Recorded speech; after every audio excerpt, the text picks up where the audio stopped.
Chapter 3. Death of a Soldier. Pierre Gustave Touton Beauregard was as flamboyant by nature as by name, and over the course of the past 2 years, this quality, coupled all too often with a readiness to lay down the sword and take up the pen in defense of his reputation with the public, had got him into considerable trouble with his superiors, who sometimes found it difficult to abide his Creole touchiness off the field of battle for the sake of his undoubted abilities on it. Called Old Bory by his men, though he was not yet 45, the hero of Sumter had twice been relieved of important commands, first in the East, where he had routed McDowell's invasion attempt at Manassas, then in the West, where he had saved his badly outnumbered army by giving Halleck the slip at Corinth. And now he was back on the scene of his first glory in Charleston Harbor.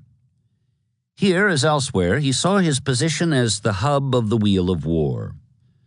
Defying Union sea power, Mobile on the Gulf, and Wilmington, Savannah, and Charleston on the Atlantic remained in Confederate hands, and of these four it was clear, at least to Beauregard, that the one the Federals coveted most was the last, variously referred to in their journals as the hotbed of treachery, the cradle of secession, and the nursery of disunion. Industrious as always, the general was determined that this proud South Carolina city should not suffer the fate of his native New Orleans, no matter what force the Yankees brought against it. Conducting frequent tours of inspection and keeping up as usual a voluminous correspondence, a steady stream of requisitions for more guns and men, more warships and munitions, nearly all of which were returned to him regretfully unfilled. He only relaxed from his duties when he slept, and even then he kept a pencil and a notepad under his pillow, ready to jot down any notion that came to him in the night. "Carolinians and Georgians," he exhorted by proclamation, "the hour is at hand to prove your devotion to your country's cause. Let all able-bodied men from the seaboard to the mountains rush to arms. Be not exacting in the choice of weapons. Pikes and scythes will do for exterminating your enemies, spades and shovels for protecting your friends. To arms, fellow citizens. Come share with us our dangers, our brilliant success, or our glorious death." 2 approaches to Charleston were available to the Federals. They could make an amphibious landing on one of the islands or up one of the inlets to the south, then swing northeastward up the mainland to move upon the city from the rear, or they could enter through the harbor itself, braving the massed batteries for the sake of a quick decision, however bloody. Twice already they had tried the former method, but both times, first at Secessionville 3 months before Beauregard's return from the West in mid-September, and again at Pocataligo 1 month after he reassumed command, they had been stopped and flung back on their naval support before they could gather momentum. This time he thought it probable that they would attempt the front door approach, using their new flotilla of vaunted ironclads to spearhead the attack. If so, they were going to find they had taken on a good deal more than they expected. For the harbor defenses had been greatly improved during the nearly 2 years that had elapsed since the war first opened here.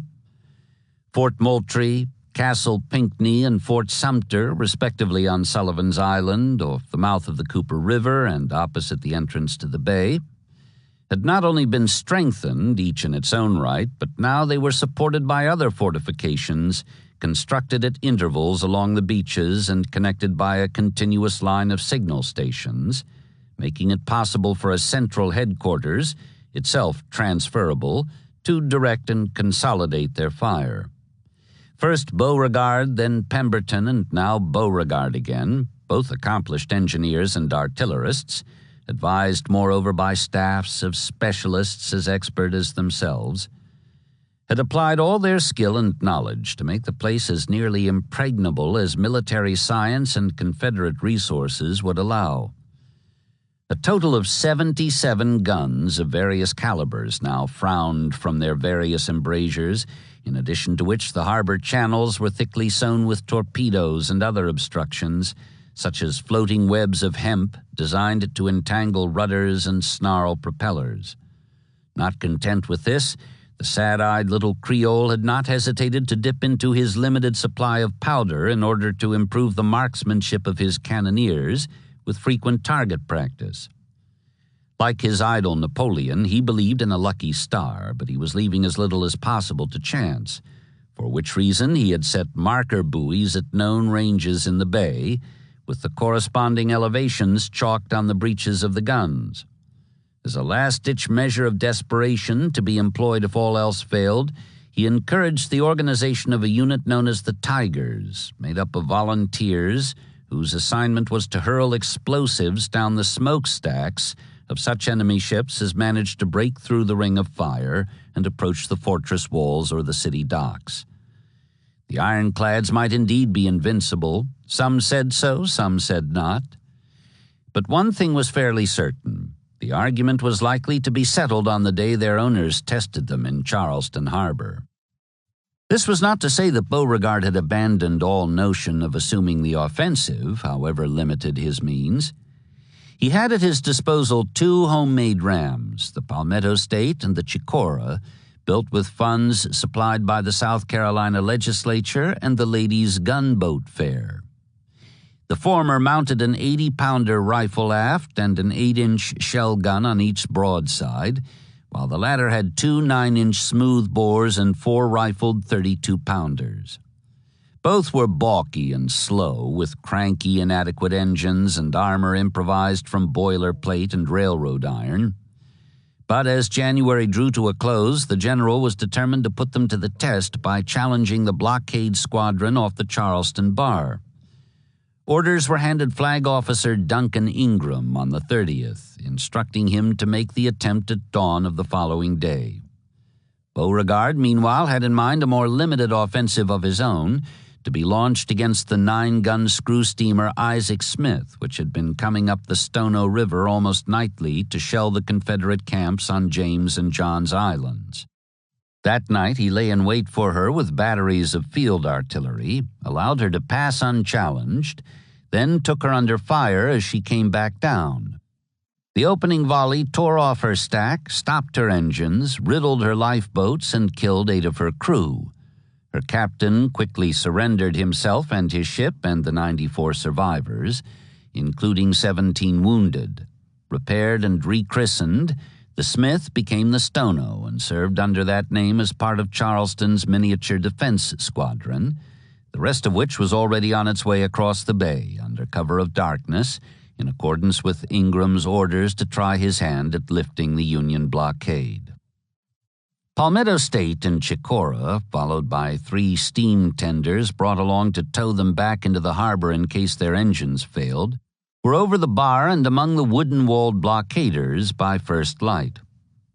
Mounting a total of 100 guns, the Federal squadron included the 1,200-ton sloop of war Housatonic, 2 gunboats, and 7 converted merchantmen.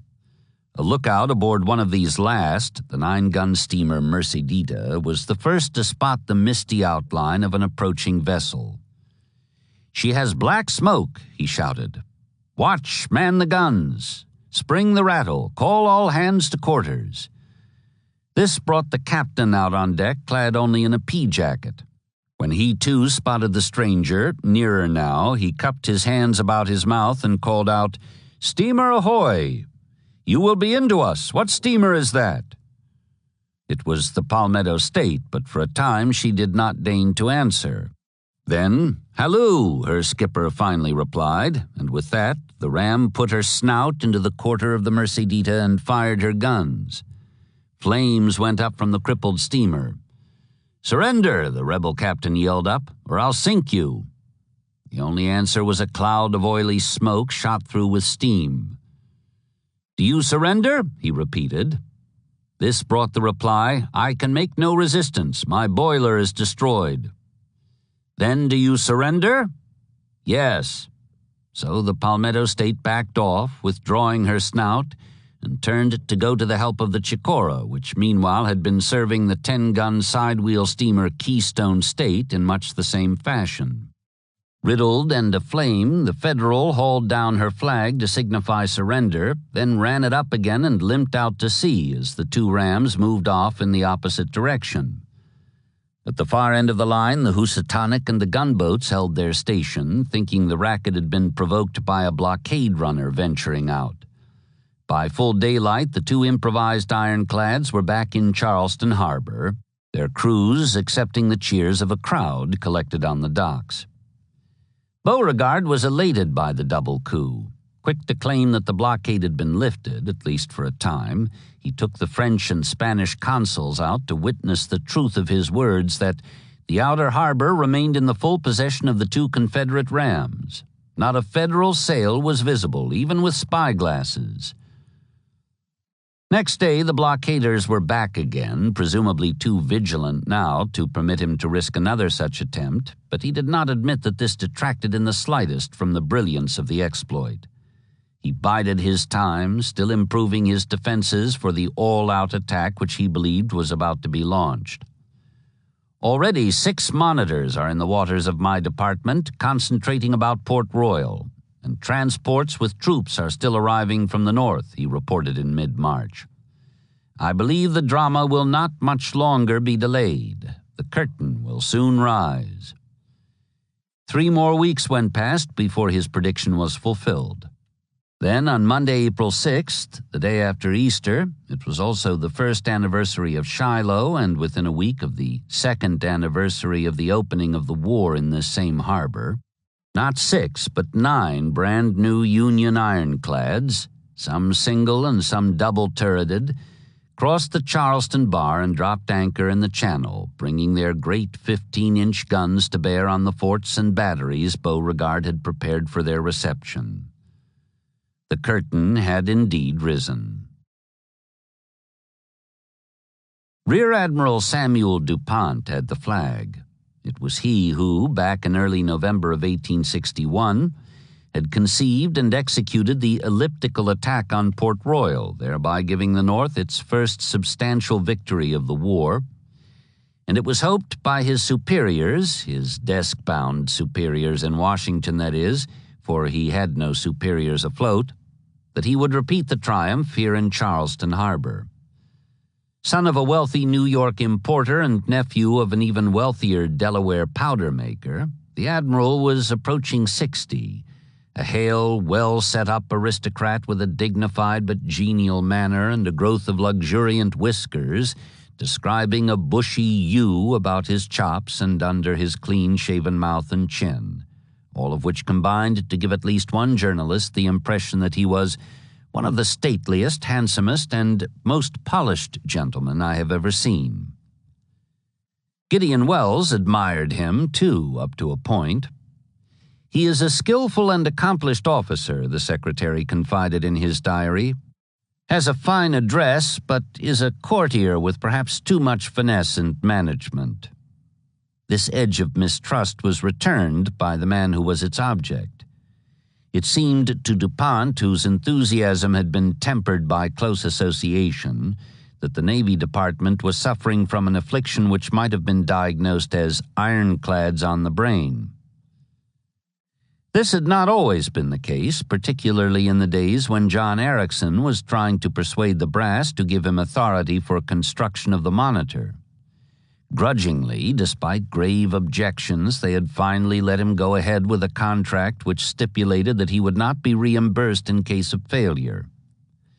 But after Hampton Roads and the draw engagement that put an end to the overnight depredations of the Merrimac, the department not only reversed itself, but went all out in the opposite direction. Erickson received an order for 6 sister ships of the one already delivered, and other builders were engaged for the construction of 21 more of various shapes and sizes. Assistant Secretary Fox was especially enthusiastic, informing DuPont that after he had used the newfangled warships to reduce Charleston, he was to move on to Savannah, then send them down to the Gulf to give Mobile the same treatment. Ironclads were trumps, according to Fox. He told Erickson he had not a shadow of a doubt as to our success, and this confidence arises from a study of your marvelous vessels. The Swede was less positive. "The most I dare hope is that the contest will end without loss of that prestige which your ironclads have conferred upon the nation abroad," he replied, adding the reminder, "A single shot may sink a ship, while 100 rounds cannot silence a fort." Unwilling to have his confidence undermined or his ebullience lessened, Fox assured a congressional committee that the monitors, such was the generic name adopted in honor of the first of what was intended to be a long line of invincible vessels, could steam into southern harbors, flatten the defenses, and emerge unscathed. His only note of caution was injected into a dispatch addressed to DuPont. "I beg of you," he pleaded, "not to let the Army spoil it." He wanted the show to be all Navy, with the landsmen merely standing by to be ferried in to pick up the pieces when the smoke cleared. In late March, having gained nothing from nudging Porter with the promise of a ribboned star and permanent promotion, he informed DuPont that it was up to him to make up for the reverses lately suffered in the West. "Farragut has had a setback at Port Hudson and lost the noble old Mississippi. It finally devolves upon you, by great good fortune, to avert the series of disasters that have fallen upon our Navy. That you will do it most gloriously, I have no misgivings whatever." In point of fact, DuPont by this time had misgivings enough for them both. What was more, these doubts were shared by a majority of his ironclad skippers, and with cause. Near the mouth of the Ogeechee River, just beyond the Georgia line, the Confederates had constructed as part of the Savannah defenses a 9-gun earthwork called Fort McAllister, which DuPont decided to use as a sort of test range to determine how well the monitors would do, offensively and defensively, under fire. He gave the reduction assignment to the Montauk, which meant that he was giving the best he had, for her captain was Commander John L. Worden, who had skippered the Monitor in her fight with the Merrimac. Worden made his first attack on January 27th, and after expending all his ammunition in a 4-hour bombardment, withdrew undamaged, despite repeated hits scored by the guns of the fort, which was not silenced. Returning February 1st, he tried again with like results. Neither the ship nor the fort had done much damage to the other, aside from the concussive strain on the eardrums of the Montauk's crew from the 46 hits taken on her iron decks and turret. A third attack, February 27th, was more fruitful, although not in the way intended. Finding the rebel cruiser Nashville aground beyond Fort McAllister, Worden took her under long-range fire with his 11- and 15-inch guns, set her ablaze, and had the satisfaction of watching her destruction when her magazine exploded. Struck only 5 times by the guns of the fort, the ironclad pulled back without replying, well satisfied with her morning's work, only to run upon a torpedo which blew such a hole in her bottom that she had to be beached in the mud at the mouth of the river. While she was undergoing repairs that soon restored her to full efficiency, 3 more monitors came down from Port Royal on March 3rd and tried their hand with an 8-hour bombardment of the fort, with similar results. Neither silenced or seriously damaged the other, and the ironclads withdrew to try no more. Fruitless though the experiment had been in positive results, aside, that is, from the fortunate interception of the Nashville, a lesson had been learned on the negative side as to the capabilities of the monitors. Whatever degree of impenetrability they might have, DuPont reported, there was no corresponding degree of destructiveness as against forts. He felt much as one sailor had felt on a test run. "Give me an oyster scow," the man had cried. "Anything, only let it be of wood and something that will float over instead of under the water." Most of the captains were of a similar mind, and when they looked beyond the present to the impending future, their doubts increased. If these vaunted engines of destruction could not humble a modest 9-gun sand fort, what could they hope to accomplish against multi-gunned bastions like Sumter and Moultrie? They asked the question and shook their heads. "I do not feel as sure as I could wish," one skipper admitted, while another was more positive in expressing his reservations. "I begin to rue the day I got into the ironclad business," he wrote home. Still, orders were orders, and as April came in, DuPont completed his final preparations for the attack.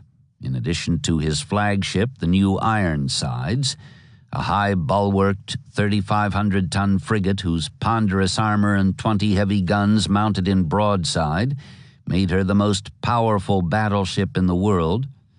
He had 8 low-riding monitors, mounting 1 or 2 guns each in revolving turrets, which meant that in all he would be opposing 77 guns ashore with 33 afloat. These odds were rather evened by the fact that the naval guns, in addition to being mounted on moving targets, which made them far more difficult to hit, were heavier in caliber and threw about an equal weight of metal. Other odds were irreducible, however, one being that in order to reach the city from the sea, his ships would have to steam for 7 winding miles in a shoal-lined channel, much of which had been fiendishly obstructed and practically all of which was exposed to the plunging fire of forts whose gun crews had been anticipating for months this golden opportunity to disprove the claim that monitors were indestructible. On April 2nd, despite increasing doubts and reservations, DuPont left Port Royal and reached Edisto Island, 20-odd miles below the entrance to Charleston Harbor, before nightfall.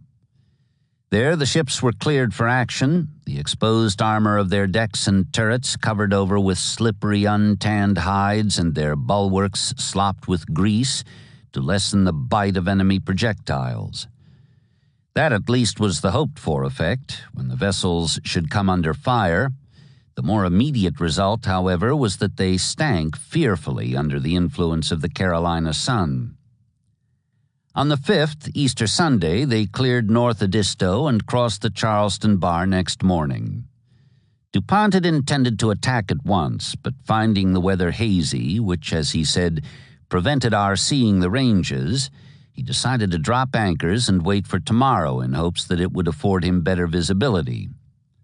It would also afford the same for the gunners in the forts, but DuPont was not thinking along these lines, or else he would have made a night attack. Finally, against his better judgment, and after much prodding from above, including jeers that he had the slows, and taunts that identified him as a sea-going McClellan, overcautious and too mindful of comparative statistics, he was going in. Tomorrow, April 7th, brought the weather he thought he wanted, and soon after noon the iron column started forward, the 9 ships moving in single file, slowly and with a certain ponderous majesty not lost on the beholders in the forts.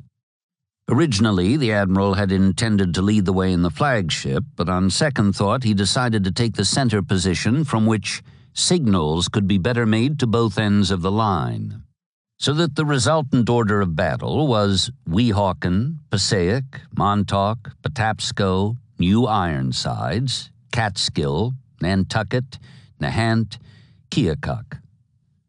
There was an exasperating delay of about an hour when the lead monitor's heavy anchor chain became entangled with the bootjack raft designed to protect her bow from torpedoes. Then the column resumed its forward motion, passing Morris Island in an ominous silence as the rebel cannoneers on Cummings Point held their fire. As the ships approached the inner works, however, the Confederate and Palmetto flags were hoisted over Sumter and Moultrie, while bands on the parapets struck up patriotic airs and the guns began to roar in salute. Captain John Rogers of the Weehawken, spotting the rope obstructions dead ahead, commanded the helmsman to swing hard to starboard in order to avoid becoming entangled in the web and immobilized under the muzzles of guns whose projectiles were already hammering the monitor like an anvil. This was well short of the point at which DuPont had intended to open fire, however, and the result was that the whole line was thrown into confusion by the abrupt necessity, confronting each ship in rapid sequence, of avoiding a collision with the ship ahead. Moreover, as the Weehawken turned, she encountered a torpedo which exploded directly under her. It lifted the vessel a little, Rogers later reported, but I am unable to perceive that it has done us any damage. Aboard the flagship, with her deeper draft, the confusion was at its worst. When she lost headway, she had to drop her anchor to keep from going aground. And as she hung there, trying to get her nose into the tide, she received 2 disconcerting butts from 2 of the monitors astern as they swept past in response to her signal to move up and join the action. Hoisting anchor at last, the Ironsides chugged forward a short distance, only to have to drop it again in order to avoid piling up on a shoal. This brought her, unbeknownst, directly over a huge submerged torpedo which the Confederates had fashioned by packing an old boiler with explosives and connecting it to an observation post ashore to be used to detonate the charge at the proper time. Now the proper time was very much at hand. The rebel electrician later said that if he himself had been allowed to spot the Yankee flagship, he could not have placed her more precisely where he wanted her. However, his elation quickly faded, turning first to dismay and then to disgust, when the detonating mechanism failed time after time to send a spark to the underwater engine of destruction. Meanwhile, happily unaware that he and his ship were in mortal danger of being hoisted skyward in sudden flame and smoke, DuPont signaled the monitors to disregard motions of Commander-in-Chief and continue to press the attack without his help. The Ironsides, as one of her surgeons complained, was as completely out of the fight as if she had been moored to a dock in the Philadelphia Navy Yard. But this did not prevent her taking long-range punishment from the rebel guns. Presenting, if not the closest, then at any rate the largest and least mobile target in the harbor, she was struck no less than 95 times in the course of the engagement. Despite the din, according to one of her officers, the sense of security the iron walls gave to those within was wonderful, a feeling akin to that which one experiences in a heavy storm, when the wind and hail beat harmlessly against the windows of a well-protected house. No such feeling was experienced by the crews of the monitors, the officer added, for in their turrets the nuts that secured the laminated plates flew wildly to the injury and discomfiture of the men at the guns. Up closer, they were harder hit. The shots literally rained around them, a correspondent wrote, splashing the water up 30 feet in the air and striking and booming from their decks and turrets. The flagship was a mile from Sumter, the nearest monitors about half that far, but the captain of the twin-turreted Nahant quickly found what it would cost to close the range. "Mr. Clark, you haven't hit anything yet," he protested to the ensign in charge of the 15-inch gun, which was throwing its 420-pound shells at 7-minute intervals. When the young man replied, "We ain't near enough, Captain," the skipper went into a rage. "Not near enough? God damn it," he cried. "I'll put you near enough. Starboard your helm, quartermaster." As the ship came about, a rebel projectile slammed against the sight slit, killing the helmsman and mangling the pilot. "Retire, retire," the captain shouted.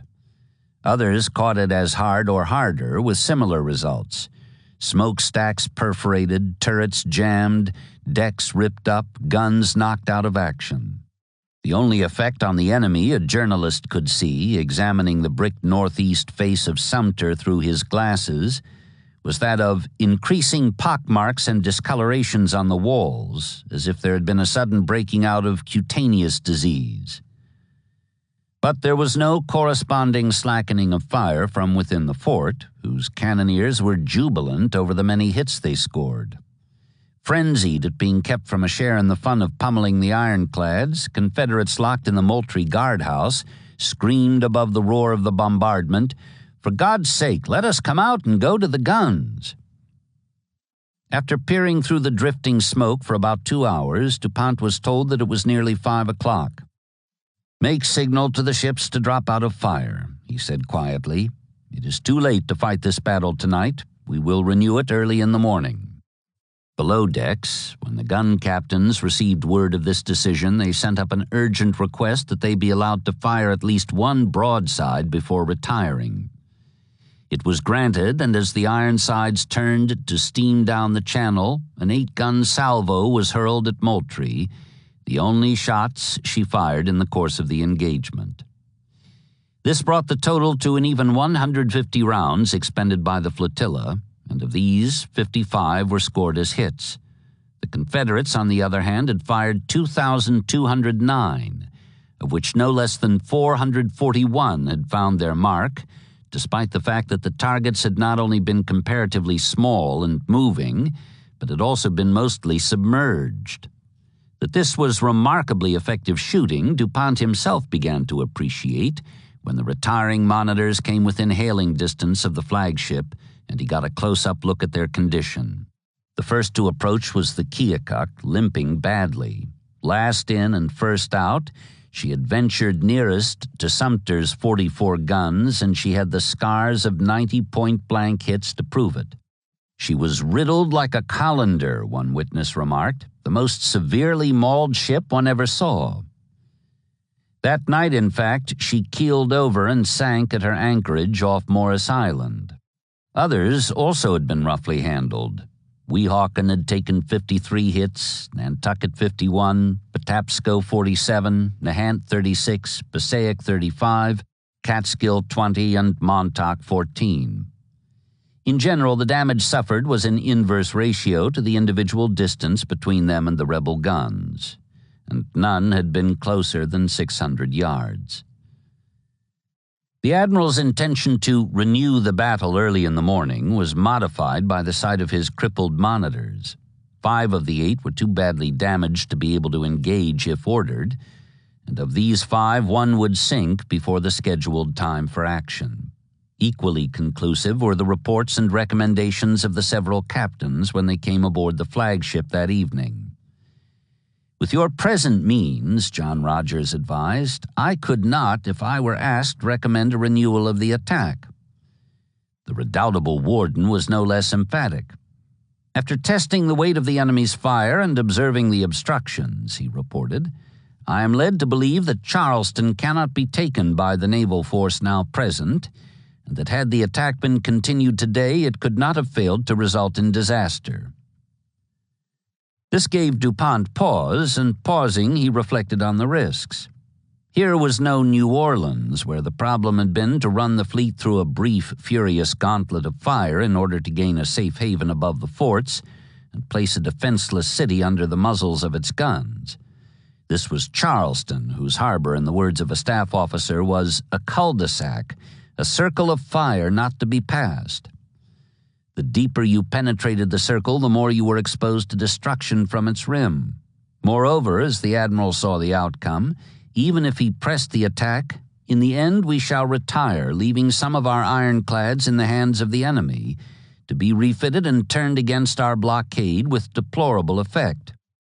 This last was unthinkable, though he thought about it in his cabin all night long. By daybreak he had made up his mind. "I have decided not to renew the attack," he told his chief of staff. "We have met with a sad repulse. I shall not turn it into a great disaster." Next afternoon he recrossed the bar. "I attempted to take the bull by the horns, but he was too much for us," he admitted to the army commander whose troops had been standing by to pick up the pieces. By the end of the week, the flotilla again was riding at anchor inside Port Royal, swarmed over by armorers hammering the vessels back into shape. The admiral knew the reaction in Washington would be severe, coming as it did on the heels of such great expectations, but he also knew that he had the support of his monitor captains, who stood, as one of them said, like a wall of iron around his reputation, agreeing with his chief of staff's opinion that Admiral DuPont never showed greater courage or patriotism than when he saved his ships and men and sacrificed himself to the clamor and disappointment evoked by his defeat. In point of fact, however, part of the expressed disappointment, if not the outright clamor, occurred within the fleet itself. A chief engineer was clapped in arrest for complaining in his ship's mess that the attack had not been pressed to the victory point, and at least one junior officer remarked wryly that the grim sort of soul like Farragut was lacking. Wells and Fox, though hot enough at the outcome and in no doubt at all as to where the blame lay, were considerably hampered in their criticisms by the political necessity for delay in bringing the matter out into the open with the publication of the adverse battle reports. After all, it was they, especially Fox, who had announced that the monitors were irresistible, and contracts already had been signed for the delivery of 18 more of the expensive naval monsters. 2 weeks after the repulse, Wells was attempting to shrug it off by telling his diary, "I am by no means confident that we are acting wisely in expending so much strength and effort on Charleston, a place of no strategic importance." The grapes had soured for him, but not for Beauregard.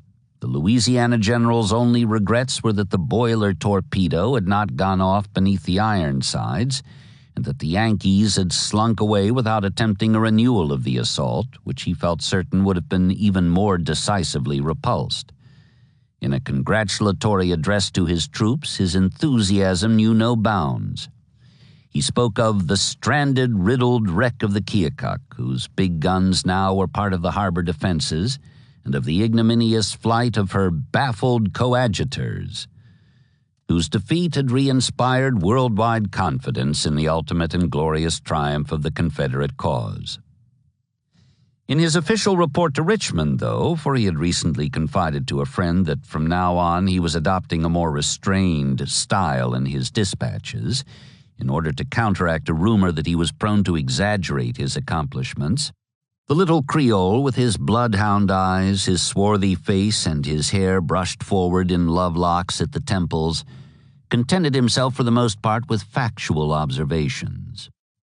"It may be accepted as shown," he wrote, "that these vaunted monitor batteries, though formidable engines of war, after all are not invulnerable or invincible, and may be destroyed or defeated by heavy ordnance, properly placed and skillfully handled."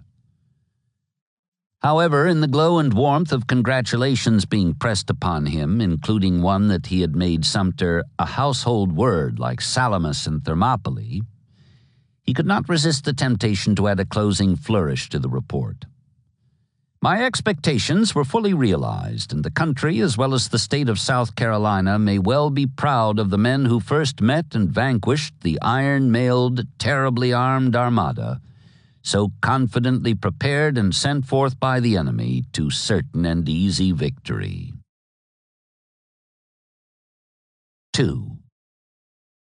Though he grew snappish at the first report that the fleet had been repulsed, "Hold your position inside the bar near Charleston," he instructed DuPont in a message sent post-haste down the coast, "or if you shall have left it, return to it and hold it till further orders." Lincoln was in a better frame of mind for the reception of bad news than he had been for months.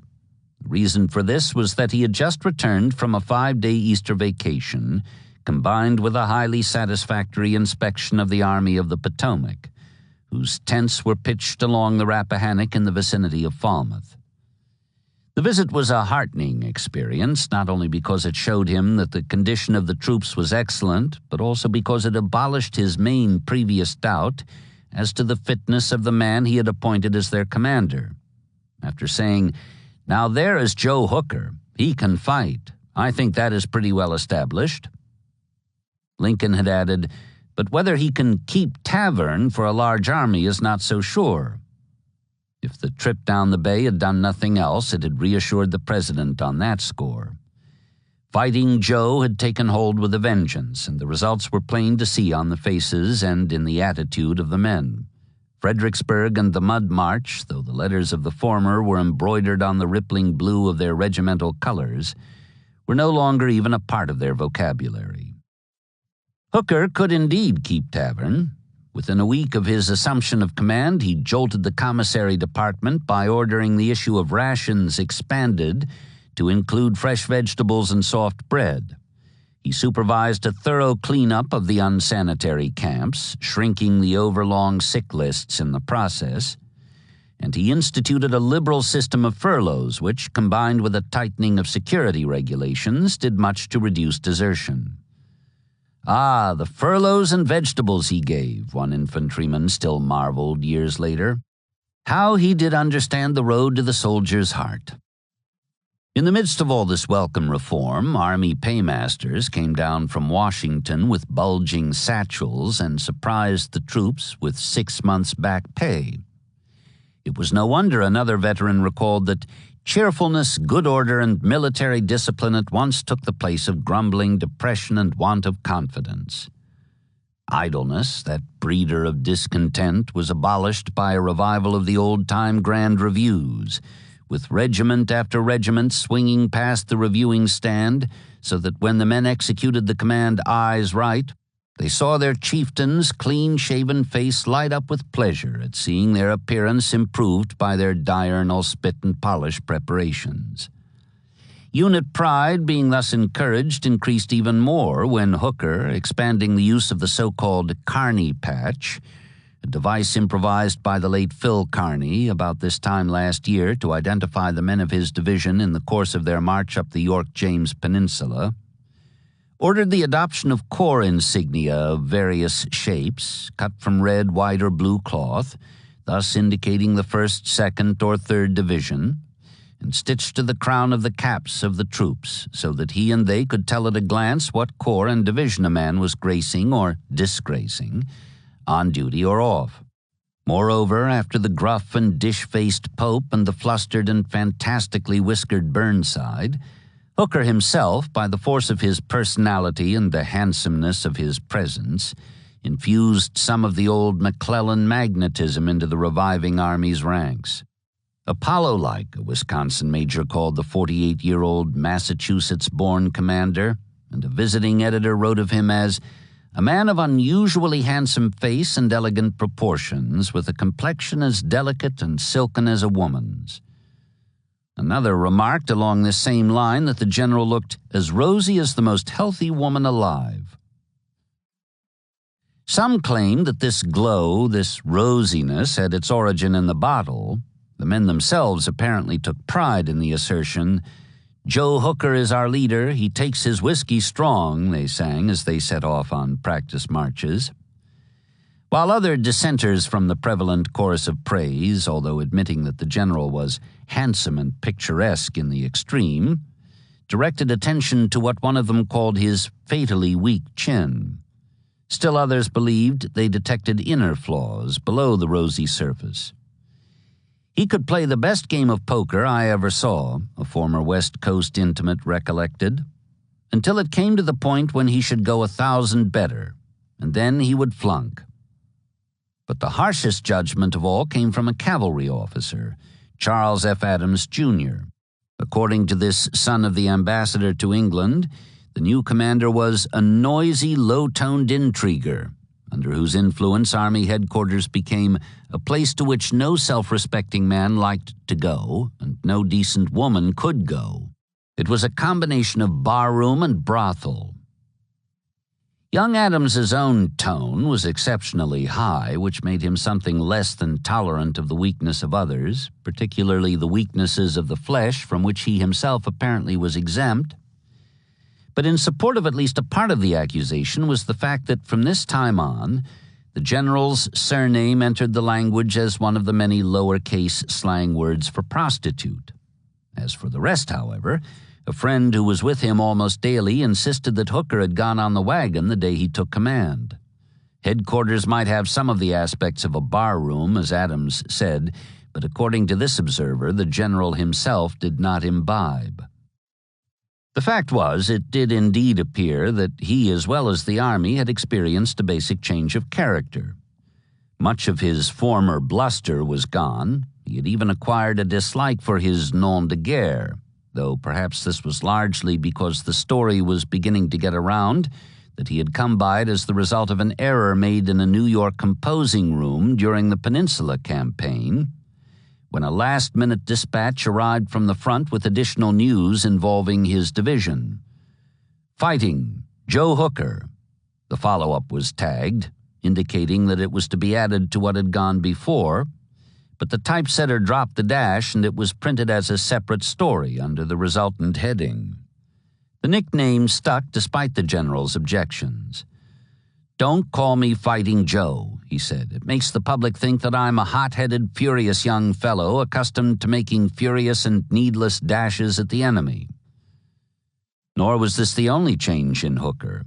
All his military life at West Point, in Mexico, and in the peacetime Army, from which he had resigned in 1853 after 16 years of service, in order to take up California farming and civil engineering, only to fail at both so utterly that when news came that the war had begun, his friends had to pass the hat to get up money for his fare back east. He had been quick to resent the authority and criticize the conduct of his superiors. Just recently, he had sneered at the president and the cabinet as a flock of bunglers and had asserted that what the country needed was a dictator, making it more or less clear that the man he had in mind for the job was himself. Now, though all that had gone by the board, he had not even resented Lincoln's beware of rashness letter, calling him to account for his derogations while appointing him to command the army. Soon afterwards, in the privacy of his tent, Hooker read the letter to a journalist, only taking exception to the charge that he had thwarted Burnside. "The president is mistaken. I never thwarted Burnside in any way, shape, or manner," he broke off reading to say, though even now he could not resist adding, "Burnside was preeminently a man of deportment. He fought the Battle of Fredericksburg on his deportment, he was defeated on his deportment, and he took his deportment with him out of the Army of the Potomac, thank God." He returned it to the letter, and when he had finished reading it, he folded it and put it back into his breast pocket, as if to emphasize the claim that he had taken it to heart. "That is just such a letter as a father might write to his son," he mused aloud, and the reporter thought he saw tears beginning to mist the general's pale blue-gray eyes. "It is a beautiful letter," Hooker went on, "and although I think he was harder on me than I deserved, I will say that I love the man who wrote it." Again he paused. Then he said, "After I have got to Richmond, I shall give that letter to you to have published." This last, variously phrased as "when I get to Richmond" or "after we have taken Richmond," cropped up more frequently in his talk as the spirit and strength of his army grew, and it was one of the few things that struck Lincoln unfavorably when he arrived for his Easter visit. "If you get to Richmond, General," he remarked at their first conference, only to have Hooker break in with, "Excuse me, Mr. President, but there is no if in this case. I'm going straight to Richmond if I live." Lincoln let it pass, though afterwards he said privately to a friend, "That is the most depressing thing about Hooker. It seems to me that he is overconfident." Presently, however, as the inspection tour progressed, he began to see for himself that the general's ready assurance was solidly based on facts and figures. Even after the detachment of Burnside's old corps, which took with it down the coast to Newport News whatever resentment its members might be feeling as a result of the supersession of their former chief, Hooker still had 7 others, plus a newly consolidated corps of cavalry, including in all no less than 20 divisions of infantry and 3 of horsemen, here on the Rappahannock, with a present-for-duty total of 133,450 effectives, supported by 70 batteries of artillery with a total of 412 guns. Across the way, the Confederates had less than half as many men and a good deal less than half as many guns, and Hooker not only knew the approximate odds, he was also preparing to take advantage of them. On the eve of Lincoln's arrival, he had put his corps commanders on the alert by ordering all surplus baggage sent to the rear, and he had warned the War Department to have siege equipment ready for shipment to him in front of the rebel capital. In addition to 10,000 shovels, 5,000 picks, 5,000 axes, and 30,000 sandbags, he wanted authentic maps of the Richmond defenses to be used in laying out saps and parallels, and he requested that a flotilla of supply boats be kept standing by at all times, ready to deliver 1,500,000 rations up the Pamunkey River as soon as the Army got that far. He did not say if, he said as soon as, and when this was repeated at Falmouth on Easter Sunday, Lincoln shook his head in some perplexity. He admired determination and self-reliance, especially in a military man, but he also knew there was such a thing as whistling in the dark. He had known men, John Pope for one, who assumed those qualities to hide their doubts, not only from their associates but also from themselves. In fact, the louder a man insisted that there was no room for doubt in his makeup, the more likely he was to belong to the whistler category, and Lincoln feared that Hooker's brashness might be assumed for some such purpose. "It is about the worst thing I have seen since I've been down here," he remarked. Most of what he saw he found encouraging, however. He agreed with Hooker's estimation of the Army as the finest on the planet, and he particularly enjoyed the temporary relief the visit afforded him from the day-to-day pressure of White House paperwork and the importunities of favor seekers. Not that he was entirely delivered from the latter. Now that the career officers had him where they could get at him, out of channels and yet with no great strain on their ingrained sense of propriety, they did not neglect the opportunity. Even so stiff a professional as Meade, whose testiness had caused his troops to refer to him as a goddamned old goggle-eyed snapping turtle, could not resist the chance to curry favor, difficult though he found it to unbend. "In view of the vacant brigadiership in the regular army," he wrote his wife, "I have ventured to tell the president one or two stories, and I think I have made decided progress in his affections." But this was all comparatively mild and even enjoyable, even the stories, in contrast to what the chief executive had left behind, and presently would be returning to in Washington. What was more, his wife and younger son, who accompanied him on the outing, appeared to enjoy it every bit as much as he did. Mary Lincoln responded happily to the all-too-rare opportunity of being with her husband in and out of office hours and playing the role of First Lady in a style she considered fitting. Riding one day through a camp of Negro refugees who crowded about the presidential carriage and lifted their children overhead for a look at the great emancipator, she asked her husband how many of those pickaninnies he supposed were named Abraham Lincoln. "Let's see," he calculated. "This is April 1863. I should say that of all those babies under 2 years of age, perhaps 2/3 have been named for me." Mrs. Lincoln, who enjoyed the notion, it was fairly customary in her native bluegrass for slaves to name their offspring for the master, smiled. But 10-year-old Tad had an entirely different notion of what was fun. He wanted to see some real live rebels, and Lincoln obliged him.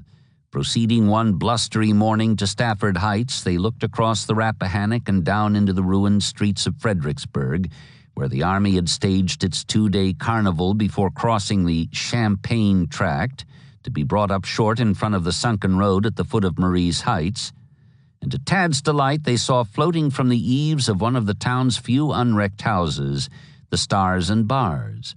Nearby, moreover, alongside a tall scorched chimney like a monument erected to commemorate a home, stood 2 sentinels, genuine armed graybacks, though one of them, perversely as if to lessen Tad's pleasure, wore a light blue U.S. Army overcoat. Their voices faint with distance, they began yelling across the river at the Yankee spectators, something about Fort Sumter and the ironclads being licked, which brought an officer out of one of the Fredericksburg bomb-proofs to investigate the shouting. He took out his binoculars, beginning to sweep the opposite heights, and when he spotted the presidential group, he paused, adjusted the focus, and peered intently. Whether or not he recognized the tall form, made still taller by the familiar stovepipe hat, they never knew, but at any rate he seemed to. He lowered the glasses and struck an attitude of dignity, then removed his wide-brimmed hat, made a low formal bow, and retired. For the Confederates across the way, less than 60,000 in all, including the punctilious officer and the 2 sentinels, one of whom had been lucky enough to scavenge a Yankee overcoat to put between him and the chill of Virginia's early spring, there had been no corresponding improvement, but rather a decline in the quantity as well as the quality of the supplies provided by their government. The basic daily ration at this time consisted of a 1/4 pound of bacon, often rancid, and 18 ounces of cornmeal, including a high proportion of pulverized cob, supplemented about every 3rd day by the issue of 10 pounds of rice to each 100 men, along with an occasional few peas and a scant handful of dried fruit when it was available, which was seldom. "This may give existence to the troops while idle," Lee complained to the War Department, "but it will certainly cause them to break down when called upon for exertion." Scurvy had begun to appear, and though he attempted to combat this by sending out details to gather sassafras buds, wild onions, and such antiscorbutics, together with other more substantial windfalls, unofficial and, in fact, illegal. "Ah, General," he chided Hood, "when you Texans come about, the chickens have to roost mighty high." Lee felt, as he said, painfully anxious lest the spirit and efficiency of the men should become impaired, and they be rendered unable to sustain their former reputation or perform the service necessary for our safety. Yet their morale was as high as ever, if not higher, not only because they managed to forget, or at least ignore, their hunger pangs by staging regimental theatricals and minstrel shows, attending the mammoth prayer meetings which were a part of the great religious revival that swept like wildfire through the army at this time, and organizing brigade-size snowball battles, which served much the same purpose on this side of the river as Hooker's grand reviews were serving on the other, but also because they could look back on a practically uninterrupted series of victories which they had grounds for believing would be continued, whatever the odds. In the 10 months Lee had been in command of the Army of Northern Virginia, including the past 3 spent in winter quarters, they had fought no less than 13 battles, large and small, and in all but one of these, South Mountain, where they had been outnumbered 10-1, they had maintained the integrity of their position from start to finish. And in all but one other, Sharpsburg, where the odds were never better than 1-3 and mostly worse, they had dominated the field when the smoke cleared. Although they had generally assumed the more costly tactical role of the attacker, they had inflicted more than 70,000 casualties at a cost of less than 50,000 of their own, and had captured about 75,000 small arms while losing fewer than 1/10 as many. In guns, the advantage was greatest of all in this respect. Losing 8, they had taken 155. "I declare," a North Carolina private said as his federal captors were taking him rearward through their lines, "you uns has got about as many of them U.S. guns as we have." The overall result was confidence in Lee and in themselves, and a pride that burned fiercely despite privation and grim want. One Confederate, writing home, expressed amazement at the contrast between the Army's bedraggled appearance in camp and its efficiency in combat. He marveled at the spirit of his companions, so ragged, slovenly, sleeveless, without a superfluous ounce of flesh upon their bones, with wild matted hair in mendicant's rags, and to think when the battle flag goes to the front how they can and do fight. Nor was praise of Lee's scarecrow heroes limited to those who stood in his army's ranks. An exchanged Union officer, returning to his own lines this spring after a term spent beyond them as a captive, put his first-hand observations on the record in a letter home. "Their artillery horses are poor, starved frames of beasts, tied to their carriages and caissons with odds and ends of rope and strips of raw hide. Their supply and ammunition trains look like a congregation of all the crippled California emigrant trains that ever escaped off the desert out of the clutches of the rampaging Comanche Indians. The men are ill-dressed, ill-equipped, and ill-provided, a set of ragamuffins that a man is ashamed to be seen among, even when he is a prisoner and can't help it. And yet they have beaten us fairly, beaten us all to pieces, beaten us so easily that we are objects of contempt even to their commonest private soldiers, with no shirts to hang out the holes of their pantaloons, and cartridge boxes tied around their waists with strands of rope." Lee himself could silence grousing with a jest. "You ought not to mind that," he reassured a young officer who complained about the toughness of some biscuits. "They will stick by you the longer." He referred in much the same tone of levity to the threats made by his new opponent, who had no sooner taken charge of the Blue Army than he began showing signs of living up to his nickname, Fighting Joe. "General Hooker is obliged to do something," the gray commander wrote home in early February. "I do not know what it will be. He is playing the Chinese game, trying what frightening will do.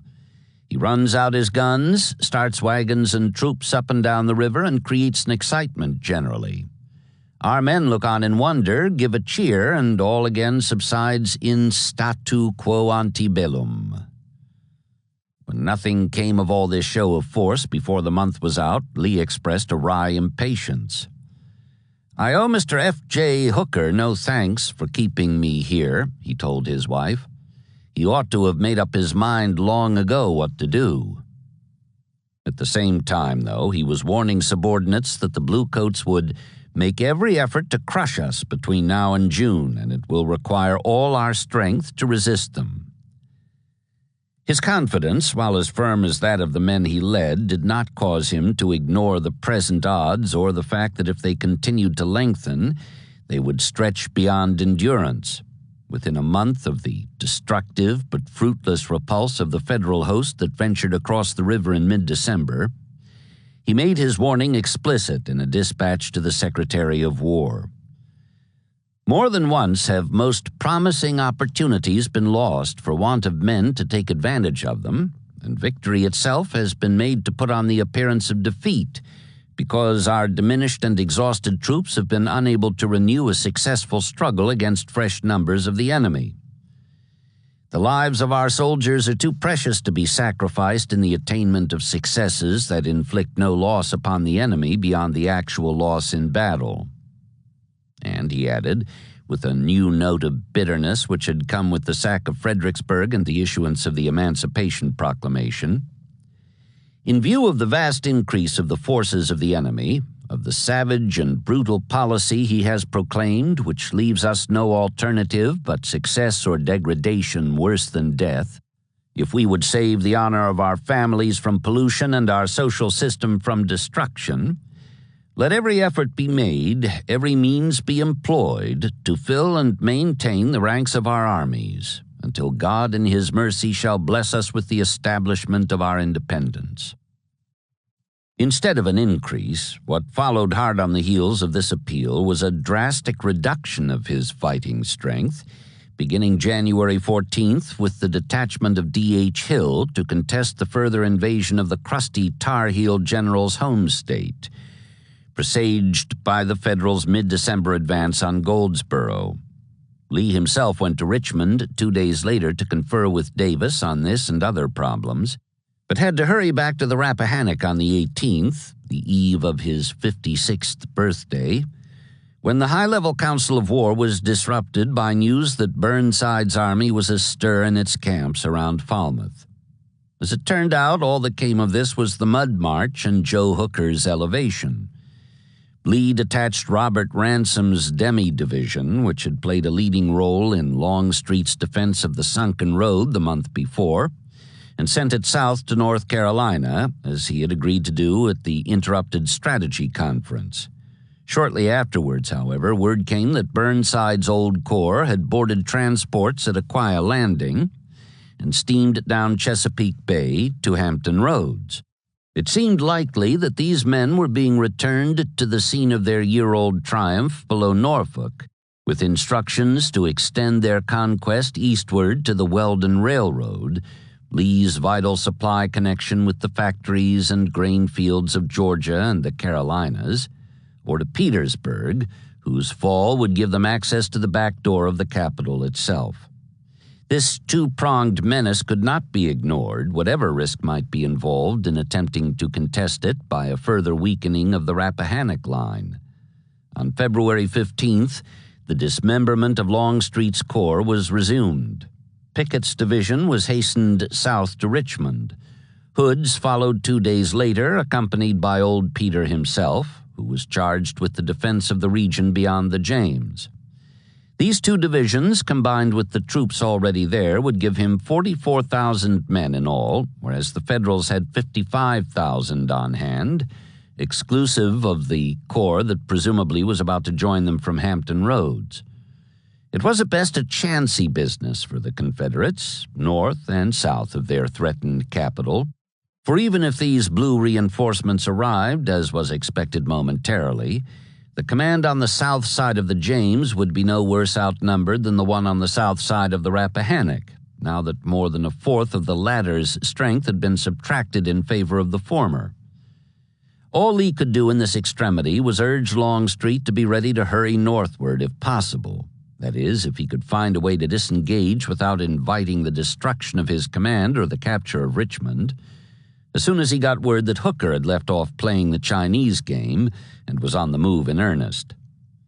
As our numbers will not admit of our meeting the enemy on equality everywhere, the Gray commander wrote his detached lieutenant in mid-March, we must endeavor by judicious dispositions to be enabled to make our troops available in any quarter where they may be needed, and after the emergency passes in one place to transfer them to any other point that may be threatened.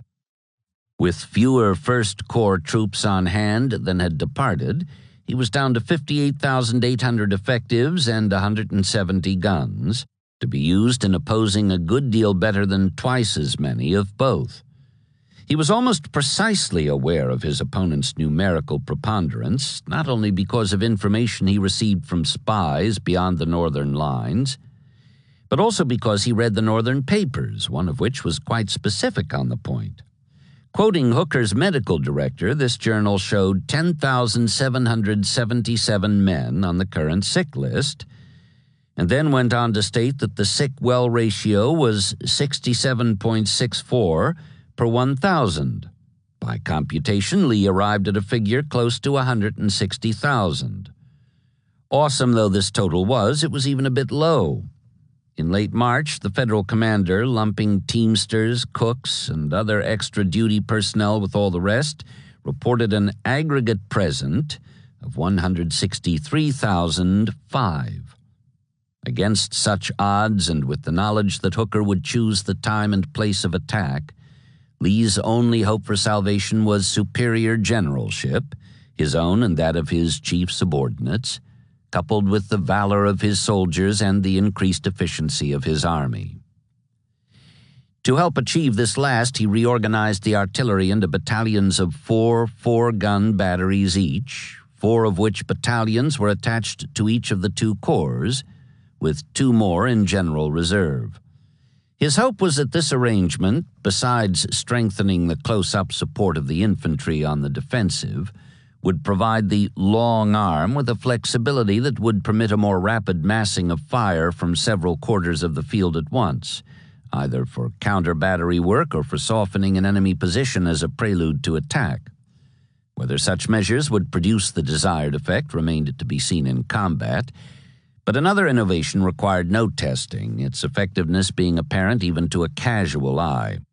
This was a legacy left by Longstreet on his departure beyond the James, left, indeed, not only to the Army of Northern Virginia, but also to military science, since in time it would be recognized as perhaps the Confederacy's main contribution to the art of war, which was never the same thereafter. In mid-January, while Lee was away on his brief trip to Richmond, Old Peter had been left in command on the Rappahannock by virtue of his seniority. His corps, still intact at the time, occupied the northern half of the position, from Hamilton's Crossing to Banks Ford, 5 miles above Fredericksburg, while Jackson's occupied the rest, from Massaponax Creek down to Port Royal, 20 miles below the town. Lee had no sooner left than Longstreet invited Stonewall to inspect the First Corps defenses. And what the grim Virginian saw when he arrived was in the nature of a revelation. Located so as to dominate the roads and open ground, the field works had been designed for use by a skeleton force which could hold them against a surprise attack until supports came up from the reserve. There was nothing new about that. Lee had conceived and used entrenchments for the same purpose on the peninsula nearly a year ago. The innovation here involved was the traversed trench. Formerly, such works had been little more than long open ditches, with the spoil thrown forward to serve as a parapet, which gave excellent protection from low trajectory fire from dead ahead, but were vulnerable to flank attack and the lateral effect of bursting shells. To offset these 2 disadvantages, particularly the latter, intensified by the long-range rifled cannon of the Federals, firing from positions well beyond the reach of most Confederate batteries. Longstreet's engineers had broken the long ditches into quite short, squad-sized rifle trenches, staggered in depth, disposed for mutual support, and connected by traverses, which could be utilized against flank attacks and afforded solid protection from all but direct artillery hits. Jackson took a careful look, then returned it to his own lines, where the dirt began at once to fly anew.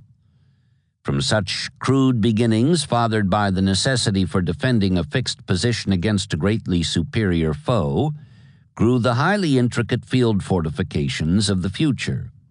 Presently, the whole Rappahannock line from Banks Ford to Port Royal was thus protected throughout its undulant, winding 25-mile length, and when old Peter left next month with more than half of his men, so well had he and they designed and dug, Lee did not find it necessary to reinforce the two-division remnant by shifting troops from Jackson. "The world has never seen such a fortified position," a young Second Corps artillerist declared some weeks later. "The famous lines at Torres Vedras could not compare with them. They follow the contour of the ground and hug the bases of the hills as they wind to and from the river, thus giving natural flanking arrangements, and from the tops of the hills frown the redoubts for sunken batteries and barbette batteries ad libitum, far exceeding the number of our guns, while occasionally, where the trenches take straight across the fields, a redoubt stands out defiantly in the open plain to receive our howitzers. Hooker might, as Lee said, make every effort to crush the defenders between now and June, but he was going to find it a much harder job from here on out if he tried anything like the approach his predecessor had adopted in December. On the face of it, that seemed unlikely. Hooker did not resemble Burnside in manner any more than he did in looks. Clearly, if he continued to develop along the lines he had followed so far, Lee was going to have a far thornier problem on his hands, even aside from the lengthened numerical odds, than any he had overcome in frustrating the two all-out offensives that had succeeded his repulse of McClellan, within sight and sound of Richmond, 9 months back. The new chieftain's reorganization of his mounted force was a case in point. Hooker made the Federal cavalry, an admiring trooper later declared. Formerly parceled out regiment by regiment to infantry commanders whose handling of them had been at best inept, whether in or out of combat, the three divisions, 11,500 strong with about 13,000 horses, were grouped into a single corps under Brigadier General George Stoneman, a 40-year-old West Pointer, all of whose previous service had been with the Mounted Arm before and during the present war, except for a brief term as an infantry corps commander, in which capacity he had won a brevet for gallantry at Fredericksburg. His current rank was one grade below that of the other 7 heads of corps. Hooker was withholding promotion until Stoneman proved that he could weld his inherited conglomeration of horsemen into an effective striking force. That was his basic task, and he seemed well on the way toward pushing it to fulfillment, helped considerably by the fact that after nearly 2 years in the saddle, the early Blue Jacket volunteers, formerly sneered at by their fox hunt-trained opponents as white-faced clerks and counter-jumpers who scarcely knew the onside from the off, were becoming seasoned troopers, no longer mounted on crowbait nags fobbed off on the government by unprincipled contractors, but on strong-limbed, sound-winded, well-fed animals who, like their riders, had learned the evolutions of the line and had mastered the art of survival in all weathers. This improvement came, moreover, at a time of crisis for the Gray Cavalry on the opposite bank of the Rappahannock. Not only was there a critical shortage of horses in the Army of Northern Virginia, there was also the likelihood that those on hand, survivors for the most part of a year of hard campaigning, would die for lack of forage. This second danger increased the threat implicit in the first. So clean had the region been swept of fodder that such few remounts as could be found outside the immediate theater of war could not be brought northward. For example, 400 artillery horses procured that winter in Georgia had to be kept in North Carolina because they could not be foraged with the army, all but a dozen of whose batteries had already been withdrawn from the lines in order to save the animals from starvation. A man could subsist at least barely on a couple of pounds of food a day, whereas a horse required about 10 times that amount. And this was a great deal more than the rickety single-track railroad from Richmond could bring forward, even if that much grain had been available there. The result was that the cavalry's activity was severely limited. Brigadier General Wade Hampton's brigade, for instance, the first of Stuart's 3, which contained in all about 5,000 men, had staged 3 highly successful small-scale raids deep in the Federal rear at Dumfries and Occoquan, immediately before and after the Battle of Fredericksburg, returning with some 300 captives and their mounts, mostly unwary vedettes picked up in the course of the Gray Column's advance by starlight, together with a sizable train of mule-drawn wagons loaded with captured stores, including 300 pairs of badly needed boots, a real windfall. But the end result of these 3 coups was that Hampton's underfed horses were so utterly broken down by their exertions that the whole brigade had to be sent south to recover, thus weakening Lee still further at a time when he expected Hooker to make up his mind to come booming over the river any day. Stuart chafed under the restriction thus imposed. His one exploit this winter was an 1,800 trooper raid on Fairfax Courthouse, 15 miles from the federal capital, beginning the day after Christmas and ending New Year's Day, but all it earned him, in contrast to the enormously successful forays by Forrest and Morgan, launched simultaneously in the West, was 200 mounted prisoners, 20 wagons, and the contents of a dozen sutler stalls, which scarcely made up for the wear and tear of the long ride. Though as usual he made the most of the adventure in his report, it was followed by 2 months spent in winter quarters, where he was obliged to give less attention to the fast-developing enemy cavalry than to the problem of finding forage for his hungry horses. In such surroundings, though he sought diversion for himself and his men in regimental balls and serenades, the plumed hat, red-lined cape, and golden spurs lost a measure of their glitter, at least in certain eyes. Stuart carries around with him a banjo player and a special correspondent, one high-ranking fellow officer remarked. This claptrap is noticed and lauded as a peculiarity of genius, when in fact it is nothing else but the act of a buffoon to attract attention. Down to 2 brigades after Hampton's departure, one under W.H.F. Lee, called Rooney, and the other under Fitzhugh Lee, respectively the commanding general's son and nephew, Jeb was obliged to take his pleasure at second hand from the occasional exploits of subordinates and even ex-subordinates. Among the latter was Captain John S. Mosby, a former cavalry scout who had been given permission in January to recruit a body of partisans for operations in the Loudoun Valley, part of a region to be known in time as Mosby's Confederacy. So successful were he and his rangers in bedeviling and defeating the bluecoats sent there to capture or destroy him.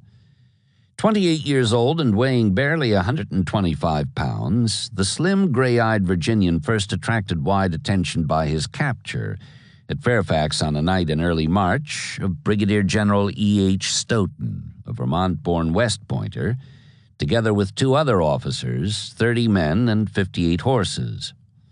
Mosby, who at present had fewer men than that in his whole command, entered the general's headquarters, stole upstairs in the darkness, and found the general himself asleep in bed.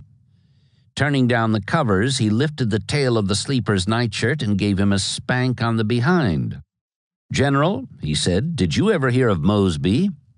"Yes," Stoughton replied, flustered and half awake. "Have you caught him?"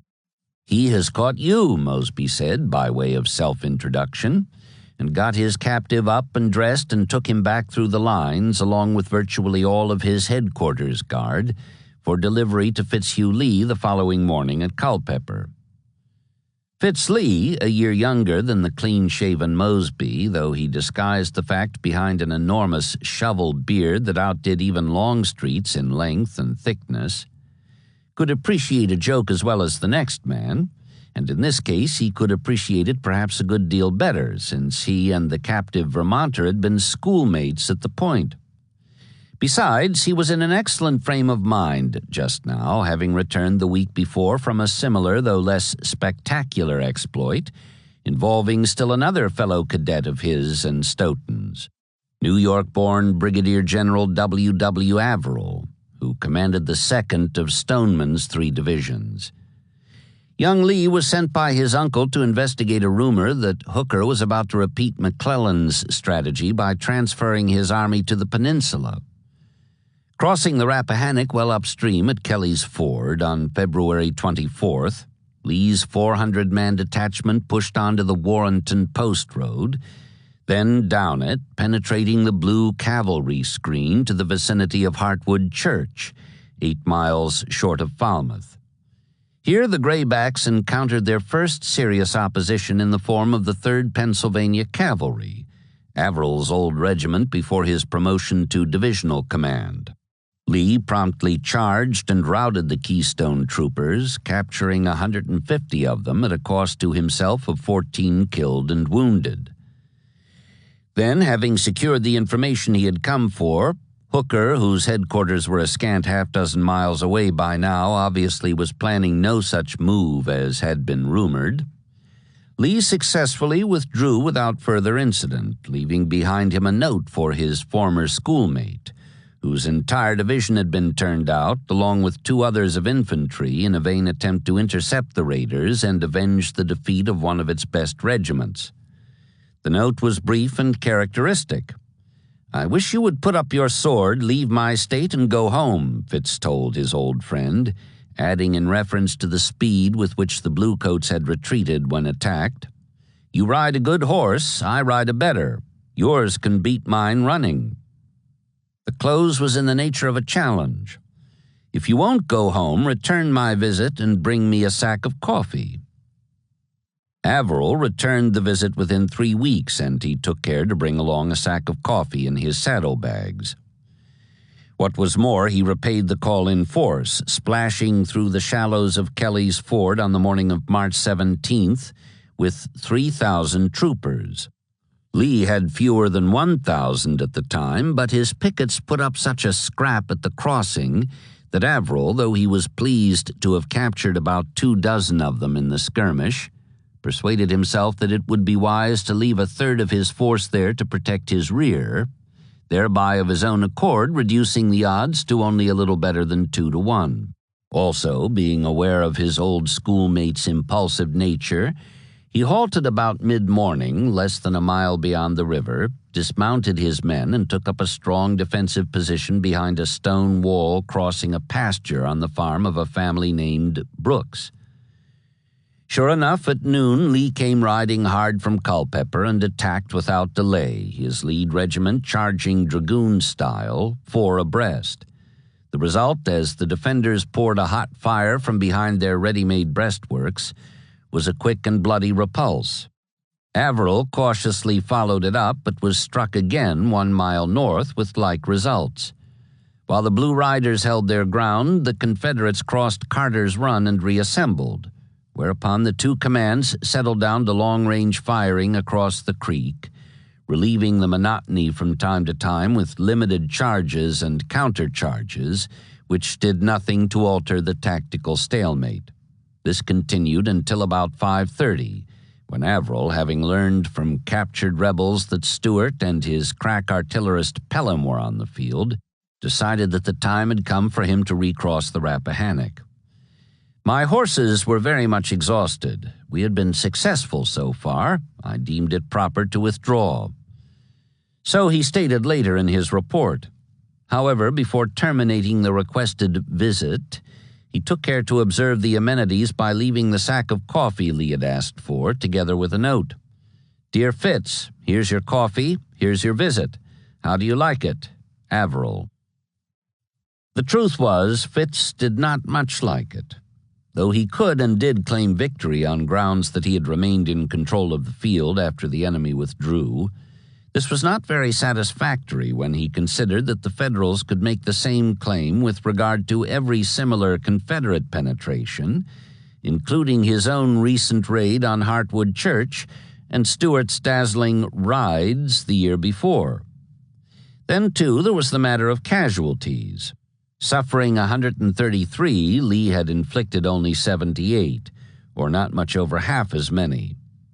If this was a victory, it was certainly a strange one, but there was more that was alarming about this St. Patrick's Day action, much more, at least from the Southern point of view. For the first time on a fair field of fight, the 2-to-1 odds were not unusual. Moreover, they had been the source of considerable underdog glory in the past. Confederate cavalry had fallen back repeatedly under pressure from Federal cavalry. Nothing could have demonstrated better the vast improvement of this arm of the Union war machine, especially when it was admitted that only Averill's lack of the true aggressive instinct, which twice had left the rebel horsemen unmolested while they reformed their broken ranks, had kept the blue troopers from converting both repulses into routs. Unquestionably, this proof that the Federal cavalry had come of age, so to speak, meant future trouble for the men who previously had ridden around and through and over their awkward opponents almost at will. Nor was that all, either. This light-hearted exchange of calling cards, accompanied in one case by the gift of a pound of coffee, had its more immediate somber consequences, too. After all, a man who died on this small field was every bit as dead as a man who died in the thunderous pageantry of Fredericksburg, and his survivors were apt to be quite as inconsolable in their sorrow. They might possibly be even more inconsolable, since their grief did not take into account the battle or skirmish itself, but rather the identity of the man who fell. What made Kelly's Ford particular in this respect was that it produced one casualty for whom the whole South mourned. One of Averill's reasons for withdrawing had been the report that Stuart was on the field. It was true so far as it went. Jeb was there, but he had brought no reinforcements with him, as Averill supposed. He had come to Culpeper on court-martial business, and thus happened to be on hand when the news arrived that bluecoats were over the river. Similarly, the day before, John Pelham had left cavalry headquarters to see a girl in orange, so that he too turned up in time to join Fitz Lee on the ride toward Kelly's Ford. Tall, slender, beautifully proportioned, a friend called the 23-year-old Alabamian, and as grand a flirt as ever lived. With his own guns back near Fredericksburg, including the brass Napoleon with which he had held up the advance of a whole Federal division for the better part of an hour. He was here supposedly as a spectator, but anyone who knew him also knew that he would never be content with anything less than a ringside seat, and would scarcely be satisfied even with that once the action had been joined. And so it was. When the first charge was launched against the stone wall, the young major smiled, drew the sword which he happened to be wearing because he had gone courting the night before, and waved it gaily as he rode hard to overtake the van. "Forward! Forward!" he cried. Just then, abrupt as a clap of blue sky thunder, a shell burst with a flash and a roar directly overhead. Pelham fell. He lay on his back, full length and motionless, his blue eyes open and the smile still on his handsome face, which was unmarked. Turning him over, however, his companions found a small, deep gash at the base of his skull, just above the hairline, where a fragment of the shell had struck and entered. When Stuart, who had ridden to another quarter of the field, heard that his young chief of artillery was dead, he bowed his head on his horse's neck and wept. "Our loss is irreparable," he said. Others thought so too. 3 girls in nearby towns, for instance, who put on mourning. Word spread quickly throughout the South, and men and women in far-off places who had known him only by reputation, received with a sense of personal bereavement the news that the gallant Pelham had fallen. Robert Lee, who had attached the adjective to the young gunner's name in his report on their last great battle, made an unusual suggestion to the president. "I mourn the loss of Major Pelham," he wrote. "I had hoped that a long career of usefulness and honor was still before him. He has been stricken down in the midst of both, and before he could receive the promotion he had richly won. I hope there will be no impropriety in presenting his name to the Senate, that his comrades may see that his services have been appreciated and may be incited to emulate them." Davis promptly forwarded the letter, with the result that Pelham was promoted even as he lay in state in the Virginia capital.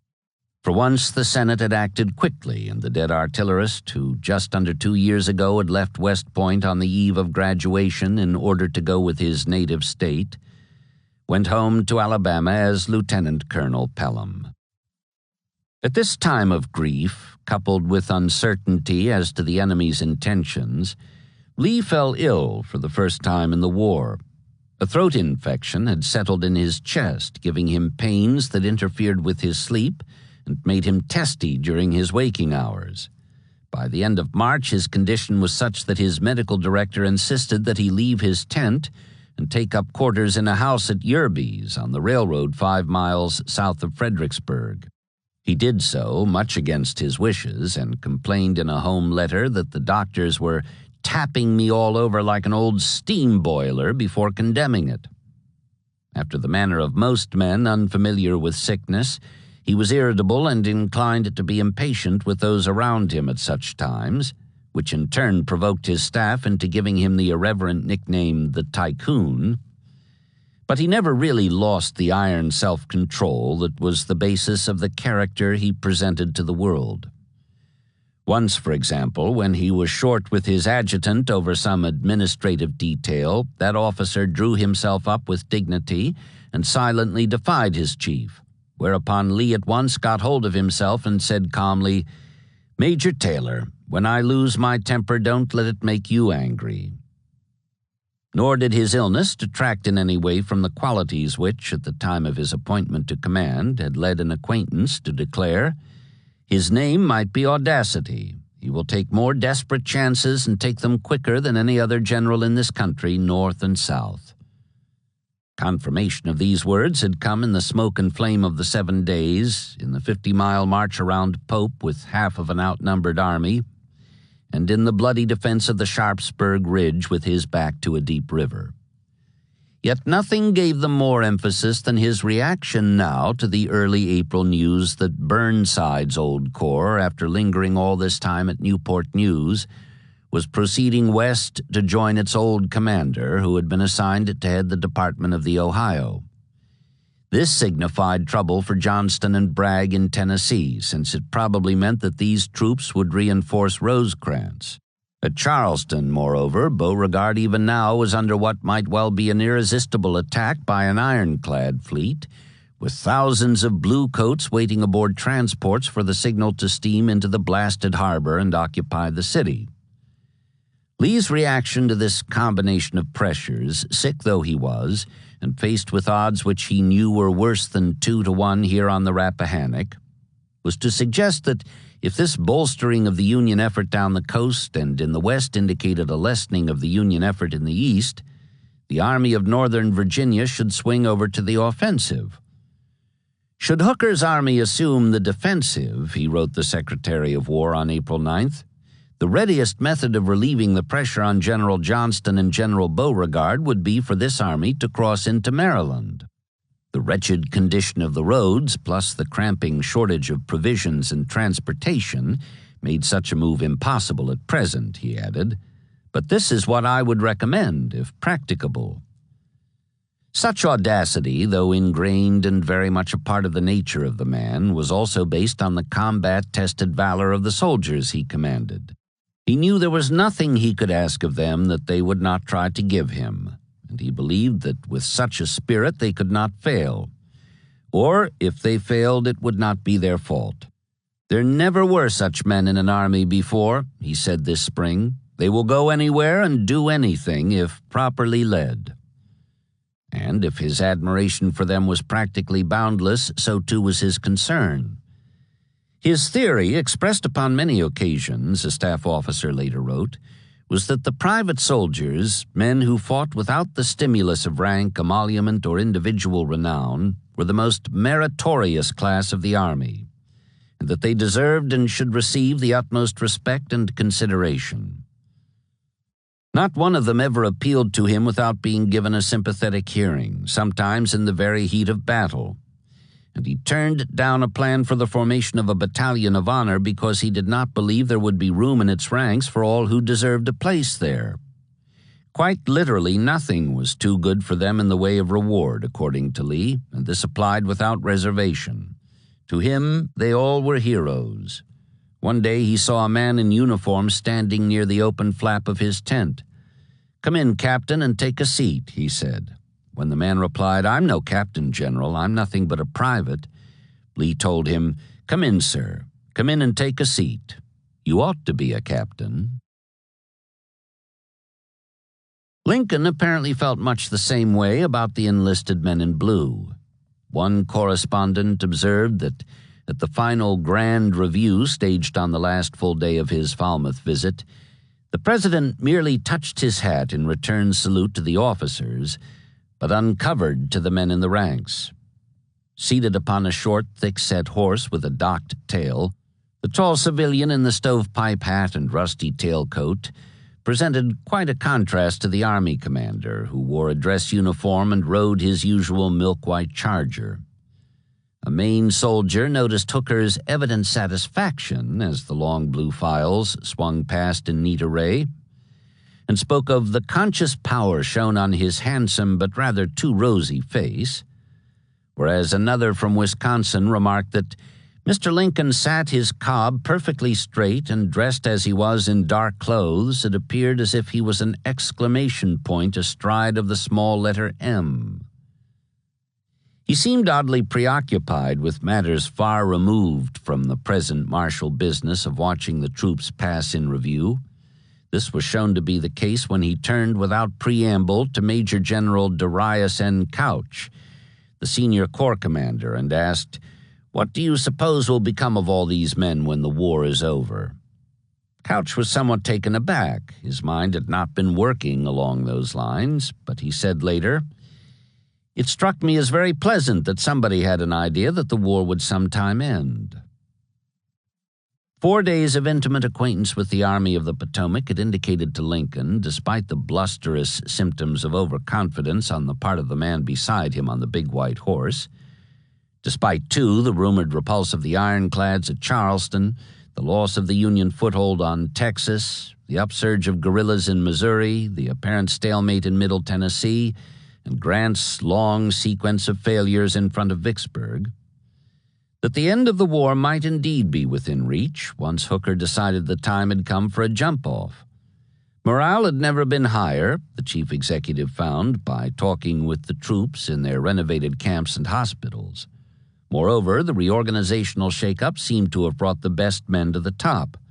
Sumner and Franklin were gone for good, along with the clumsy grand division arrangement, which had accomplished little more than the addition of another link to the overlong chain of command.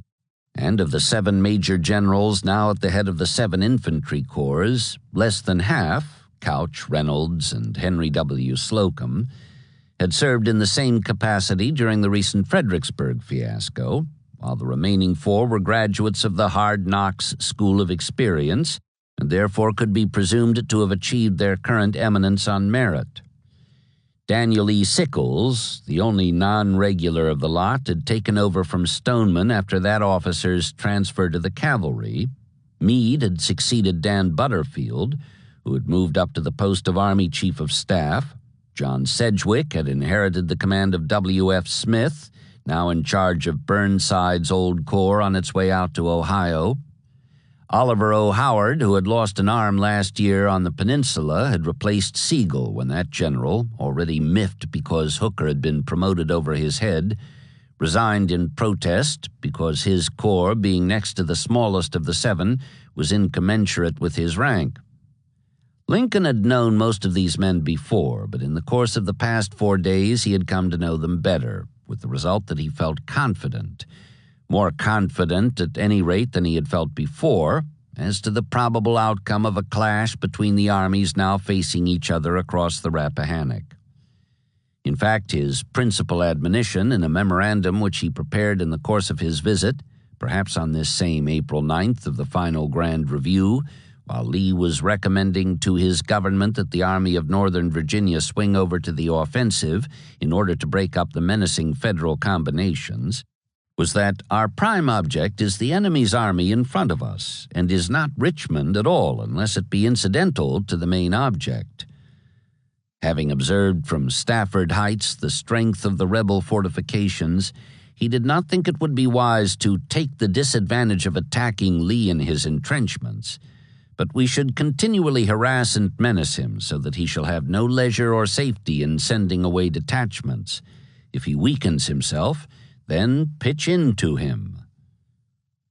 One further admonition he had, and he delivered himself of it the following morning as he sat with Hooker and Couch before departing for Aquia Landing, where the steamer was waiting to take him and his party back to Washington. "I want to impress upon you two gentlemen," he said, "in your next fight, put in all your men." He pronounced the last 5 words with emphasis, perhaps recalling that in the December fight a good half of the army had stood idle on the left, while the conflict wore toward its bloody twilight finish on the right. And then he was off to join his wife and son for the boat ride up the Potomac. Although the trip unquestionably had done him good, providing him with the rare chance to relax, it was, after all, no more than an interlude in the round of administrative cares, a brief recess from the importunities of men who sought to avail themselves of the power of his office. When a friend remarked that he was looking rested and in better health as a result of his visit to the army, Lincoln replied that it had been a great relief to get away from Washington and the politicians. "But nothing touches the tired spot," he added. 3. Longstreet, on his own at last, at least in a manner of speaking, was finding no such opportunities for glory beyond the James as his fellow Corps Commander Jackson had found the year before, on detached service out in the Shenandoah Valley. There, Stonewall had not only added a brisk chapter to military history and several exemplary paragraphs to future tactics manuals, but had also earned for himself, according to admirers, the one thing his senior rival, according to detractors, wanted more than anything on or off the earth: a seat among the immortals in Valhalla. However, this South Side venture, being a different kind of thing, seemed quite unlikely to be productive of any such reward. Designed less for the gathering of laurels than for the gathering of the hams and bacon which for generations had made and would continue to make the Smithfield region famous, it was aimed at satisfying the hunger of the stomach rather than the hunger of the soul. What was more, throughout his 10 weeks of independent command, old Peter was obliged to serve 3 masters, Davis, Seddon, and Lee, who saddled him with 3 separate, simultaneous, and sometimes incompatible assignments. 1. The protection of the national capital threatened by combinations of forces superior to his own. 2. The gathering of supplies in an area that had been under federal domination for nearly a year. And 3. The disposition of his troops so as to be able to hurry them back to the Rappahannock on short notice. To these there presently was added a 4th, the investment of Suffolk, which had more men within its fortifications than he could bring against them. The wonder under such conditions as obtained was not that he failed in part, but that he succeeded to any degree at all in fulfilling these divergent expectations. In Richmond itself there had been no talk of failure at the outset, only a feeling of vast relief, as the battle-hardened divisions of Hood and Pickett arrived to block the approach of blue forces reported to be gathering ominously east and southeast of the city, beyond the rim of entrenchments mainly occupied by part-time defenders recruited in the emergency from the host of clerks and other government workers who had escaped conscription up to now. One of these, an industrious diarist, influenced perhaps by a far-fetched sense of rivalry, or perhaps by the fact that in the past 6 months, since Lee's army had set out northward after Pope, he had forgot what a combat soldier looked like, thought the First Corps veterans pale and haggard when he saw them on February 18th, slogging through snow deposited calf-deep in the streets by a heavy storm the night before. 4 days later, however, Seddon wrote Lee that their appearance, spirit, and cheerfulness afforded great satisfaction, not only to the authorities, but also to the fretful populace. General Longstreet is here, the secretary added, and under his able guidance of such troops, no one doubts as to the entire security of the capital. On February 25th, he appointed the burly Georgian commander of the Department of Virginia and North Carolina, which was created by combining the 3 departments of Richmond, Southern Virginia, and North Carolina, respectively under Major Generals Arnold Elzey, Samuel G. French, and D.H. Hill, together with the independent Cape Fear River District under Brigadier General W.H.C. Whiting, who was charged with protecting Wilmington from attack by land or water. Longstreet's total number of men present for duty, including those in the 2 divisions he brought with him, plus Ransom's demi-division forwarded earlier, was 44,193 of all arms, mostly scattered about the 2 states in ill-equipped and poorly administered garrisons of defense. Already outnumbered by the Federals on hand, whose current strength of 50,995 effectives he considerably overestimated, he was alarmed by reports received on the day he assumed command that transports were arriving daily in Hampton Roads, crowded to the gunwales with reinforcements for the intended all-out drive on Richmond. So far, they had unloaded an estimated 40,000 or 50,000 troops at Newport News, he wired Lee, and there were rumors that Joe Hooker himself had been seen at Fort Monroe, presaging the early arrival of the balance of the Army of the Potomac. In such alarming circumstances, and schooled as he had been in strategy under Lee, old Peter reasoned that the time had come for him to attack, if only by way of creating a diversion. As he put it, "We are much more likely to succeed by operating ourselves than by lying still to await the enemy's time for thorough preparations before he moves upon us." However, it was in the attempted application of this commendable principle that his troubles really began, for it was then that he came face to face with the fact that the exercise of independent command, especially in the armies of the Confederacy, involved a good deal more than a knowledge of tactics and logistics. Like him, his 3 ranking subordinates were West Pointers in their earlier middle 40s, and like him, too, they had their share of temperamental peculiarities, as he discovered when he issued instructions for a joint attack on New Bern. Held by the Federals for nearly a year now, the town had been the base for their mid-December advance against the Wilmington and Weldon Railroad, 60 miles away at Goldsboro, and it was Longstreet's belief that an attack on both banks of the Neuse River farther down would pinch off the Blue garrison and expose it to capture or destruction. His plan was for Hill to move against the place with his whole command, reinforced by one of Whiting's 2 brigades, which would give him about 14,000 men in all. Hill was altogether willing, having recently excoriated the Yankee invaders by calling upon his infantry to cut down to 6 feet by 2 the dimensions of the farms which these plunderers proposed to appropriate. But Whiting was not, even though the brigade asked for was Ransom's, detached from the First Corps and forwarded to him only the month before. In response to Longstreet's call for half your force and as many more as can be spared from the Wilmington garrison, along with one of his 3 long-range Whitworth guns. Whiting, a brilliant 39-year-old Mississippian who, 3 years after old Peter had finished near the bottom of the West Point class of '42, had not only graduated at the top of his class, but had done so with the highest marks any cadet had ever made, promptly wrote, "I perceive you are not acquainted with this vicinity.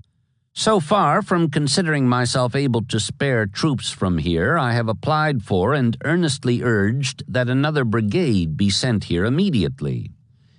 The works here are by no means completed, and I need the services of every man I can raise." The result was that Hill moved against New Bern without the help of Whiting's men or the loan of the precious long-range gun, and though he converted what was to have been an attack into a demonstration, it was March 14th, the anniversary of the fall of the town to the Federals as a follow-up of their capture of Roanoke Island. Even that was repulsed decisively when the defenders towed gunboats up the river from Pamlico Sound and opened a scorching fire against the Confederates on both banks, inflicting 30-odd casualties at a cost of only 6. Back in Goldsboro 2 days later, Hill was furious. "The spirit manifested by Whiting has spoiled everything," he protested in his report. As he saw it, the proper correction for this was for the government to keep its word that he would be given command of all the troops in the state, including those at Wilmington, in which case he would be able to bend the fractious Whiting to his will. "I have received nothing but contemptuous treatment from Richmond from the very beginning of the war," he complained hotly, "but I hope they will not carry matters so far as to perpetuate a swindle." Longstreet, receiving his caustic friend's report, sought to protect him from the wrath of their superiors. "I presume that this was not intended as an official communication," he replied, "and have not forwarded it. I hope that you will send up another account of your trip." Hill neither insisted that the document stand nor offered to withdraw it, but he declined to submit a new or expurgated account of what old Peter referred to as his trip. For all his obstreperous ways of protesting the injustice he saw everywhere around him, Hill was only one among the many when it came to presenting his chief with problems. Arnold Elzey, in charge of the Richmond defenses north of the James, had only recently returned to duty after a long and painful convalescence from the face wound he had suffered at Gaines' Mill. A Marylander, he originally had had the last name Jones, but had dropped it in favor of his mother's more distinctive maiden name. Erratic and moody, perhaps because of his disfigurement and the internal damage to his mouth which made his words scarcely intelligible, he was said to be drinking heavily, a particular yet not uncommon type among the casualties of war, injured as much in pride as in body. At any rate, neither he nor his command could be counted on for anything more than the desperate last-ditch resistance that was his and their assignment. Moreover, Longstreet had no high opinion of the abilities of Sam French, who was charged with the defense of Petersburg, that vital nexus of rail supply lines connecting Virginia and the deeper South.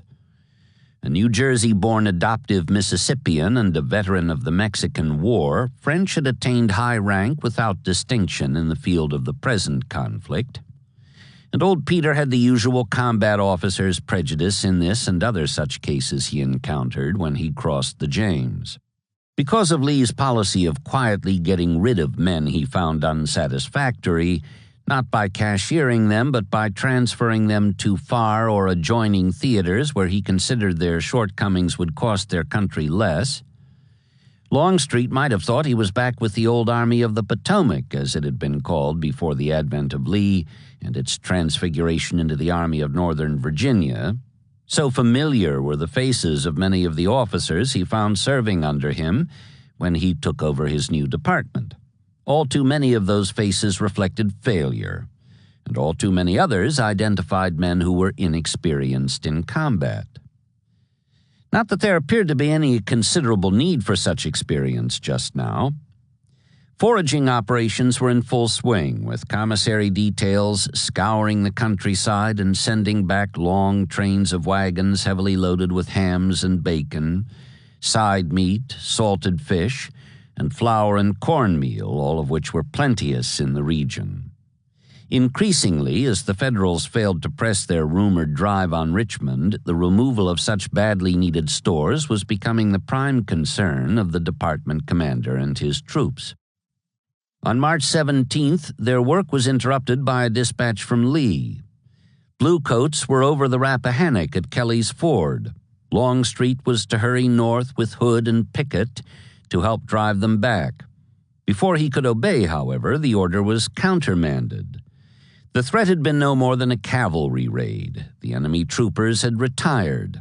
Old Peter returned to his foraging duties with new zeal.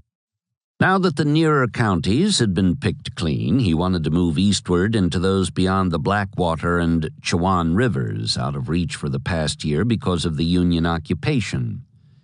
He figured that if the Yankees could be driven back within their works and held there for a reasonable length of time, his commissary agents, unhampered by the enemy and aided by the citizens of those regions who had remained intensely loyal to the Confederacy through long months when they might have thought themselves forsaken, would be able to effect a quick removal of the stores. However, this was at best a risky business for him to undertake. He would not only have to keep his two most effective divisions ready to disengage on short notice in order to be able to speed them north on call from Lee, he would also have to detail a considerable portion of his force for commissary duties behind the lines if he was to accomplish the main purpose underlying his reason for advancing in the first place. In short, with these two disadvantages added to the fact that he was outnumbered before he even began, he would be reversing the required 2-to-1 numerical ratio between the two parties engaged in siege operations. But he decided to give the thing a try in any event, for the sake of all those thousands of slabs of bacon and barrels of herring awaiting removal from areas previously inaccessible to the soldiers who were fighting here and elsewhere for their eventual deliverance from the Blue forces now in occupation. He made his plans accordingly. Hood and Pickett would join French for a movement against Suffolk, which would serve the double purpose of bringing the fertile Blackwater-Chowan watersheds within the grasp of his commissary agents, and of blocking the path of a Federal drive on Petersburg from the lower reaches of the James. Nor was that all. Hill, reinforced at last by Ransom's brigade, pried loose from Whiting over that general's violent protest that he was being stripped of 2/3 of his infantry on the eve of an all-out assault on Wilmington by the ironclad fleet DuPont was assembling at Port Royal, would move simultaneously against Washington, North Carolina, the Tar River gateway to a region which was lush with agricultural produce, and gave access to the fisheries of Upper Pamlico Sound. This slower movement under Hill, while equally rich in foraging possibilities, was more in the nature of a diversion, favoring the main effort against Suffolk, which would be under Longstreet's personal direction. It was old Peter's hope that the Unionists, being threatened in two places at once, would not only be prevented from strengthening either at the expense of the other, but would also be thrown off balance by the expectation of additional strikes all down the long perimeter of their coastal holdings. Though he made it clear at the outset, to his superiors as well as to his subordinates, that both advances were intended to be no more than demonstrations, staged primarily to drive the Bluecoats within their works so that his foraging details would be free to scour the area unmolested, he did not overlook the possibility of taking advantage of any opening the enemy might afford. Food for Lee's soldiers was his main concern, but he intended to draw blood, too, despite the numerical odds, whenever and wherever the tactical risk appeared slight enough to justify grasping the nettle. The principal object of the expedition was to draw out supplies for our army, he reminded the War Department after the movement against Suffolk was underway. I shall confine myself to this unless I find a fair opportunity for something more.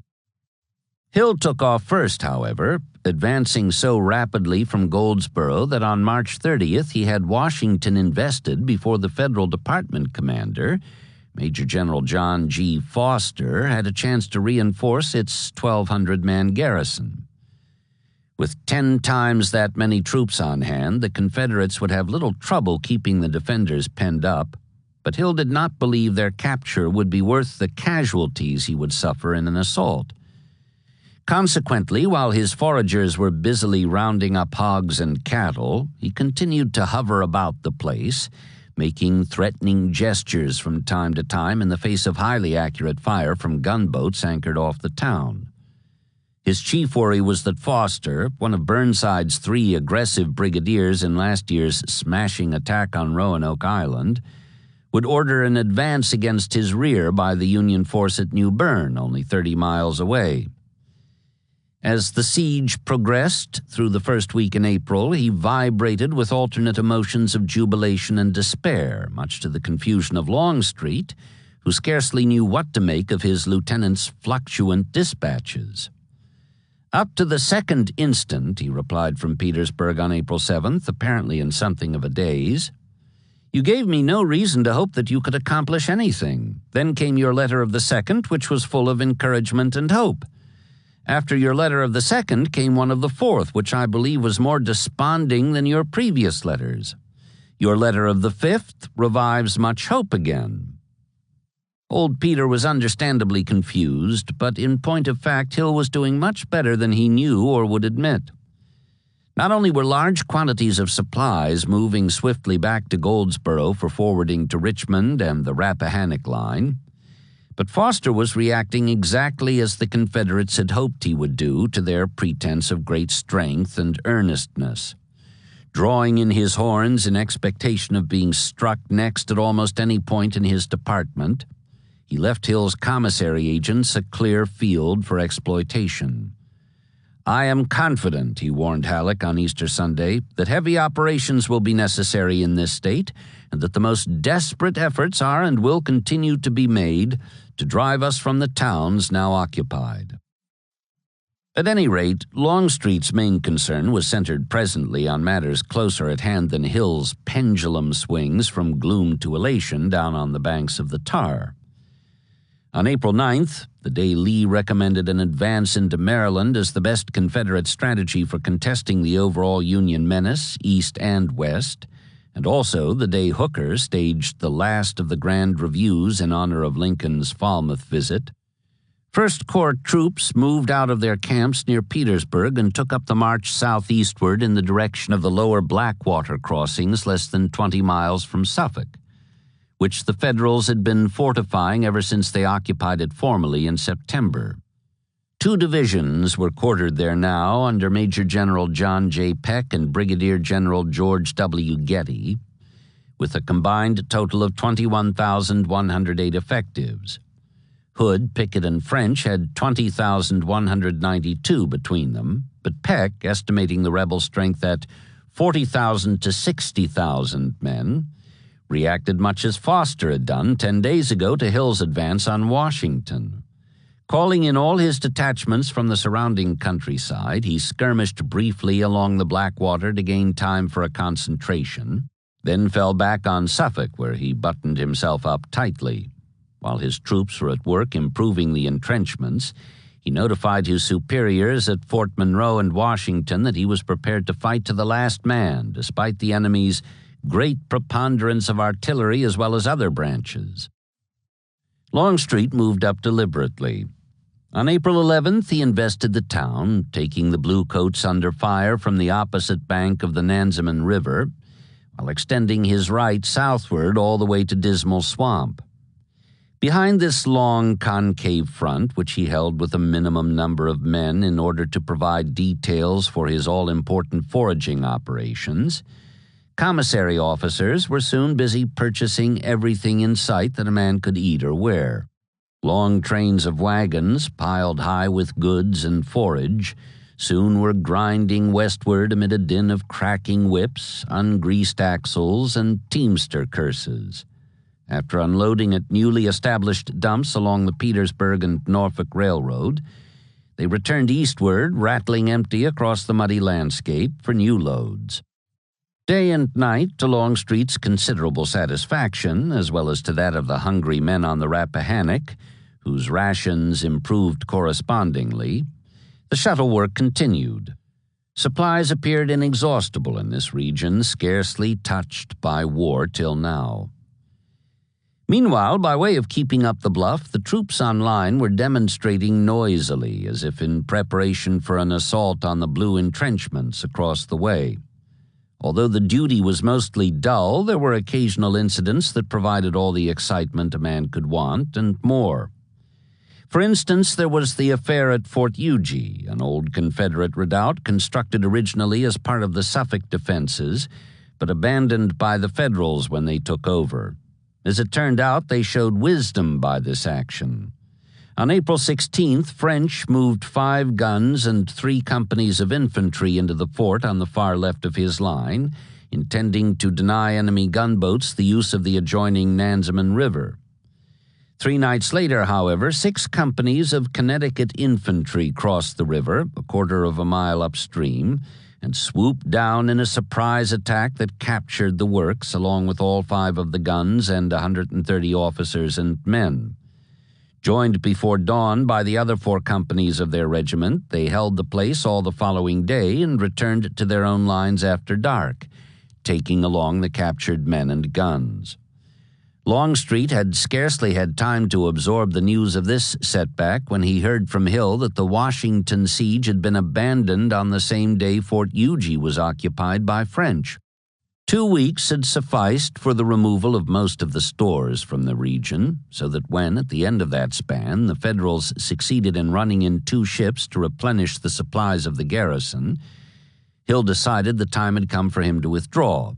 Back at Goldsboro before the week was out, he praised his troops for their vigilance on duty and good behavior everywhere. His scorn he reserved for home guarders, especially those of lofty rank, whose avoidance of combat duty he blamed for his lack of the strength required to drive the detested Yankees not only into their rat holes at New Bern and Washington, but into Pamlico Sound as well. "And such noble regiments they have," he sneered at these stay-at-home Tar Heel warriors. 3 field officers, 4 staff officers, 10 captains, 30 lieutenants, and 1 private with a misery in his bowels. When our independence is won, the most trifling soldier in the ranks will be more respected, as he is now more respectable, than an army of these skulking exempts. Longstreet accepted vexation far more philosophically. Even the overrunning of Fort Huger, though it showed, as he said, a general lack of vigilance and prompt attention to duties, did not arouse his ire. Many of the officers were of limited experience, he concluded his report of the affair, and I have no doubt acted as they thought best. I do not know that any of them deserve censure. This lesson, it is hoped, will be of service to us all. Others reacted differently as the Suffolk siege wore on. Hood, for example, had small use for this buttoned-up style of warfare. "Here we are in front of the enemy again," he wrote Lee toward the end of April. "The Yankees have a very strong position, and of course they increase the strength of their position daily. I presume we shall leave here so soon as we gather all the bacon in the country." Boyishly, the Kentucky-born Texan added, "When we leave here, it is my desire to return to you. If any troops come to the Rappahannock, please don't forget me." 31 and a bachelor, Hood was bored. But that could scarcely be said of his fellow division commander Pickett. This 38-year-old widower, a handsome if rather doll-faced man with long chestnut curls, which he anointed regularly with perfume, was in the full flush of a sunset love affair with a South Side girl not half his age. LaSalle Corbel was her name. He styled her the charming Sally. His dead wife had been called Sally too, and wrote her ardent letters signed Your Soldier, despite the fact that he saw her almost nightly, riding up to her home at Chuckatuck by twilight and back to his lines before the first red glow of dawn. When Longstreet at last began to frown on this inattentiveness to duty, not to mention the abuse of horseflesh, Pickett tried to persuade the Corps adjutant, Major G. Moxley Sorrell, to give him permission to take off without old Peter's knowledge. Sorrell, who did not approve of what he called such carpet night doings in the field, declined to accept the responsibility for what might happen in Pickett's absence and referred him back to Longstreet. "But he is tired of it and will refuse," the ringleted Virginian protested. "And I must go. I must see her. I swear, Sorrell, I'll be back before anything can happen in the morning." Sorrell still said no, but recalling the scene years later, he added that Pickett went all the same. Nothing could hold him back from that pursuit. Increasingly, as spring wore on and the end of the campaign drew near, he himself had set a May 3rd closing date by notifying Richmond on April 19th that 2 more weeks would suffice for draining the region of its stores. Longstreet grew dissatisfied, not so much with what he had done, which was, after all, considerable, as with the thought of what he had not done. While it was true that he had carried out, practically to the letter, his difficult triple assignment, that is, he had kept the Yankees out of Petersburg, he had secured enormous quantities of previously inaccessible supplies, and he had kept his First Corps troops on the alert for a swift return to Lee. It was also painfully true that he had accomplished nothing that would compare in tactical brilliance with even the smallest battlefield victory scored by Jackson out in the valley a year ago. As a result, the taking of Suffolk, along with its thousands of bluecoats and tons of materiel, began to appeal to him more and more as a fitting end to these 2 months of detached service. Moreover, as the notion grew more attractive in his mind's eye, it also began to appear more feasible to his military judgment, despite the fact that the Federals inside the place were stronger now by some 9,000 reinforcements brought in from Hampton Roads than they had been at the outset. There were several ways of assessing this last, however, and one was that the grandeur of the triumph would be in direct ratio to the plumpness of the prize. Accordingly, old Peter wrote to Lee, telling him what he had in mind and asking if he could not be sent the rest of his corps in order to assure the success of his assault on the Blue entrenchments. Foreseeing objections, as well he might, he suggested that Lee, if need be, could fall back to the line of the Annis, though it was his own conviction that one corps would be able to stand fast on the Rappahannock in the event of an attack. Lee replied on April 27th that Hooker was far too strong and just now far too active for him to consider a further weakening of his army. In fact, he countered by asking his lieutenant if he could spare him any of the troops in North Carolina. But he certainly did not veto the proposal for ending the South Side siege with an assault. "As regards your aggressive movement upon Suffolk," he wrote, "you must act according to your good judgment. If a damaging blow could be struck there or elsewhere, of course it would be advantageous." He added some doubts as to whether the game would be worth the candle in this case, but Longstreet could see in the letter a relaxation of the urgency for keeping his First Corps divisions practically uncommitted in order to have them ready to hurry north on short notice. Consequently, while his foraging crews kept busy hauling out the last of the precious wagon loads of hogs and corn and herring, he turned his thoughts to tactical details of the assault that would cap the climax by adding the one element, glory, so far lacking in a campaign already productive of much else. 3 days later, however, April 30th, his plans were shattered by a wire from Adjutant General Cooper in Richmond, quoting a dispatch just received from Lee. Hooker was over the Rappahannock in great strength, above as well as below Fredericksburg, Lee had announced, and it looks as if he was in earnest. Cooper's instructions to Longstreet were brief and to the point. "Move without delay your command to this place to effect a junction with General Lee." Longstreet inquired by telegraph whether this meant that he was to abandon his wagons, still scattered about on foraging operations, and risk a quick withdrawal of his men, which would bring out the Federals hot on his heels. "By no means," Cooper replied on May Day. What had been intended was for him to secure all possible dispatch without incurring loss of trains or unnecessary hazard of troops.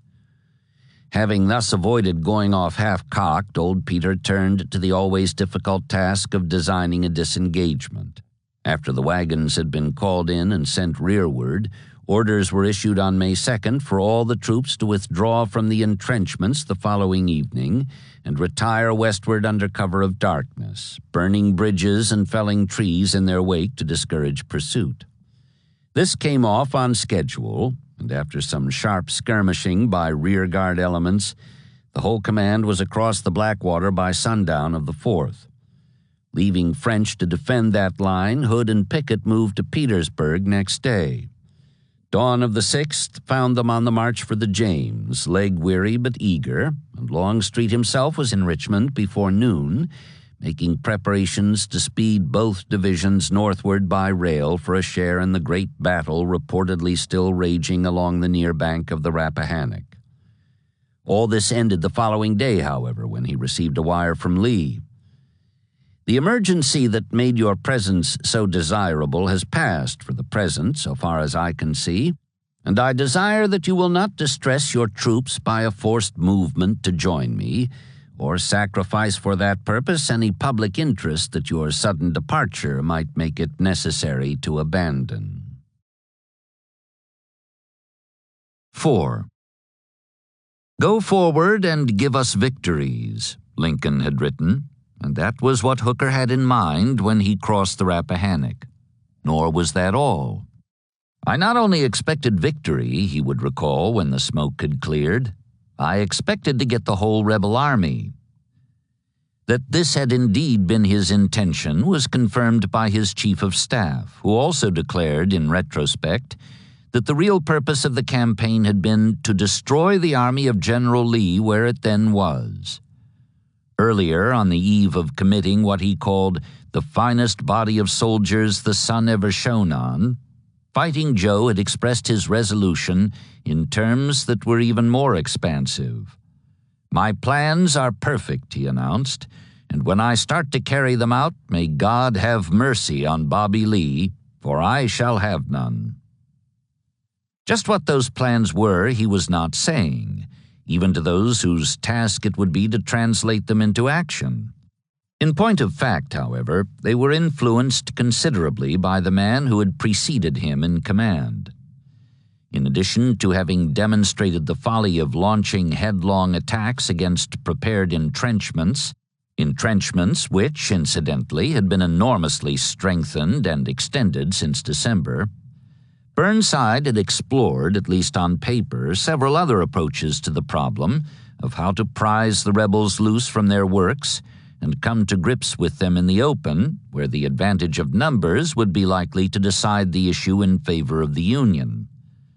Now he had departed, taking his deportment with him out of the Army of the Potomac, thank God.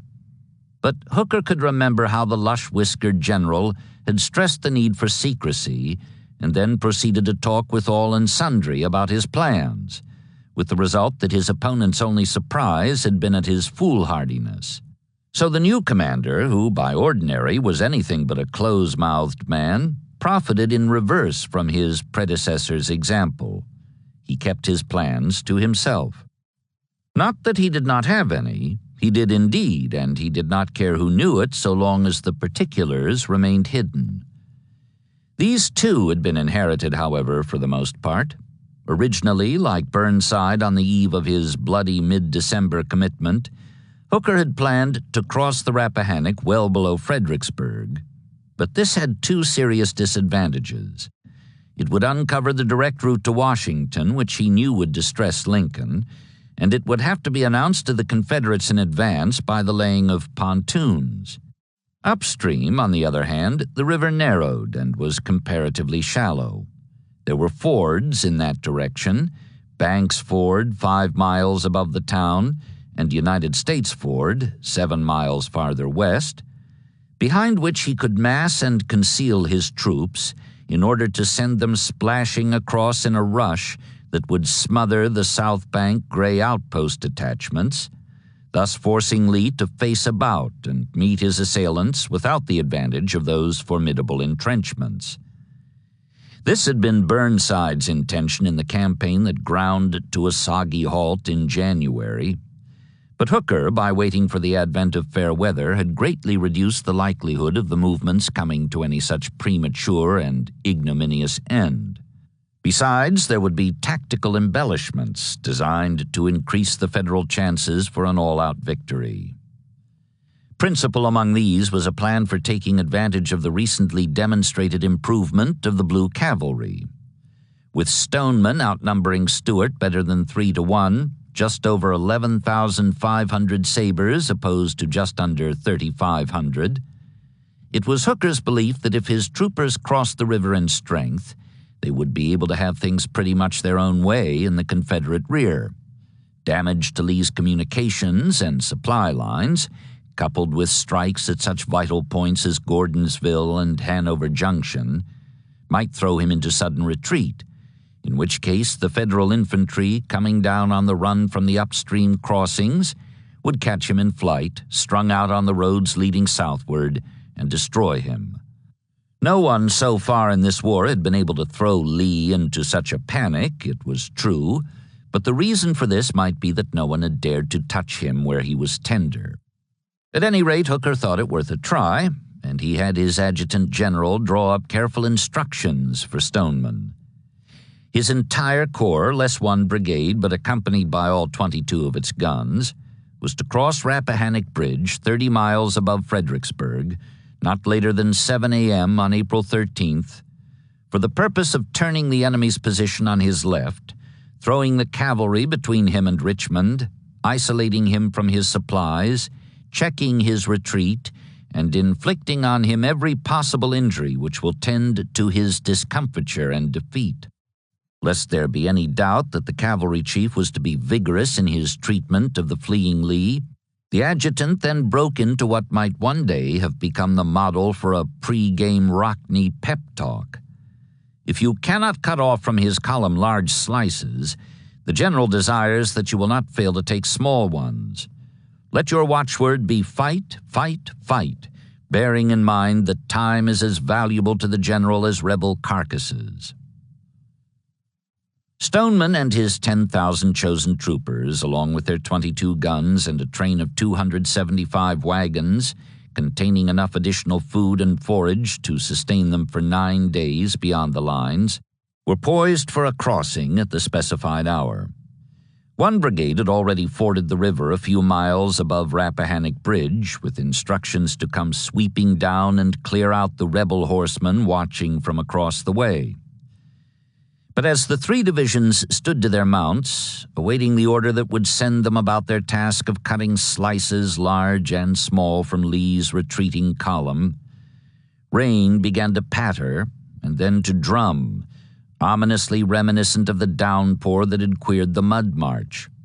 Now, as then, roads became quagmires and the river began to swell, flooding the fords and tugging at the shaky pilings of the bridge.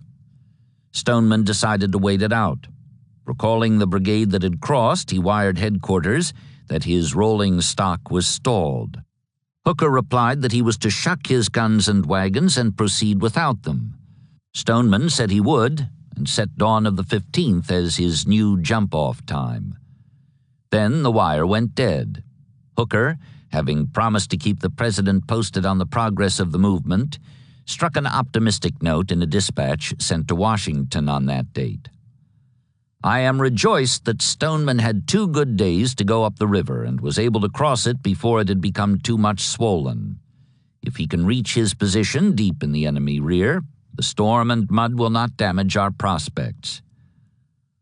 Lincoln was not so sure. It was his belief, he replied within the hour, that General S. is not moving rapidly enough to make the expedition come to anything.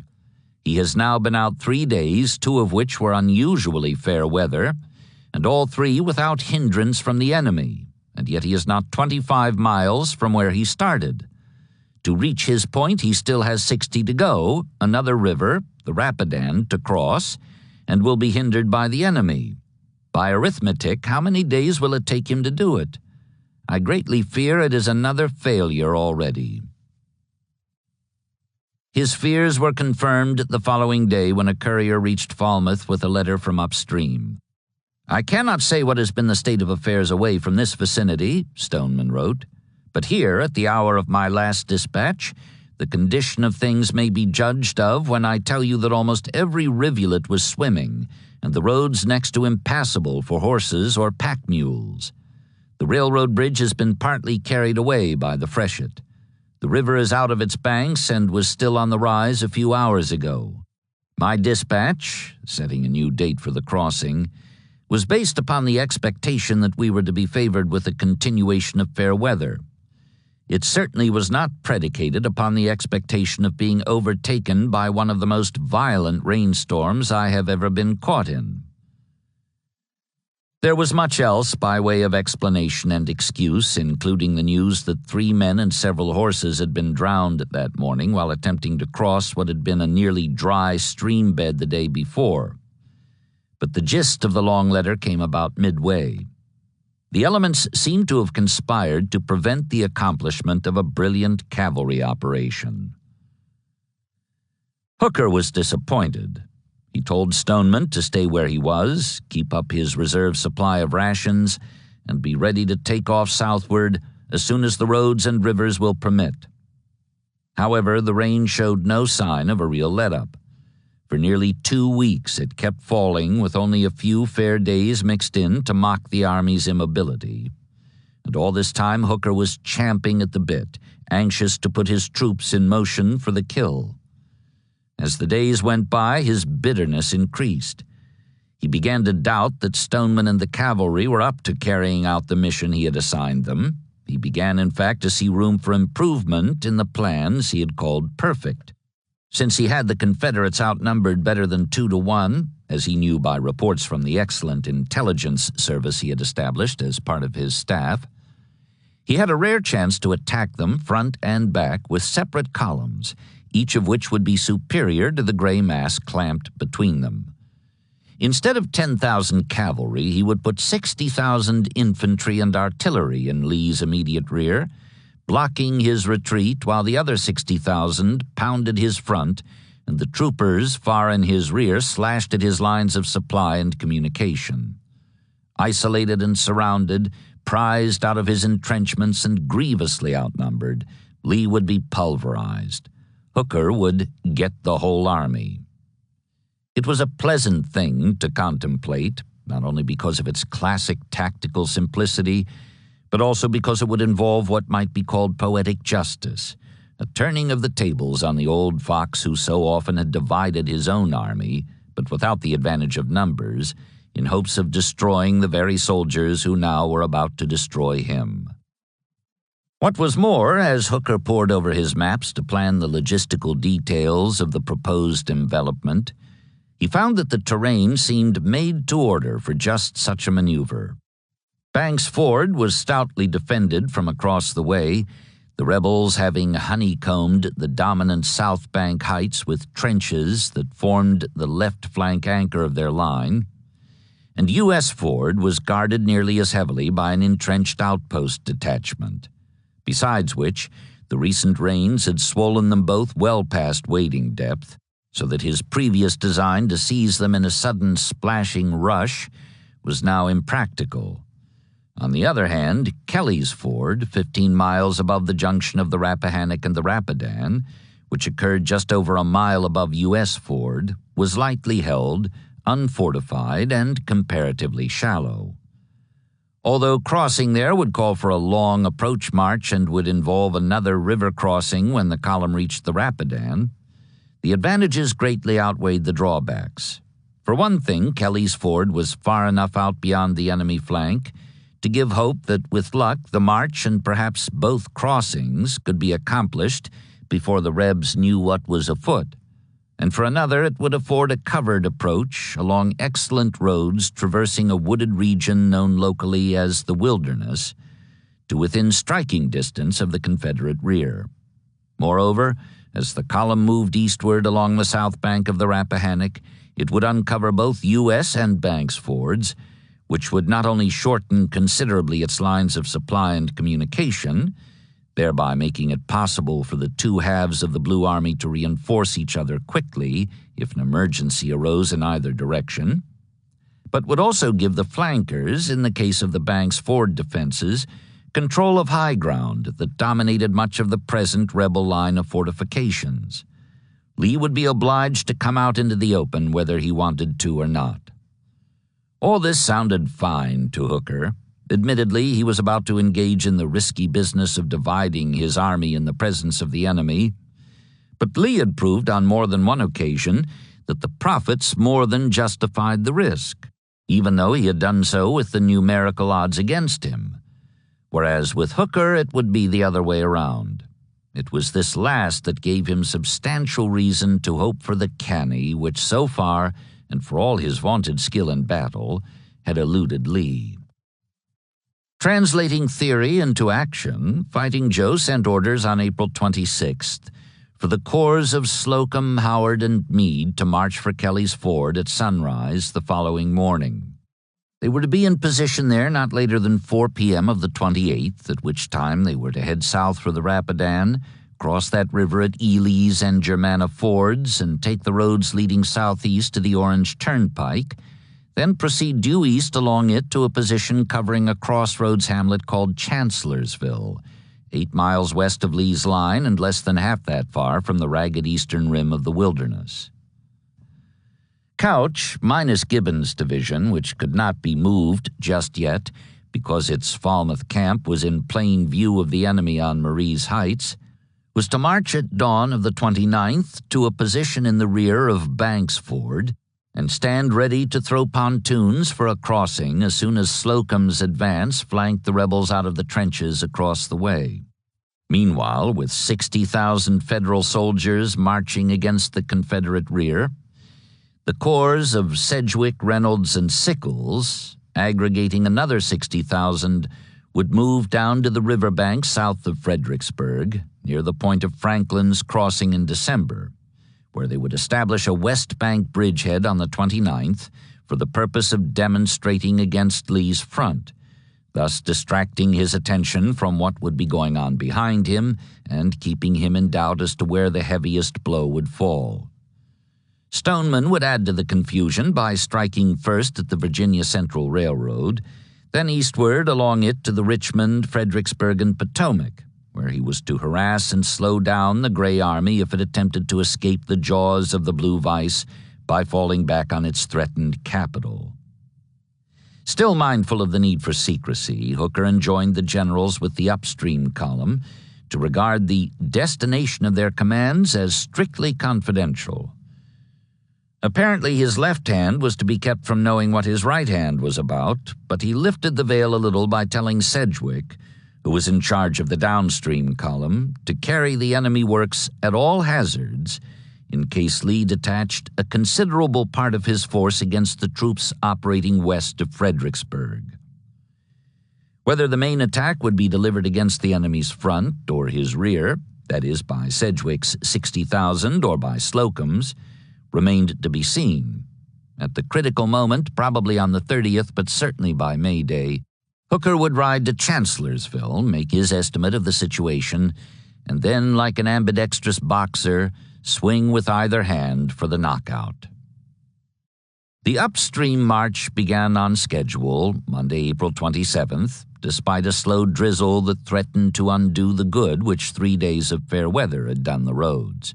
Slogging toward Hartwood Church and Morrisville, where they would turn off south for Kelly's Ford, the veterans chanted as they trudged, "The Union boys are moving on the left and on the right. The bugle call is sounding, our shelters we must strike. Joe Hooker is our leader, he takes his whiskey strong, so our knapsacks we will sling and go marching along."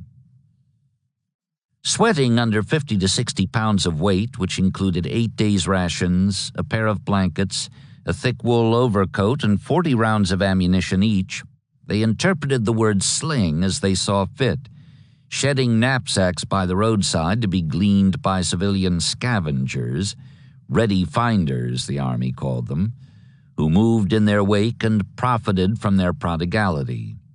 Hooker's administrative sensibilities were offended by the waste, but he was consoled by the fact that the march was otherwise orderly and rapid in spite of the showers, which fortunately left off before midday without softening the roads. In response to a wire that afternoon from a fretful Lincoln, "How does it look now?" he managed to be at once reticent and reassuring. "I am not sufficiently advanced to give an opinion. We are busy. Will tell you all soon as I can and have it satisfactory." Riding next day up to Morrisville through rain that had come on again to slow the march and throw it several hours behind schedule, he was pleased all the same to note that the column had turned south for the Rappahannock, and he sent an aide ahead with a message urging Slocum to make up for lost time. "The general desires that not a moment be lost until our troops are established at or near Chancellorsville. From that moment all will be ours." He sounded buoyant, and presently he had cause for feeling even more so. By dusk, the head of the flanking column was approaching Kelly's Ford, and Hooker received word from his chief of staff at Falmouth that Couch had his 2 divisions in position behind Banks' Ford, as ordered, and was improving the waiting time by extending the telegraph to U.S. Ford, in case that proved to be a better point for crossing. Sedgwick had been delayed by the rain, Butterfield added, but he had his 3 corps on the march and would begin throwing 5 pontoon bridges across the river below Fredericksburg on schedule in the morning. Moreover, though the weather had been too gusty to permit spyglass observation from the bobbing gondolas of Professor T.S.C. Lowe's 2 balloons, the ruse of leaving Gibbon's division in its exposed camp seemed to have worked as intended. Lowe reported that from what he could see, the Confederate trenches appeared to be occupied as usual, indicating that Lee almost certainly had no intimation that the various Federal columns were on the move for positions from which to accomplish his destruction. All this was about as encouraging as could be. But Hooker, being painfully familiar with the tricks of the old fox across the way, was leaving as little as possible to chance. He wired Lowe to send a balloon up anyhow, despite the wind and darkness, to see where the enemy's campfires are, not forgetting to add, "Someone acquainted with the position and location of the ground and of the enemy's forces should go up."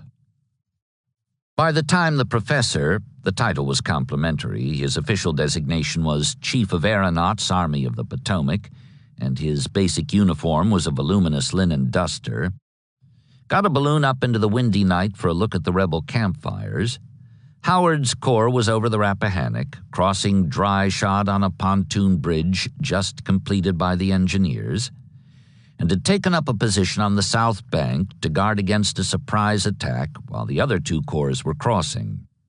Slocum came over at dawn, followed by Meade, who struck out southeastward for Ely's Ford. Then Howard fell in behind Slocum, who had already headed south for Germanna Ford. Behind all 3 came Stoneman, a full day late and complaining bitterly that the alert order had not allowed him time to call in his 10,000 horsemen from their camps around Warrenton.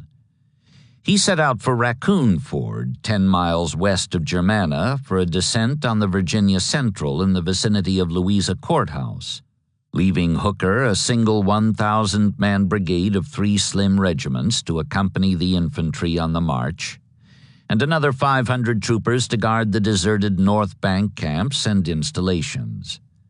The foot soldiers pushed ahead, stepping fast but warily now, for it was here in the V of the rivers that Pope, for all his bluster, had nearly come to grief in August. Neither column encountered any real difficulty, however, in the course of its day-long hike to the Rapidan, nor did Slocum's run into much trouble after it got there. His advance guard, splashing its way through the chest-deep water, surprised a drowsy 100-man rebel detachment at Germanna, capturing a number of graybacks before they knew what was upon them. Finding timbers collected here on the south bank for the construction of a bridge, the jubilant bluecoats set to work and put them to use in short order, with the result that the rest of their corps, and all of Howard's, made a second river crossing without having to wet their socks. Meade's troops had no such luck, though he too encountered no opposition in the V.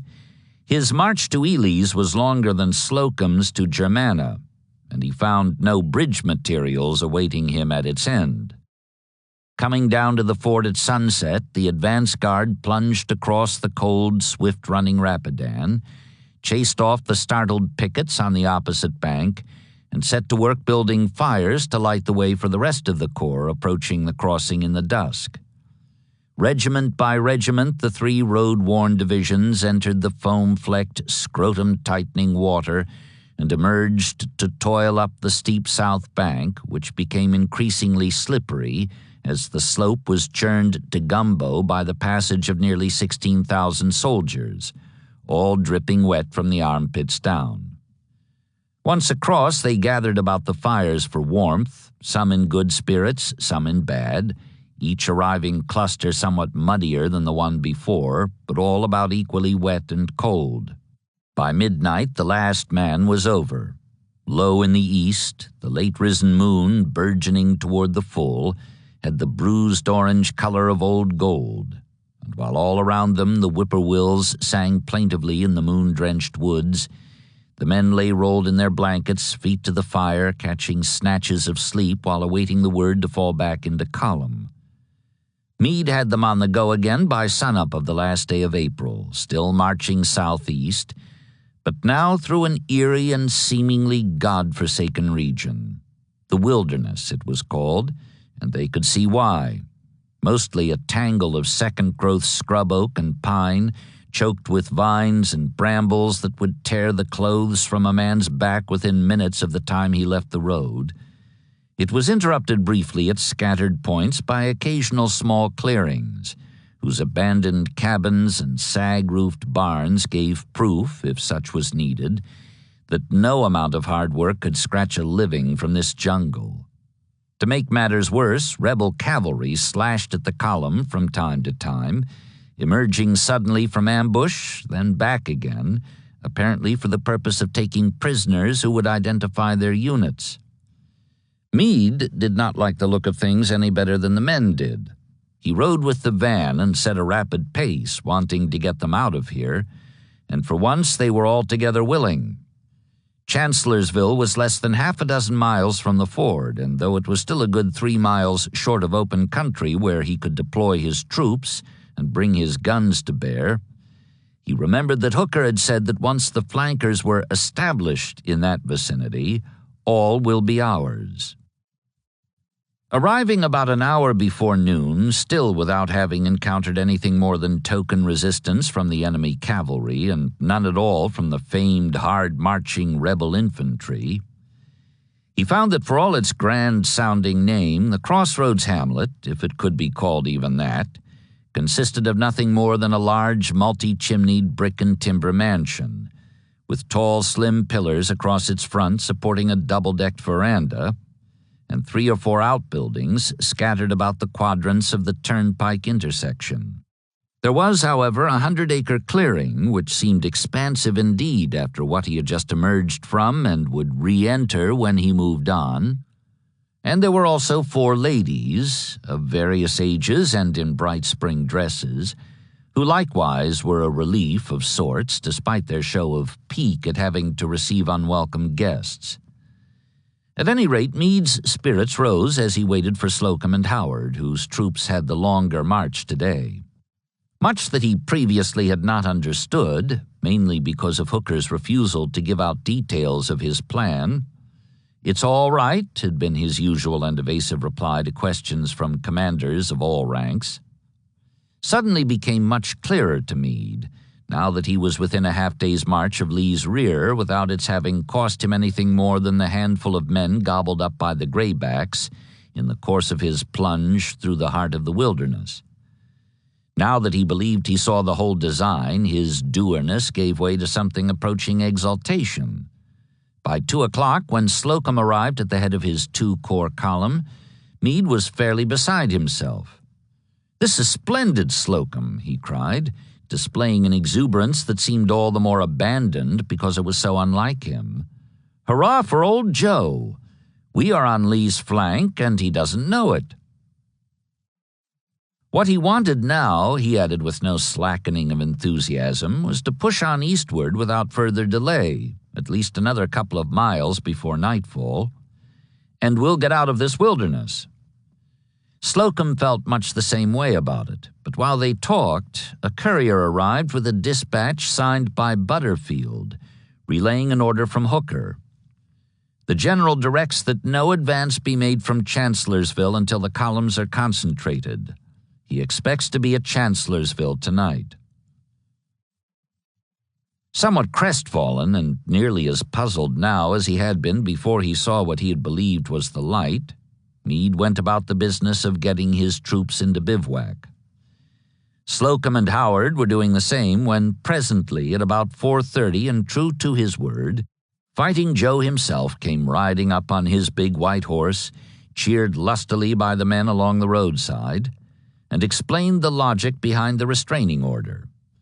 The easterly advance along the turnpike had already flanked the rebels out of their U.S. Ford defenses, permitting Couch to sidle upstream for a crossing there instead of at Banks Ford, where the defenders were still in occupation. He was on the march for Chancellorsville even now, and Gibbon had been alerted to join him from Falmouth with his 3rd Division.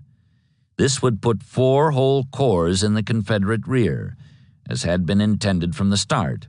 But the Northern commander had it in mind to do even more by way of cinching the victory already within reach. Sedgwick's bridgehead having been established across the river below Fredericksburg with a minimal resistance from the rebels on the heights, who thus were clamped securely between 2 superior Union forces which now could reinforce each other, rapidly and at will by way of U.S. Ford, Hooker had decided to summon Sickles from the left to add the weight of his corps to the blow about to be delivered against the more vulnerable enemy rear. His arrival tonight or tomorrow morning would bring the striking force up to a strength of 77,865 effectives within the 5 corps. With 3 regiments of cavalry added, along with several batteries detached from the artillery reserve, engineer troops, and headquarters personnel, the total would reach about 80,000 of all arms, who then could be flung in mass against Lee's rear to accomplish his destruction with a single May Day blow. Meade was considerably reassured. He saw, in fact, or believed he saw, a brighter light than ever. A rare attention to detail, pontoons in place on time, road space properly allotted to columns on the march, surprise achieved through ruse and secrecy, had made possible at practically no cost at all one of the finest maneuvers in military history. Now this same attentiveness with regard to the massing of troops for the ultimate thrust would also make possible one of the grandest victories. Sure enough, Couch arrived before nightfall and went into bivouac a mile north of the crossroads. Sickles sent word that he was on the way. Once more, careful planning had paid off. A New York Herald correspondent who had accompanied the flankers shared the pervading optimism. "It is rumored that the enemy are falling back toward Richmond," he wrote, "but a fight tomorrow seems more than probable. We expect it, and we also expect to be victorious." Hooker expected it too because he knew the rumor to be untrue. Sedgwick, from his low-lying close-up position south of Fredericksburg, and Professor Lowe from the gondola of one of his big yellow balloons riding high over Stafford Heights, had both assured him that the Confederates still occupied the ridge beyond the town. Reynolds, in fact, had reported to headquarters this afternoon that he believed some of the troops in his front had just arrived from Richmond, which brought the reply, "General Hooker hopes they are from Richmond, as the greater will be our success." His spirits were high, and so were those of his men, who cheered him to the echo, especially when a congratulatory order was read to them that evening in their camps around Chancellorsville. It is with heartfelt satisfaction that the commanding general announces to the army that the operations of the last 3 days have determined that our enemy must either ingloriously fly or come out from behind his defenses and give us battle on our own ground, where certain destruction awaits him. Battle on his own ground, setting aside for the moment the question of whether any part of the Old Dominion could ever properly be so termed in relation to the man Lee called Mr. F.J. Hooker, was exactly what Stonewall Jackson had been aching to give him for the past 3 months. "We must make this campaign an exceedingly active one," the Virginian declared as spring approached. "Only thus can a weaker country cope with a stronger. It must make up in activity what it lacks in strength." Fredericksburg, for all its one-sided tactical brilliance, had been a strategic disappointment to him, and he hoped to compensate for this in the great battle he knew would be fought as soon as the Federals decided the time had come for them to attempt another Rappahannock crossing.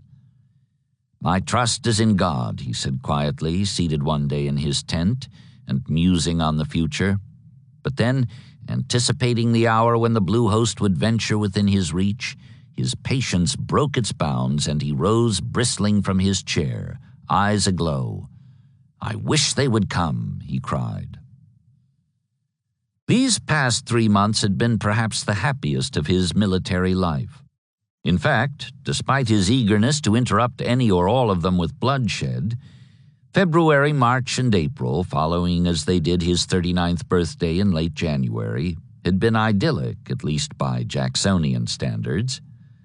Aside from administrative concerns, such as the usual spate of court-martials and the preparation of battle reports, grievously neglected up to now because he had been too busy fighting to find time for writing, the total was 14 full-scale battles in the previous 8 months, with the reduction and capture of Harper's Ferry added for good measure.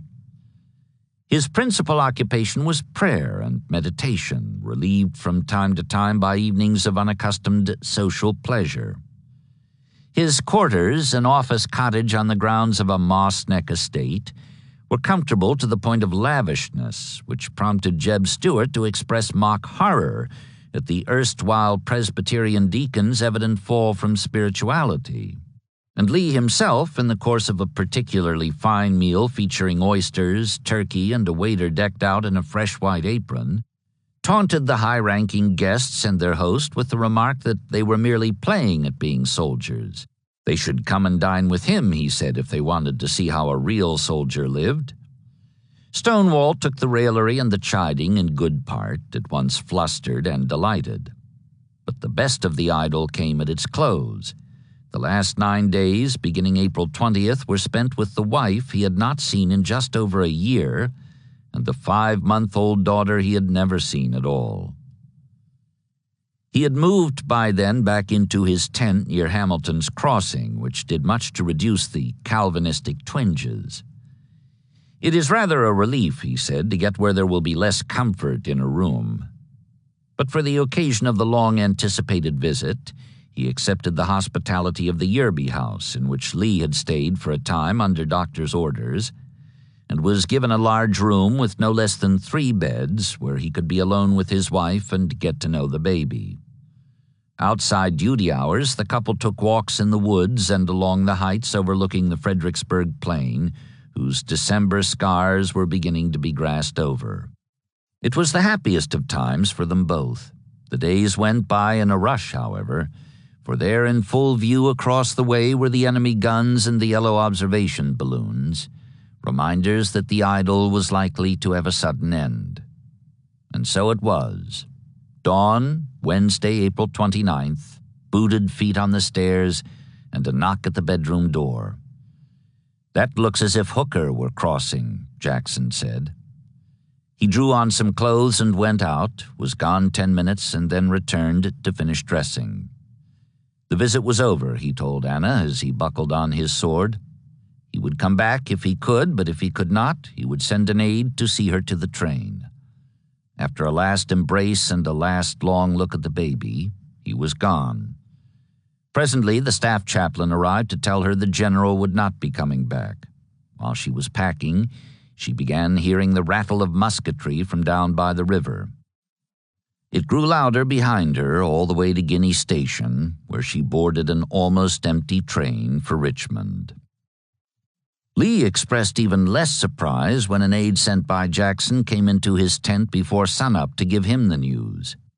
Still abed, Lee said teasingly, "Captain, what do you young men mean by waking a man out of his sleep?"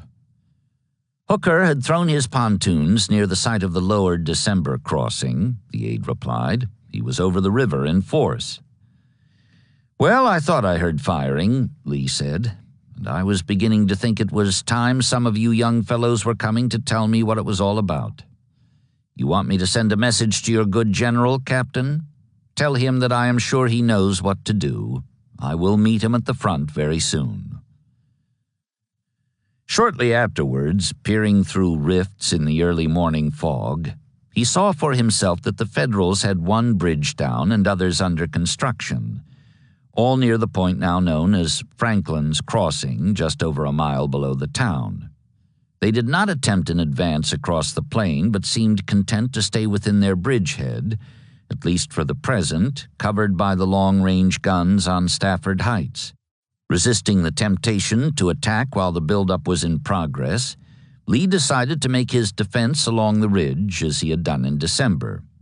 Accordingly, he told Jackson to bring up the rest of his corps from below and order the reserve artillery to leave its rearward camps and move forward into line. In notifying Richmond of these developments, although he knew it was unlikely that the two detached divisions would arrive in time for a share in the battle now shaping up, he requested that Longstreet be alerted for a return from Suffolk as soon as possible. Before noon, the situation was complicated by a dispatch from Stuart, informing Lee that a blue force of about 14,000 infantry and 6 guns had crossed at Kelly's Ford and appeared to be headed for Gordonsville. This was corrected a few hours later, however, when the cavalry commander sent word that the enemy column had turned in the direction of Ely's and Germanna Fords. So far, Jeb added, he had taken prisoners from 3 different Union corps, though he did not say whether he thought all 3 were present in full strength. In reaction, Lee sent instructions for Stuart to move eastward at once and thus avoid being cut off from headquarters. This would leave the Federal cavalry free to operate practically unmolested against his lines of supply, yet bad as that was, it was by no means as bad as having to fight blind when he and the greatly superior Federal main body came within grappling distance of each other, here on Marie's Heights or elsewhere. Just after sundown, a 3rd courier arrived to report the Bluecoats across both Rapidan fords. Though Lee still had no reliable information as to the strength of this flanking column, it was clear by now that some part of Hooker's army, a considerable part for all he knew, was in the Confederate rear and moving closer hour by hour. Whatever its strength, the threat it offered was too grave to be ignored. Nor did he ignore it. 2 brigades of Richard Anderson's division were already at U.S. Ford. Lee instructed him to draw them in and move the others rearward to meet them in the vicinity of Chancellorsville, where the roads leading south and east from Ely's and Germanna Fords came together, taking the strongest line you can and holding it to the best advantage. To McLaws, who commanded Longstreet's other remaining division, went orders alerting him for a possible westward march in case it turned out that Anderson was not strong enough to stop the blue columns last reported to be moving in his direction. Anderson pulled out of the line at 9 o'clock, and after a 3-hour march through driving rain, informed headquarters that his division was concentrated near Chancellorsville by midnight. Knowing that his rear was protected at least to this extent, Lee turned in to rest for tomorrow. Morning of the 30th disclosed a total of 5 bridges spanning the river below Fredericksburg.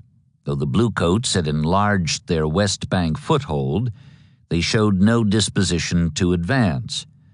In fact, they were entrenching their perimeter, as if in expectation not of delivering but of receiving an attack. Jackson, for one, was eager to give it to them, whereas Lee preferred to draw them farther away from their heavy guns on Stafford Heights. Both men thus reacted as they had done to the similar situation in December.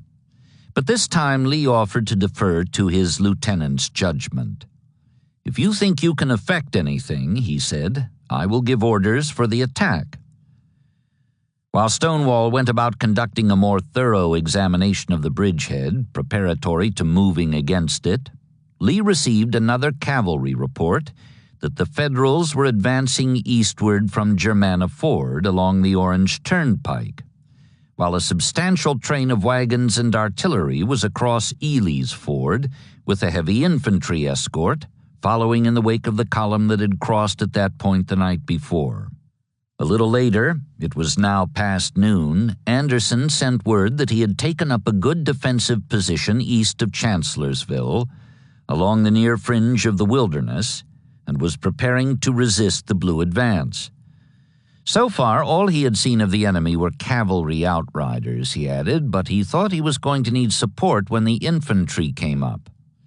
Lee replied at 2:30 that Anderson was to dig in where he was, providing hasty fortifications, not only for his own division but also for McLaws's, which was on call to join him in case it was needed.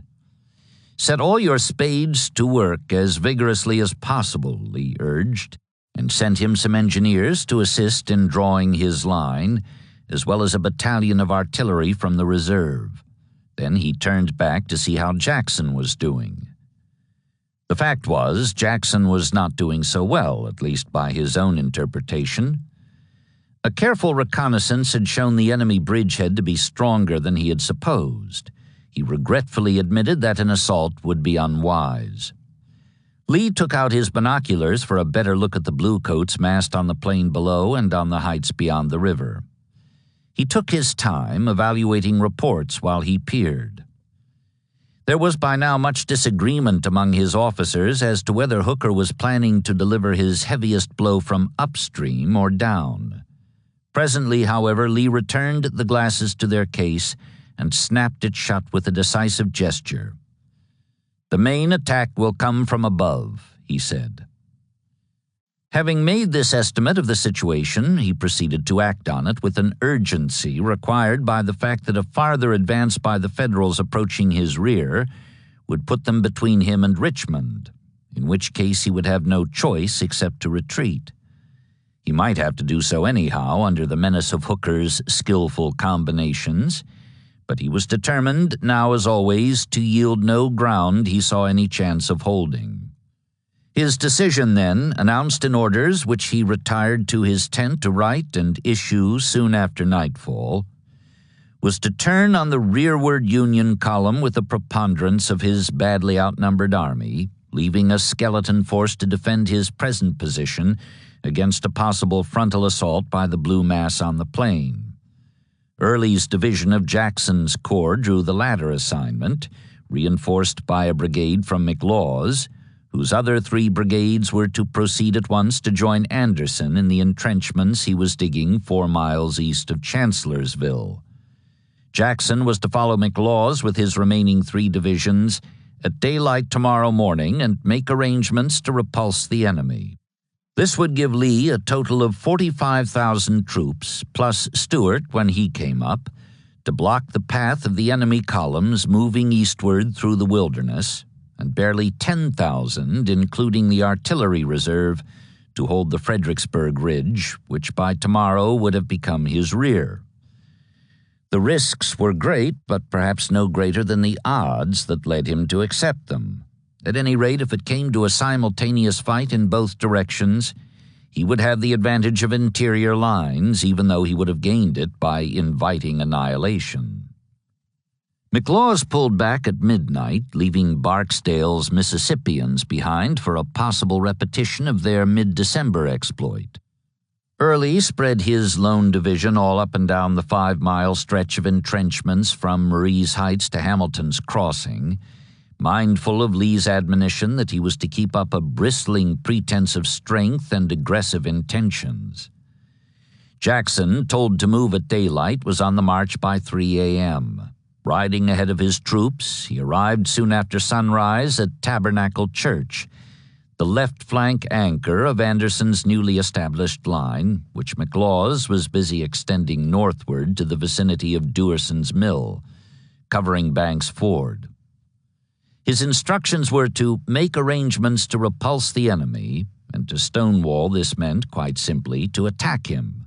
If he had no orders to proceed beyond this point, neither did he have any to remain here. Besides, there was no enemy in sight except an occasional scampering blue horseman in brief silhouette against the verdant background of the wilderness.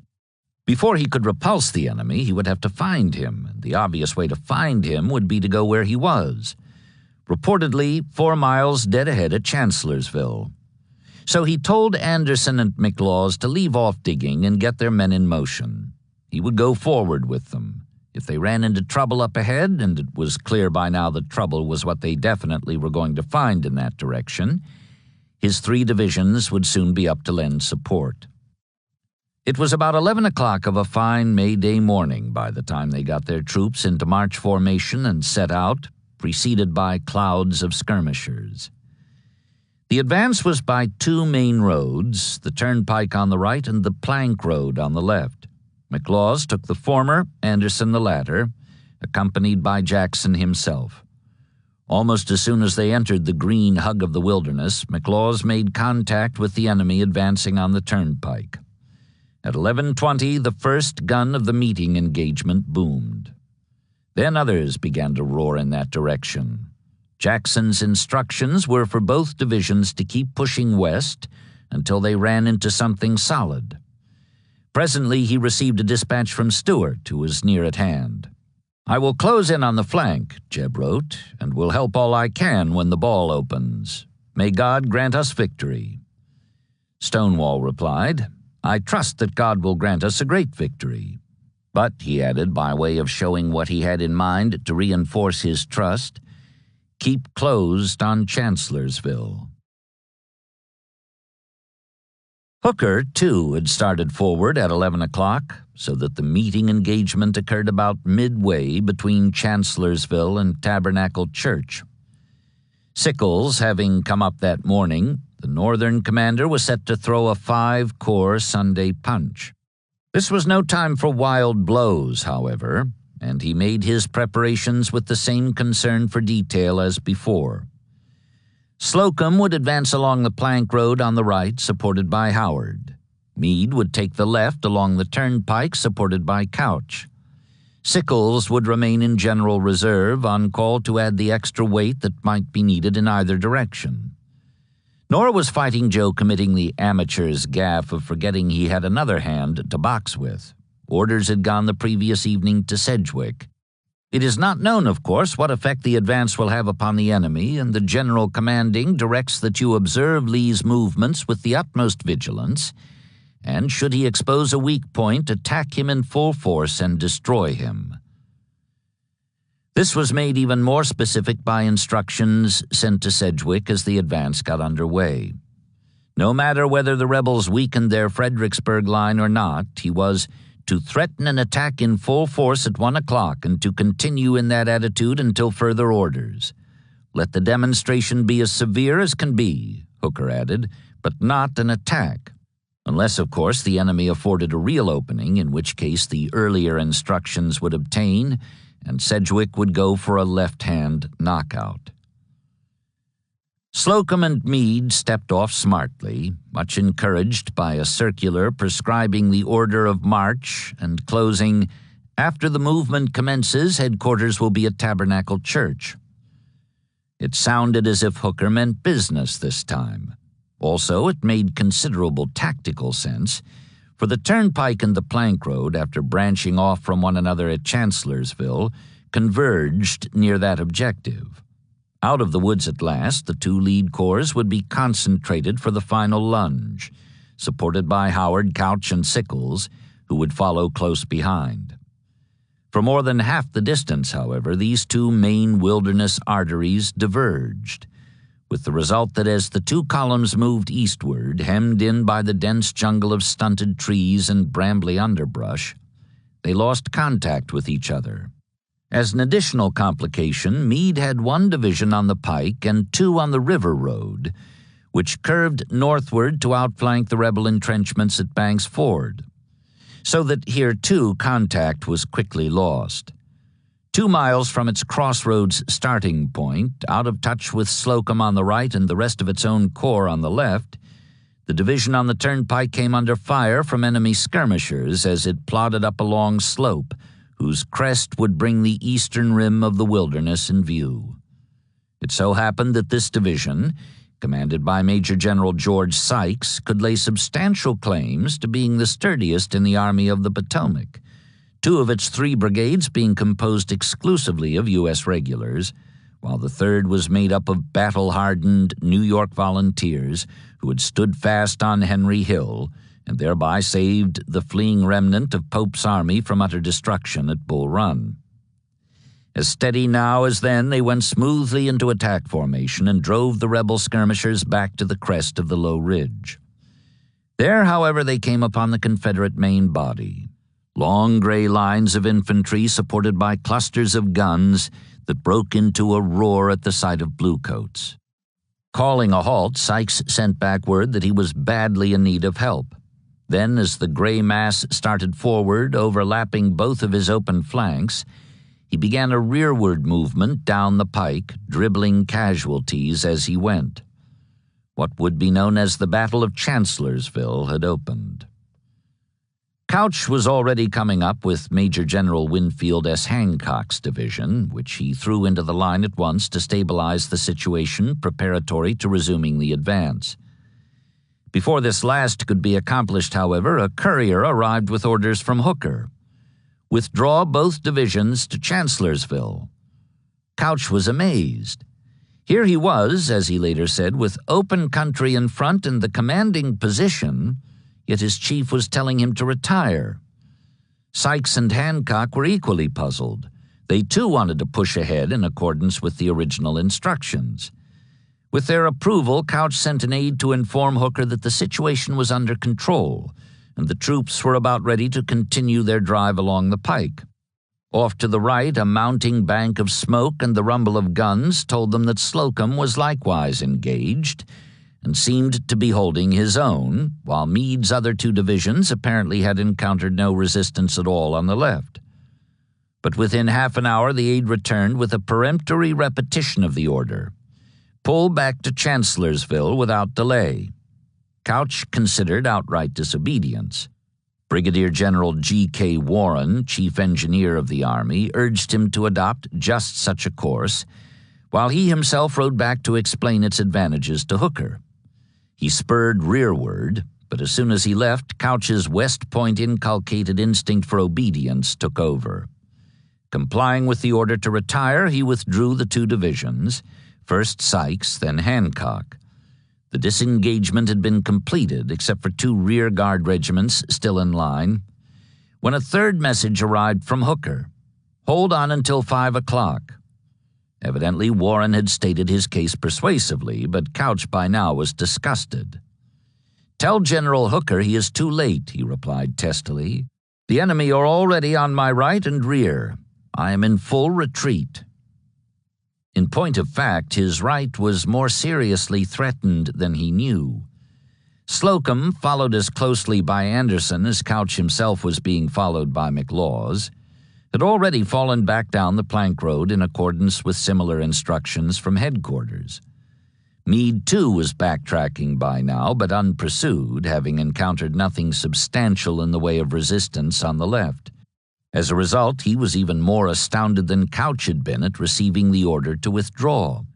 Within sight of Dewerson's Mill, he had been within easy reach of Banks' Ford, control of which would shorten greatly the lines of supply and communication between the Army's divided wings. To be told to fall back under such circumstances, with clear going to his front and his lines extending along the crest of the eastward rise, was more exasperating than anything he had encountered up to now. Once again, Hooker had built up his hopes only to dash them with a peremptory order which not only called for a halt, as before, but also insisted on a retirement.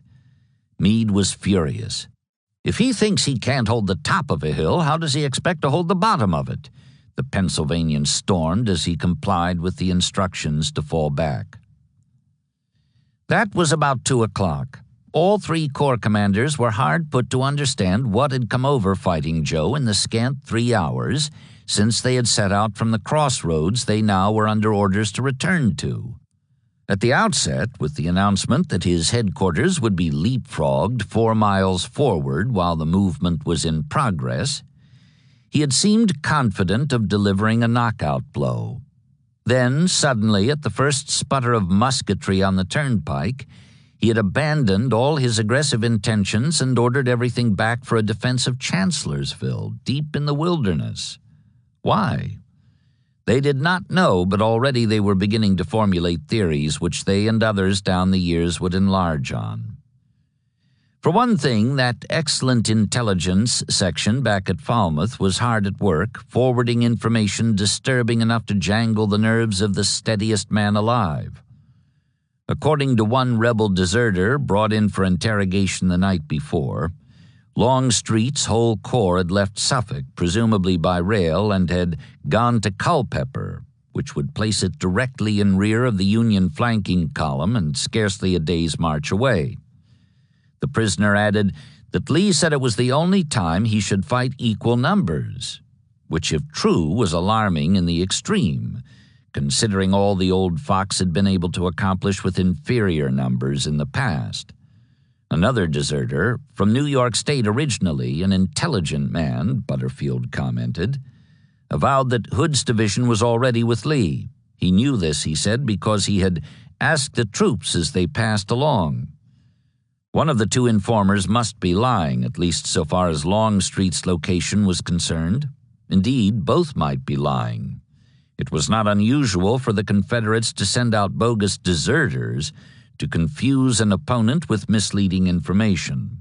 But the fact was, Lee was not reacting to his present predicament at all as he ought to be doing if he was heavily outnumbered. He was reacting, in fact, as if the numerical advantage was with him even more than either deserter claimed. And just what that reaction was, Hooker had learned shortly after Meade and Slocum left him. Until that time, Professor Lowe's balloons had been fog-bound high over Stafford Heights. But all of a sudden the weather fared, permitting the aeronaut to tap out a steady flow of information regarding the panorama now spread out before his eyes.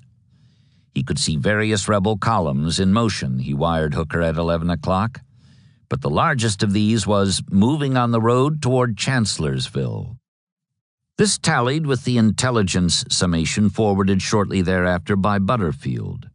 Completing his tabulation of the Confederate order of battle, the Chief of Staff declared, Anderson, McLaws, A.P. Hill, and Hood would, therefore, be in your front. It also explained, all too clearly, the sudden clatter of musketry and the boom of guns, first down the turnpike, then down the plank road, not long after the two columns set out eastward through the forest. In part, as well, it accounted for Hooker's reaction, which in effect was a surrendering of the initiative to Jackson, who plunged deeper into the wilderness in pursuit. But there was a good deal more to it than this, a good deal more that was no less valid for being less specific. Perhaps Hooker at last had recalled Lincoln's admonition, "Beware of rashness." Perhaps at this critical juncture he missed the artificial stimulus of whiskey, which formerly had been part of his daily ration but which he had abjured on taking command. Perhaps he mistrusted his already considerable accomplishments in putting more than 70,000 soldiers in Lee's immediate rear, with practically no losses because he had met practically no resistance. It had been altogether too easy. Lee must have wanted him where he was, or at any rate where he had been headed before he called a halt and ordered a pullback. Or perhaps it was even simpler than that. Perhaps he was badly frightened, not physically frightened. Hooker was never that, but morally frightened, after the manner of the bullfighter Guyot, who, according to Hemingway, was the inventor of refusing to kill the bull if the bull looked at him in a certain way. This Guyot had a long career, featuring many farewell performances, and at the first of these, having fought the animal bravely and well, when the time came for killing, he faced the stands and made 3 eloquent speeches of dedication to 3 distinguished aficionados. After which he turned, sword in hand, and approached the bull, which was standing there, head down, looking at him. Guyot returned to the Barrera. "You take him, Paco," he told a fellow matador. "I don't like the way he looks at me." So it was with Hooker, perhaps when he heard that Lee had turned in his direction and was, so to speak, looking at him. Lowe had signaled at noon that the rebels were considerably diminished on the heights behind Fredericksburg. Consequently, at 2 o'clock, Fighting Joe wired Butterfield, "From character of information have suspended attack. The enemy may attack me. I will try it. Tell Sedgwick to keep a sharp lookout and attack if can succeed." In effect, now that Lee had turned his attention westward, Hooker was telling Sedgwick, "You take him, Paco. I don't like the way he looks at me." None of this perturbation showed in his manner, however, when the returning generals confronted him at the Chancellor House, which he had taken over as his headquarters. "It's all right, Couch. I've got Lee just where I want him," he said expansively.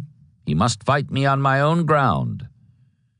Couch had a cold eye for this blusterous performance. "The retrograde movement had prepared me for something of the kind," he wrote years later. But to hear from his own lips that the advantages gained by the successive marches of his lieutenants were to culminate in fighting a defensive battle in that nest of thickets was too much. I retired from his presence with the belief that my commanding general was a whipped man. Whether or not this was the case remained to be seen. For the present, the order was for the army to entrench itself along lines prescribed with the usual attention to detail. On the map, they resembled a double-handled dipper.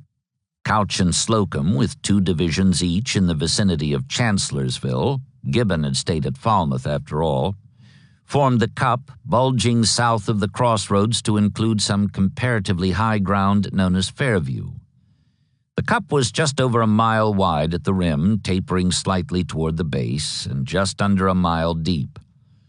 Sickles's 3 divisions were in reserve, poised for a leap into the cup or a quick march out either of the handles, which were between 2 and 3 miles long and extended generally northeast and due west.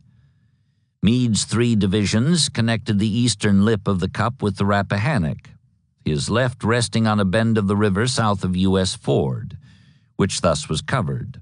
Howard's 3 divisions, the Dipper's western handle, extended out the turnpike past Wilderness Church, where the plank road came in from the southwest and thus presumably could block the approach of an enemy moving up from that direction. The troops worked into the night with picks and shovels, entrenching the 6-mile line from flank to flank. At 2 a.m., Couch, Slocum, and Howard reported themselves satisfied that their respective sectors could be held against assault. Advantageously disposed along Mineral Spring Run, a small boggy creek that covered his front and rendered his position doubly secure, Meade had reported the same thing earlier. Hooker, with his accustomed thoroughness, seemed to have allowed for all eventualities before he retired to a bedroom in the Crossroads mansion to sleep and store up strength for whatever tomorrow was going to bring. He hoped it would bring an all-out Confederate attack, or so at least he had been saying all afternoon and evening. "The rebel army is now the legitimate property of the Army of the Potomac," he announced to the officers gathered about him in the May Day sunshine on the Chancellor veranda. The fact that nearly all of his cavalry had ridden well beyond his reach, while nearly all of Lee's was in what Hooker called "my immediate presence," did not seem to him a cause for alarm, but rather an advantage, "which I trust will enable Stoneman to do a land office business in the interior. I think the enemy in his desperation will be compelled to attack me on my own ground. I am all right." Thus he wired the Washington authorities, thinking that such information, besides relieving the president's concern, might have an important bearing on movements elsewhere. If the other Union armies would only keep step with this one, the war would soon be over and done with. Won. As the daylight hours wore on and his entrenchments were extended, still with no full-scale rebel assault, his show of confidence reached its zenith. He feared nothing and he wanted it known, not even the artillery of heaven. "The enemy is in my power," he exulted, "and God Almighty cannot deprive me of them." In the late afternoon, he issued another circular for the encouragement of subordinates. The Major General commanding trusts that a suspension in the attack today will embolden the enemy to attack him. 5. Lee and Jackson met at sundown on the plank road just over a mile southeast of Chancellorsville for the purpose of deciding how best to go about giving Hooker what he claimed he wanted. They began their conference on the road itself, at the junction where a trail came in from Catherine Furnace, a rural ironworks on Lewis Creek, a mile and a half to the west, but they withdrew presently into a nearby clump of pines when a Federal sharpshooter began ranging in on them from a perch in a tree just up the road, beyond the line along which Anderson's and Slocum's pickets were keeping up a rackety contention. Seated side by side on a log, the two men continued their discussion in the May-Day twilight, the gray-bearded elder impeccably dressed as always, his neat gray tunic devoid of trappings except for the 3 unwreathed stars on each side of the turned-down collar, and the younger wearing the rather gaudy uniform which had provoked such hoots and catcalls on the day of Fredericksburg. Reconnoitering on the right this afternoon, Lee had found the terrain unpromising, hemmed in as it was by a bend of the Rappahannock, and the few heavily wooded approaches well guarded by troops already dug in along the far side of a marsh. To attempt to come to grips with them in that quarter, he said, would be to invite destruction. How about the center and the left? Jackson had not been far to the west, but he had made a long-range examination of the enemy lines in front of Chancellorsville itself, and had found the bluecoats disposed 3 deep, hard at work with picks and shovels, and supported by many batteries of artillery. However, he was inclined to believe that the question of how to get at Hooker here in the wilderness tomorrow was largely academic. The ease with which he had repulsed the advancing Union columns today made him suspect that their recoil was prelude to a withdrawal. "By tomorrow morning there will not be any of them on this side of the river," he declared. Lee shook his head. So far he had deferred to Stonewall's judgment, but not in this. Though he too was puzzled by his opponent's sudden turtle-like reaction to moderate pressure, he was convinced that Hooker was planning to make his main effort right here. Anyhow, even if that were not the case, they must prepare to deal with him tomorrow on even the outside chance that he would still be in his present entrenched position. Without quite giving over his belief that dawn would show the forest empty to their front, Jackson could not disagree with the logic of Lee's contention, besides which he found the prospect so attractive as to overrule his inclination to think that it would not be offered. For him, as for his commander, to deal with Hooker meant to attack him. But how and where? One possibility was that the Federal center might not appear as stout to a close-up view as it had seemed from a distance. The two generals accordingly dispatched an engineer officer from each of their staffs to go take a look at the entrenchments there and report on what they saw. While this night reconnaissance was in progress, and while Lee and Jackson continued to speculate on ways of bringing the Blue Army's current excursion to a violent close, Jeb Stuart came jingling up from Catherine Furnace in fulfillment of his promise to help all I can when the ball opens. Glad as he was to see his friend Stonewall decked out in the handsome uniform he had given him, he deferred comment in favor of some interesting information which had just come to hand. According to Fitzhugh Lee, who had ridden west to scout it, Hooker's right flank was in the air on the Orange Turnpike, wide open to attack from that direction. Though this was news of a kind to set both him and his chief lieutenant on tremble, the Southern commander suppressed his excitement to ask whether roads were available for a covered approach to that critical point by troops in large numbers. Stuart replied that he did not know, but he would do what he could to find out, and with that he swung back onto his horse and rode off westward, his red-lined cape and cinnamon whiskers glistening in the light of the new-risen moon. From this time on, Lee and Jackson gave little attention to anything but the possibility of launching the suggested flank attack. When the two engineers returned to announce that the Union center was too strongly entrenched to be assaulted, Lee received the anticlimactic report with a nod and kept peering at a map spread on his knees. He peered so intently, indeed, that he seemed to be trying to make it give him information which it did not contain. "How can we get at those people?" he asked, half to himself and half to Jackson, who replied in an equally distracted manner, as he too searched the map for roads that were not on it. "You know best. Show me what to do, and we will do it." Finally, Lee traced a fingertip westward along the map from their present location, as if to sketch in an ideal route past the front of the enemy position, then northward to intersect the turnpike, where the latter veered abruptly east to address the Union flank end on. In naval parlance, he was crossing Hooker's T. That would be the movement, he said. Jackson would lead it and Stuart would cover his march.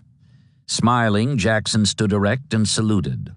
"My troops will move at 4 o'clock, he said.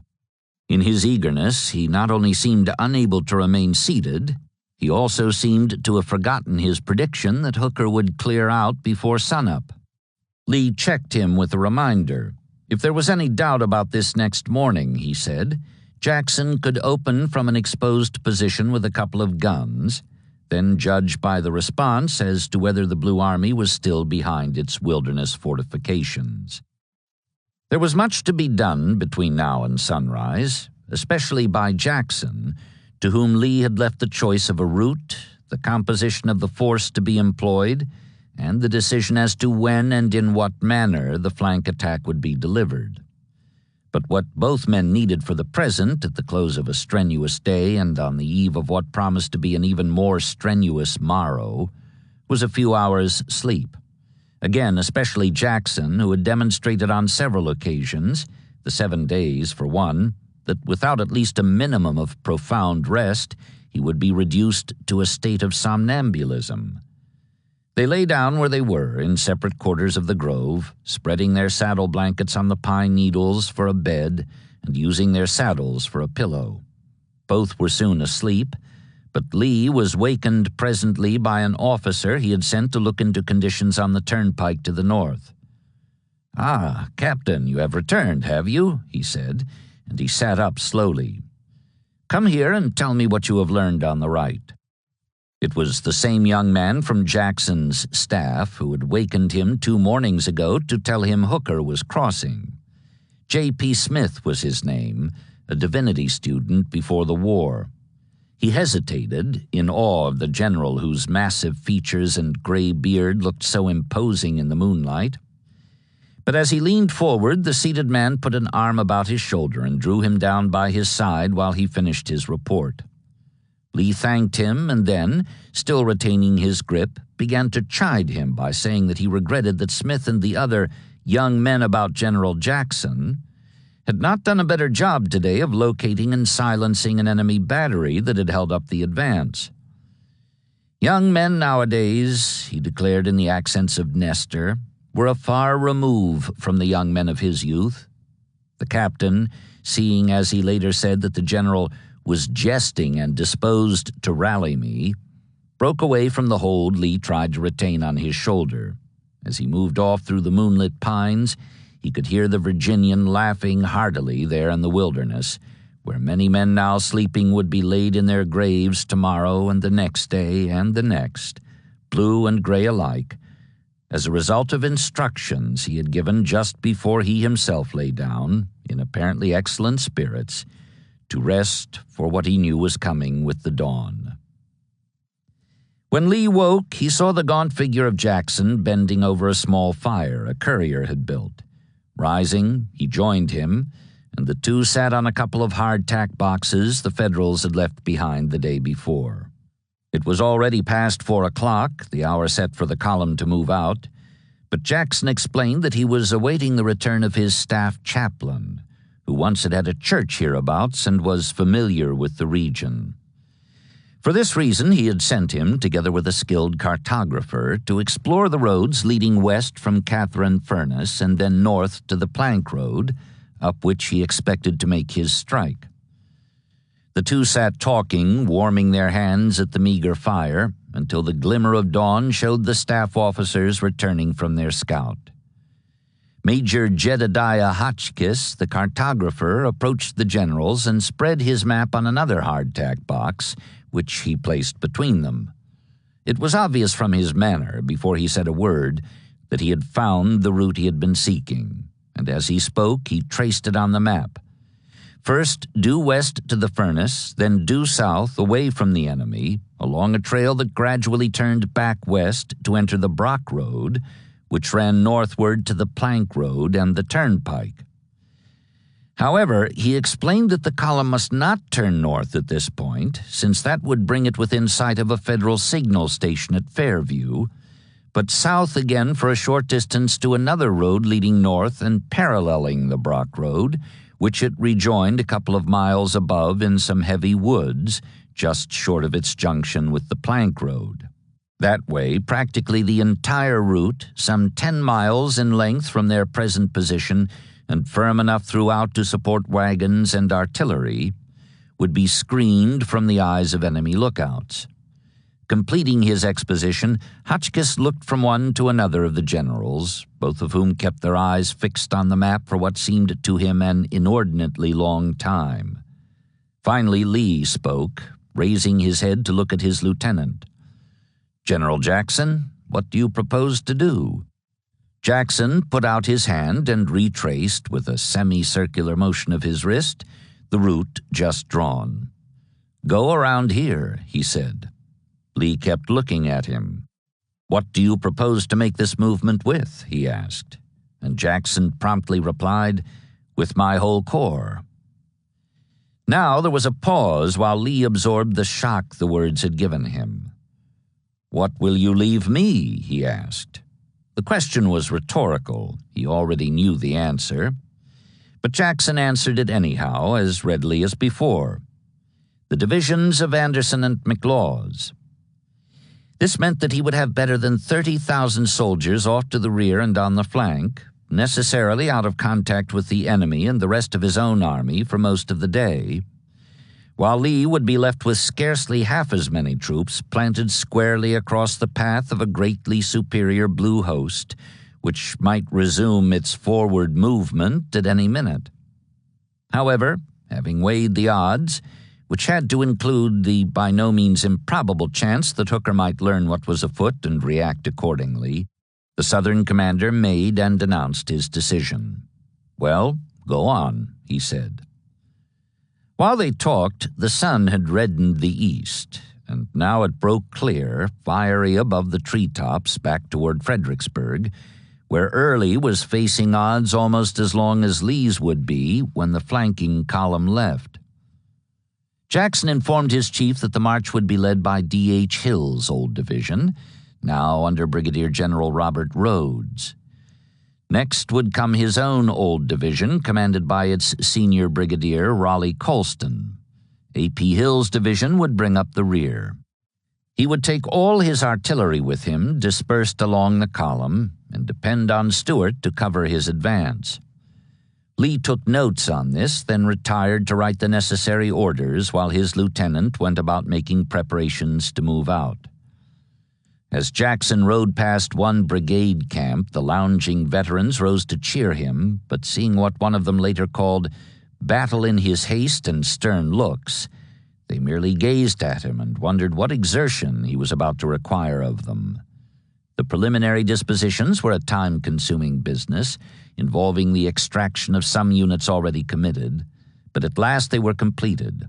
Shortly before 8 o'clock, the lead regiment, Georgians who had fought under him in every battle since McDowell, the prologue to the Valley Campaign, which had opened exactly a year ago today with his descent through Brown's Gap to put his troops aboard the cars for Stanton, turned off the Plank Road and set out westward for Catherine Furnace and Hooker's Right. Though he was 4 hours behind the starting time he had set the night before, Stonewall did not appear to be disturbed by the delay. He was alert but not impatient, one observer remarked, and spoke tersely, as though all were distinctly formed in his mind and beyond all question. Under the lowered bill of his cap, The battle light was already shining fiercely in his pale blue eyes. Lee came up and joined him at the turnoff where the sniper had tried to draw a bead on them at sunset. Both mounted, Lee on Traveler, a tall dapple gray, and Jackson on stocky, ox-eyed little sorrel.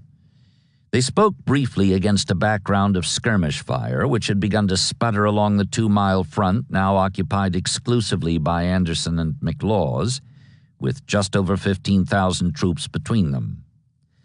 Nothing in Lee's manner showed the strain involved in gambling that his opponent, whether or not he became aware in the meantime of what was happening in his front and on his flank, would not exploit his 5-to-1 numerical advantage by launching an all-out attack, frontal or otherwise. Either would be about equally destructive before the widely divided Confederate wings were reunited. Moreover, Lee was proceeding not only on the assumption that Jackson could gain and strike the Union flank before the Bluecoats recovered from their current puzzling lethargy, here in the wilderness or back in front of Marie's Heights. He was also proceeding on the belief, or at any rate the hope, that Hooker would be completely unstrung by the explosion on his right. Nothing less would serve. For if Hooker could absorb and then recover from the shock, he might still take the offensive against the outnumbered and divided graybacks to the west and south, or signal eastward for an assault upon the thinly held Fredericksburg Ridge in Lee's immediate rear. This was, in short, the longest gamble of a career which had been crowded with risks throughout the 11 months since Lee first took command at Seven Pines. Now, their brief conversation ended, the two men parted, the elder to stay, the other to go. As they did so, the dark-bearded younger general raised his arm and pointed west in the direction he was headed. Lee nodded, and Stonewall rode off into the forest, out of sight. Fighting Joe had been up for hours, conducting a flank-to-flank inspection of his lines. How strong, he marveled as he examined the hastily improvised but elaborate fortifications, particularly those out on the right, where so many of the regiments were composed of foreign-born troops who performed such labor with Germanic thoroughness and a meticulous attention to detail rivaling Hooker's own. Wherever he went this morning, tall in the saddle and rosy-looking, flushed with confidence and trailing a kite-tail of staff officers behind his big white high-stepping horse, the soldiers cheered him lustily, delighted to see their commander sharing with them the rigors of the field. His mood was as expansive as before, more so, in fact, and with cause. For he had received the night before a report from a trusted operative just in from Richmond, who not only had documentary evidence that Lee was receiving barely 59,000 daily rations, but also reported that the Southern commander could hope for no reinforcements except from Longstreet, both of whose divisions, despite the contrary fabrications passed on by yesterday's rebel deserters, were still in front of Suffolk. This last was confirmed by Peck himself, who wired that he had taken prisoners from Hood and Pickett that same day. In reaction, Hooker's last move before retiring had been to direct that Reynolds's corps be detached from Sedgwick and sent to join him here at Chancellorsville. When it arrived, as it should do before long, the summons having been issued at 1:55 this morning, he would have better than 90,000 men on hand to repulse the attack Lee seemed to be preparing to deliver against the bulging center of the Union line. If the old fox really believed what he was rumored to have said the day before, that this was the only time he should fight equal numbers, he was in for a large surprise. What Fighting Joe was planning was Fredericksburg in reverse, with Lee in the role of Burnside and himself in the role of Lee, except that this time, when the attackers were exhausted and bled white as a result of their attempts to storm his fortifications, he would be in a position to swing over to the offensive that had been impossible for the Confederates back in December because of their numerical inferiority and the guns on Stafford Heights. Hereabouts, there were no heights for Lee to mass his guns on, only the blinding and restricting thickets, And Hooker had men aplenty for the delivery of an all-out counterattack and the administration of the wind-up coup de grace which would end the final spasmodic twitch of the dying rebel army. He was in excellent spirits when he got back to headquarters at 9 o'clock to find a courier waiting for him from Brigadier General David Birney, commander of a division Sickles had sent out to some unoccupied high ground southwest of Fairview, Hazel Grove it was called on the map, for a look at what the Graybacks might be up to. According to the information brought back by the courier, they were up to a great deal. Hazel Grove afforded a clear but limited view of Catherine Furnace, less than 1 mile south, and the advancing bluecoats had spotted a rebel column moving due south of there along a stretch of road that disappeared into the woods. Apparently endless, the column included infantry, artillery, wagons, and ambulances. Birney thought it must signify an important development in the enemy's plans. Hooker agreed. In fact, after referring to his map, which showed that the road in question veered west beyond the screen of trees, he believed he knew just what that development was.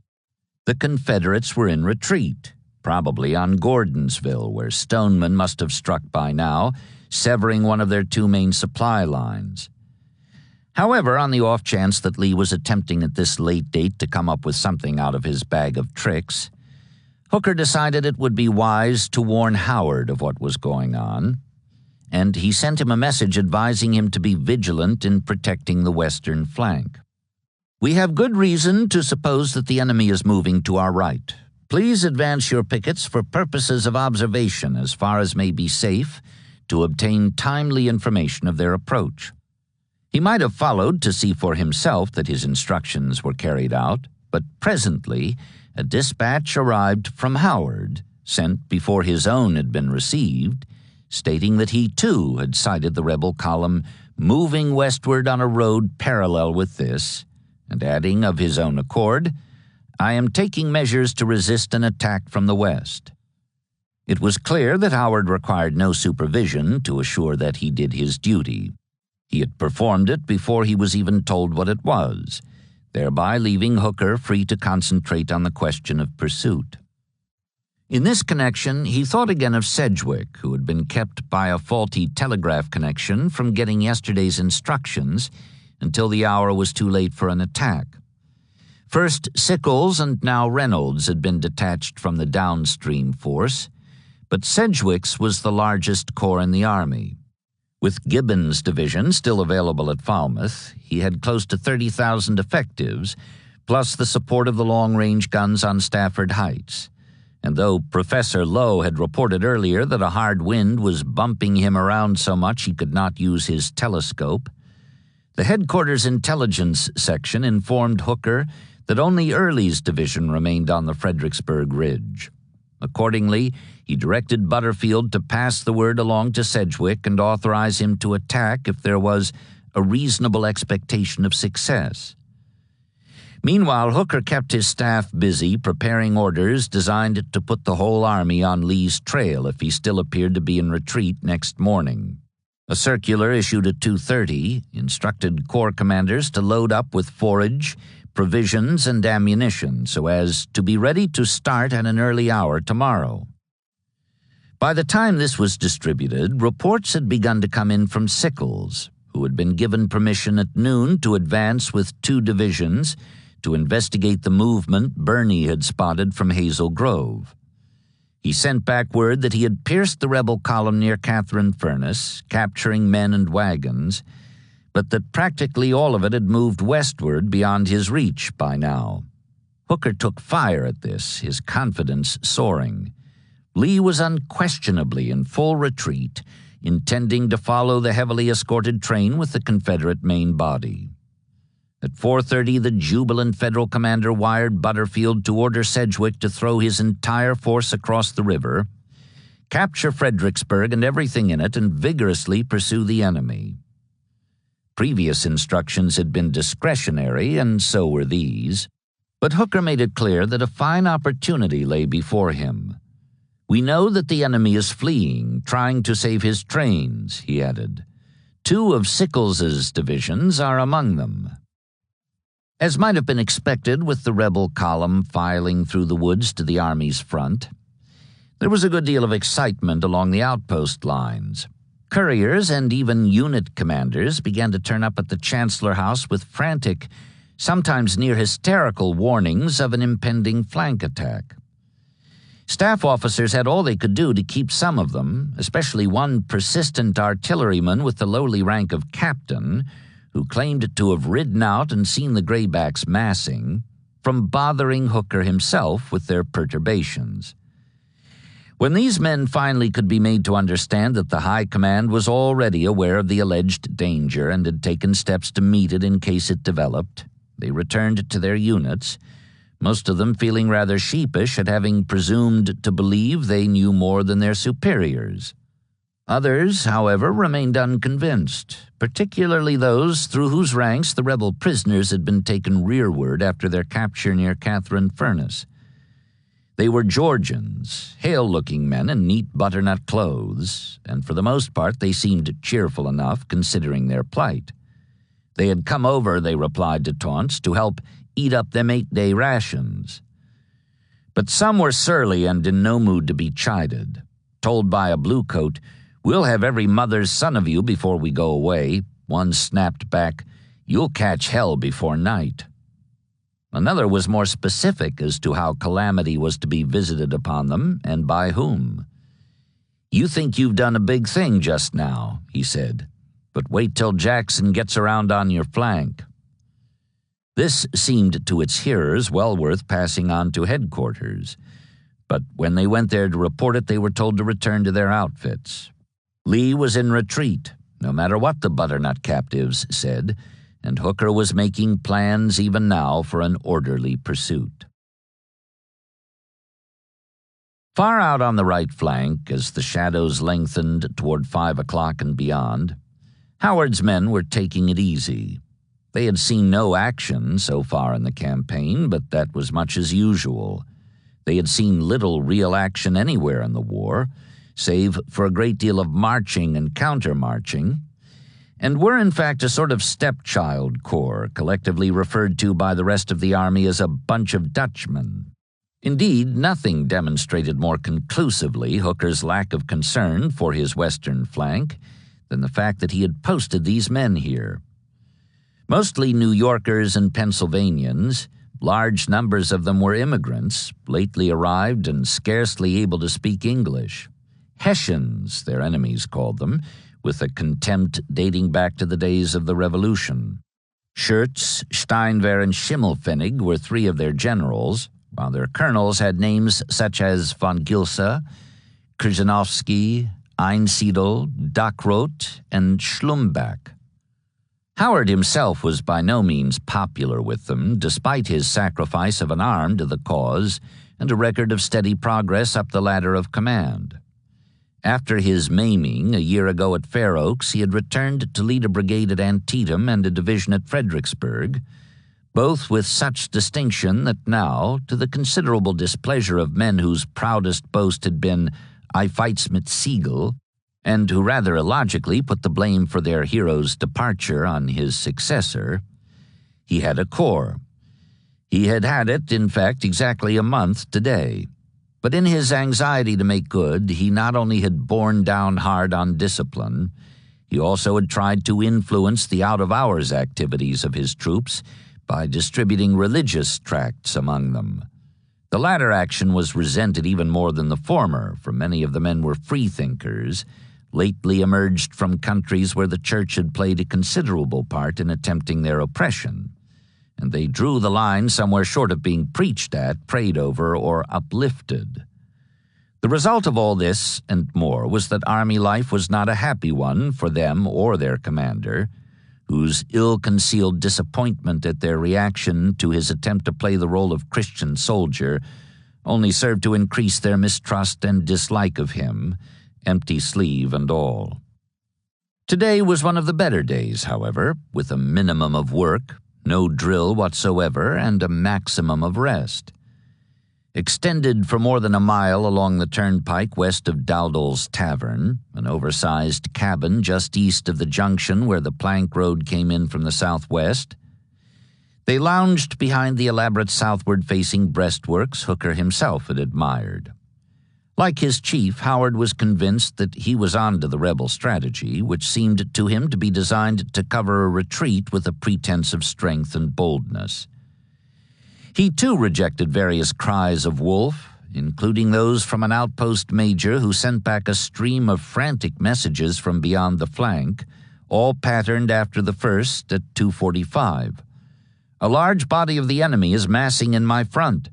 For God's sake, make disposition to receive him."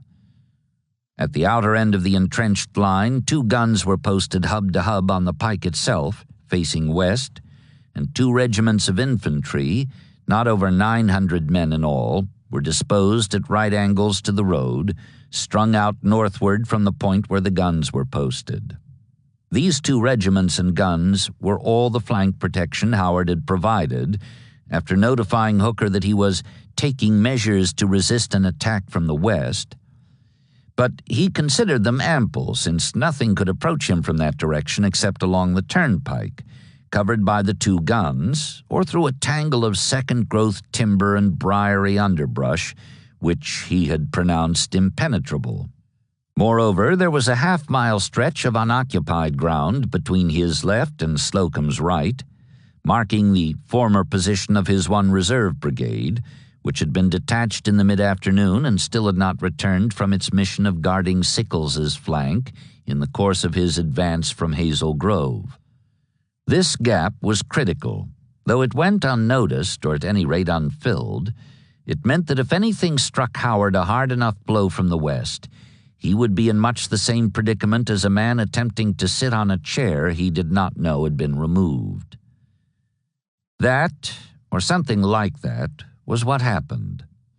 Not long after 5 o'clock, with some regiments already eating supper and others lounging about while waiting for it, their rifles neatly stacked, the troops at the far end of the line were alarmed and then amused to see large numbers of deer break out of the thickets to the west and come bounding toward them, accompanied by droves of rabbits darting this way and that in the underbrush, as if pursued by invisible beaters.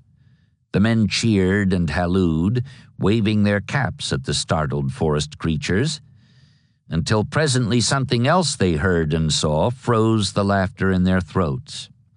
Long lines of men in gray and butternut, their clothes ripped to tatters by the briars and branches, were running toward them through the impenetrable thickets. They were screaming as they came on, jaws agape, and their bayonets caught angry glints from the low-angled sun pouring its beams through the reddened treetops and over their shoulders. For all its explosive force, its practically complete surprise, and its rapid gathering of momentum, Stonewall's flank attack was launched with only about 2 hours of daylight left for the accomplishment of the destruction he intended. One of the 2 main reasons for this tardiness was that the start itself had been late, and the other was that the finish was delayed by an extension of the march. Between these 2 untoward extremes, however, all went smoothly, despite attempted enemy interruptions. The roads, described by one of the marchers as just wet enough to be easy to the feet and free from dust, were narrow but firm, so that the column was elongated, but its progress was not impeded. Like his men, who were enthused by a sense of adventure before they had even had time to guess what the adventure was going to be, Jackson was in excellent spirits, and though he did not push them to the limit of their endurance as he had done so often in the past, being concerned for once to conserve their energy for the work that lay ahead, he took care to deal with emergencies in a manner that would not hold up the main body. For instance, when the head of the column came under fire from a section of guns just north of Catherine Furnace, he detached the lead regiment of Georgians with instructions for them to block a possible infantry probe at that point, and had the remaining units double time across the clearing, being willing to suffer whatever incidental losses this involved, rather than to burn more daylight by taking a roundabout route. Similarly, A.P. Hill, whose division did not clear the starting point until well after 11 o'clock, dropped off his 2 rear brigades to assist the hard-pressed Georgians. 40 of them had been captured, and most of the rest were about to be captured, in fending off an infantry attack launched by the Federals just as he was approaching the furnace about noon, and forged ahead with his other 4 brigades. Far in the lead and quite unmindful of his rear, which he left to look out for itself after making the original provision, Jackson kept the main body on the go. Press forward, he urged his subordinate commanders, including 1,500 attached cavalry and 2,000 artillerymen in support of his 70 regiments of infantry. Stonewall had better than 31,000 effectives in the column, and his only regret was that he did not have more. "I hear it said that General Hooker has more men than he can handle," he remarked in the course of the march. "I should like to have half as many more as I have today, and I should hurl him into the river." His eyes glowed at the thought, and presently they had occasion to blaze even more fiercely, not only at a thought, but also at what was actually spread before them.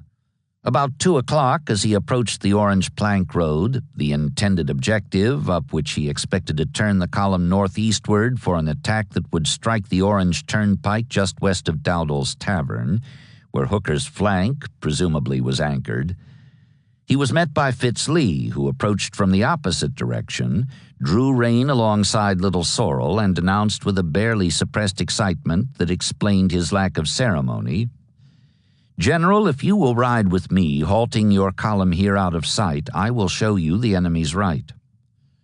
The 2 officers, accompanied by a single courier so as not to increase the risk of detection, rode past the Plank Road intersection, then turned off eastward through the trees to a little hill which they climbed on horseback. From the summit, parting the curtain of leaves, Stonewall saw what had provoked the excitement Lee would still be feeling years later when he came to write about it. What a sight presented itself before me! Below and but a few hundred yards distant ran the Federal line of battle, with abatis in front and long lines of stacked arms in the rear. 2 cannon were visible in the part of the line seen.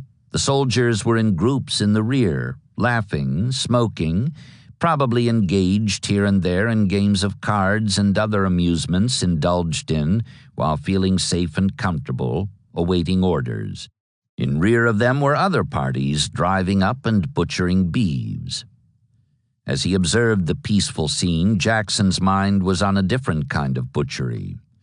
According to Lee, his eyes burned with a brilliant glow, lighting his sad face. His expression was one of intense interest.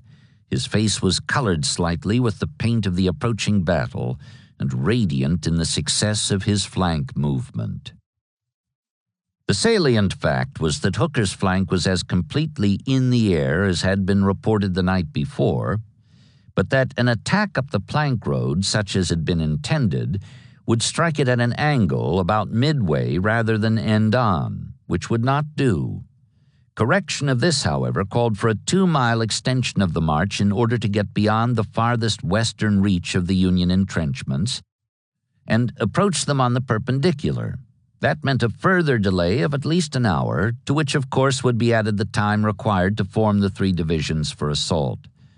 With the sun already well past the overhead, by now, in fact, the hands of his watch were crowding 2:30, there might not be enough daylight left for the execution of his plans. But Jackson did not hesitate beyond the few minutes it took him to make a careful examination of what was spread before his eyes.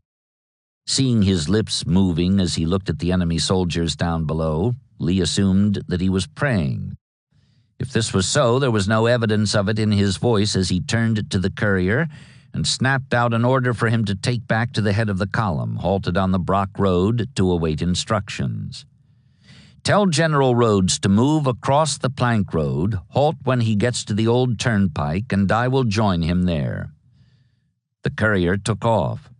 Jackson turned for a final look at the lounging bluecoats, disposed as they were for slaughter, then, rode rapidly back down the hill, his arms flapping to the motion of his horse, over whose head it seemed, good rider as he was, he would certainly go. Lee saw him thus, then he too turned and followed, somewhat chagrined that he had not received the thanks he had expected in return for making a discovery which not only would save many Confederate lives, but also had made possible what gave promise of being the most brilliant tactical stroke of Stonewall's career. Jackson had already forgotten him, along with practically everything else preceding the moment when his mind became fixed on what he was going to do. Retracing his horse's steps back down the Brock Road, he passed Rhodes, who had his men slogging northward for the turnpike, and returned to the Plank Road intersection, where he met and detached Colston's lead brigade, his own old 1st Manassas outfit, the Stonewall Brigade, to advance a short distance up the Plank Road and take position at a junction where the road from Germanna Ford came in from the northwest. With his rear and right flank thus screened and protected, he took a moment to scrawl a note briefly explaining the situation to Lee, who he knew must be fretting at the delay. "I hope as soon as practicable to attack," he wrote, and added, "I trust that an ever-kind Providence will bless us with great success." The note was headed near 3 p.m. Time was going fast. He hurried northward to the turnpike, overtook Rhodes, and gave him the instructions he had promised. Rhodes accordingly moved eastward on the pike for about a mile, unopposed and apparently unobserved, although this brought him within 1,000 yards of the western knuckle of Howard's entrenchments, then formed his division along a low north-south ridge. 4 brigades were in line, 2 to the right and 2 to the left, extending about a mile in each direction from the turnpike, which would be the guide for the assault. The 5th Brigade took position behind the extreme right, and Colston's remaining 3 brigades prolonged this second line northward, 200 yards in rear of the 1st. Jackson's orders were that the charge would be headlong. Under no circumstances was there to be even a pause in the advance. If a first-line brigade ran into trouble, it was to call for help from the brigade in its immediate rear without taking time to notify either division commander. The main thing, he emphasized as he spoke to his subordinates in turn, was to keep rolling, to keep up the pressure and the scare. Maneuvering the stretched-out column off the road and into a compact mass, like a fist clenched for striking, was a time-consuming business, however, especially when it had to be done in woods so dense that visibility scarcely extended beyond the limits of a single regiment. Also, there was the problem of fatigue. Though by ordinary standards the march had been neither long nor hard, an average 12 miles in an average 8 hours, none of the troops had had anything to eat since breakfast, and many of them had not had even that. Hunger made them trembly. Moreover, there had been a tormenting shortage of water all along the way, and the men were spitting cotton as they filed into position to await the signal that would send them plunging eastward through the thickets to their front. They knew now for certain what they had only assumed before. Hooker's flank lay dead ahead, and they were about to strike it. But the waiting was long. It was 4:30 by the time Colston had formed in rear of Rhodes, and Hill was not yet off the road. Another half hour sufficed to get Little Powell's 2 leading brigades into position in rear of Colston's left, while the center 2 were coming forward on the turnpike. But the last 2 were miles back down the road, delayed by their rear guard action at Catherine Furnace. Jackson waited as long as he could, watch in hand. Rhodes stood beside him, waiting too. He was a VMI graduate just past his 34th birthday, and like his chief, a former professor of mathematics. Tall and slender, a Virginia-born Alabamian with a tawny mustache that drooped below the corners of his mouth, he had fought well in almost every major battle since 1st Manassas, taking time off only for wounds, but he would be leading a division in combat for the first time today. At 5:15, an hour and a half before sundown, Jackson looked up from his watch. His proposed third line was not half formed, but he and the sun could wait no longer. "Are you ready, General Rhodes?" "Yes, sir." "You can go forward, then." He spoke calmly, almost matter-of-factly, yet what followed within the next quarter hour approximated pandemonium. Crashing through the half-mile screen of brush and stunted trees, whose thorns and brittle low-hanging limbs quickly stripped the trail-blazing skirmishers near naked, the long lines of Confederates broke suddenly into the clear, where the sight of the enemy brought their rifles to their shoulders and the quavering din of the rebel yell from their throats. That hellish yell, one bluecoat called it, though Jackson himself had once referred to the caterwaul as the sweetest music I ever heard. He was getting his fill of such music now. All across the nearly 2-mile width of his front, the woods and fields resounded with it as the screaming attackers bore down on the startled Federals, who had just risen to whoop at the frightened deer and driven rabbits. Now it was their turn to be frightened, and driven too, for the Union regiments facing west gave way in a rush before the onslaught, and as they fled, the 2 guns they had abandoned were turned against them, hastening their departure and increasing the confusion among the troops facing south, behind the now useless breastworks they had constructed with such care. These last, looking over their shoulders and seeing the fugitives running close-packed on the turnpike immediately in their rear, took their cue from them and began to pull out too, in rapid succession, from right to left down the long line of entrenchments, swelling the throng rushing eastward along the road. Within 20 minutes of the opening shots, Howard's flank division had gone out of military existence, converted that quickly from organization to mob. The adjoining division was sudden to follow the example set. Not even the sight of the corps commander himself, on horseback near Wilderness Church, breasting the surge of retreaters up the turnpike and clamping a stand of abandoned colors under the stump of his amputated arm, while attempting to control his skittish horse with the other, served to end or even slow the rout. Bareheaded and with tears in his eyes, Howard was pleading with them to halt and form, but they paid him no mind, evidently convinced that his distress, whether for the fate of his country or his career or both, took no precedence over their own distress for their very lives. Some, in their haste, drew knives from their pockets and cut their knapsack straps as they ran, unburdening themselves for greater speed without taking the time to fumble at buckles, lest they be overtaken by the horde of tatterdemalion demons stretching north and south as far as the eye could follow, and screaming with delight at the prospect of carnage. Jackson was among the pursuers, riding from point to point just in rear of the crest of the wave, exultant. "Push right ahead," he told his brigadiers and colonels, and as he spoke he made a vigorous thrusting gesture, such as a man would make in toppling a wall. When a jubilant young officer cried, "They are running too fast for us, we can't keep up with them," he replied sternly, "They never run too fast for me, sir. Press them, press them." It was 6:30 by now. The sun was down behind the rearward treetops.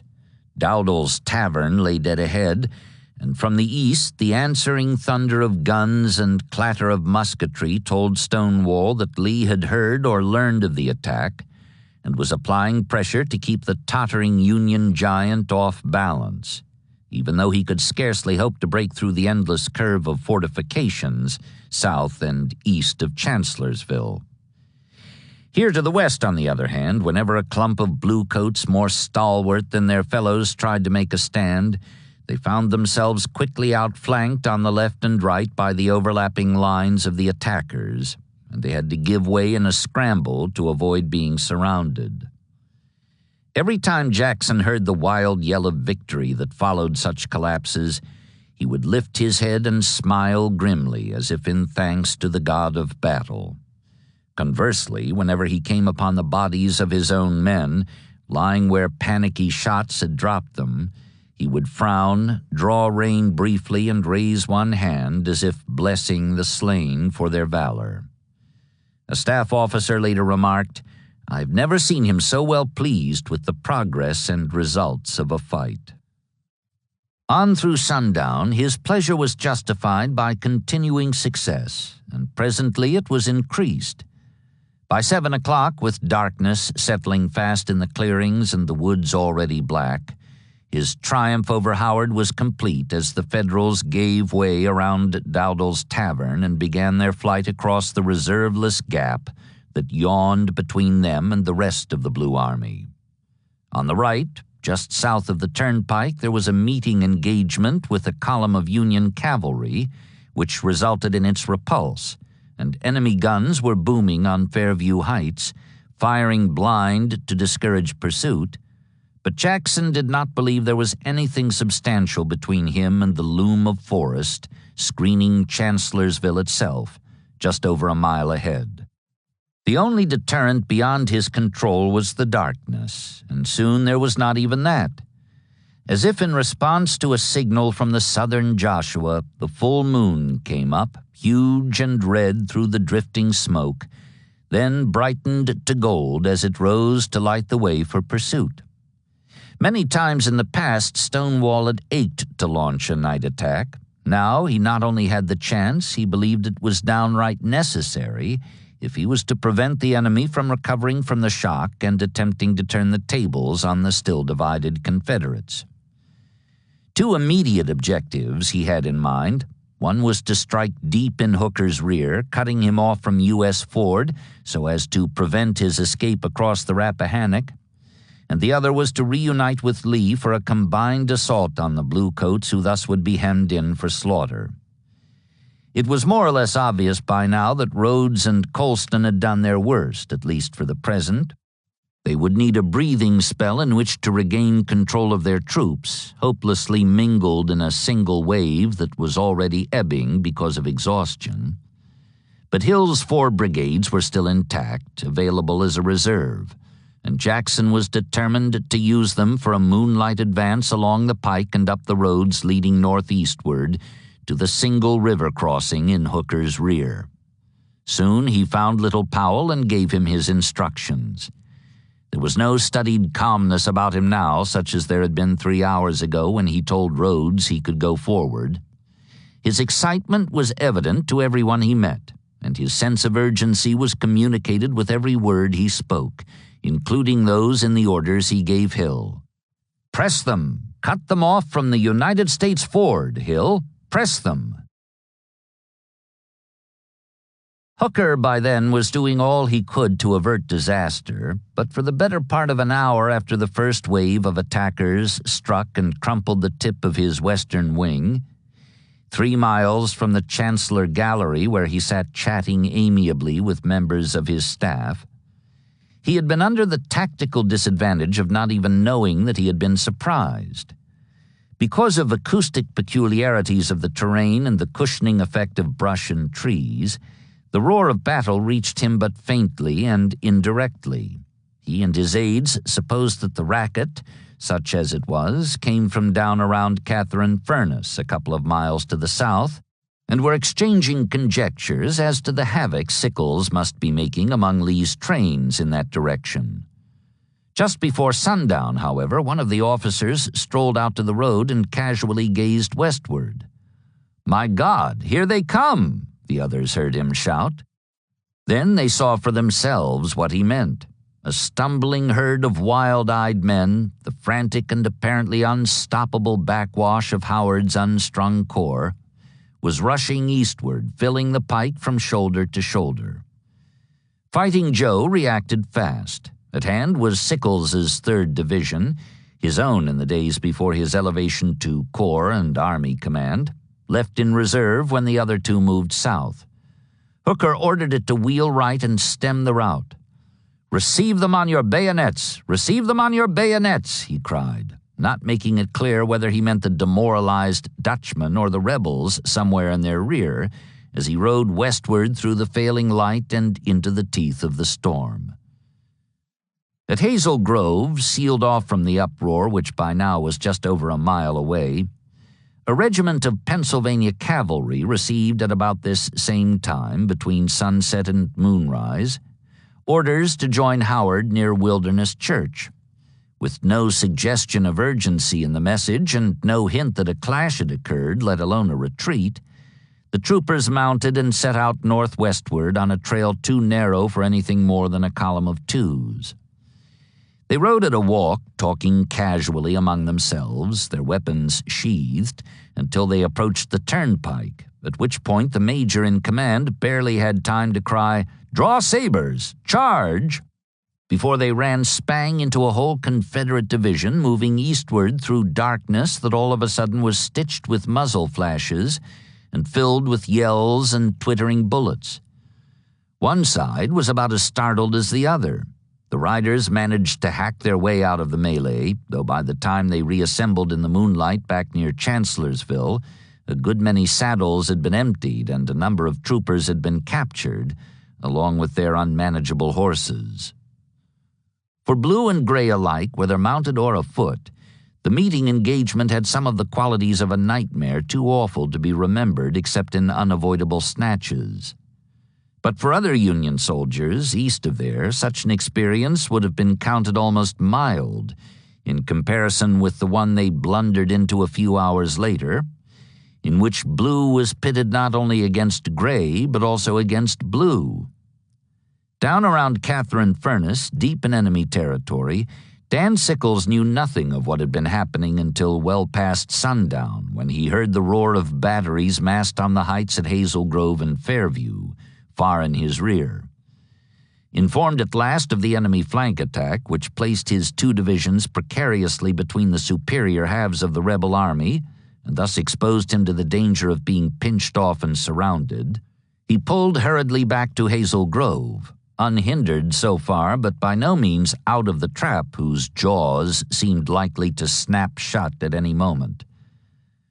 By now it was past 9 o'clock, and except for occasional bellows by the 22 guns posted here and the 34 at Fairview, the firing had died to a mutter.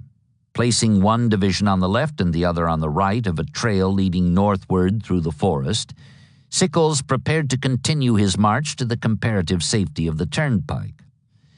He had scarcely set out, however, before the two columns lost the trail and drifted apart, one veering east and the other west, with the result that they ran into horrendous trouble in both directions.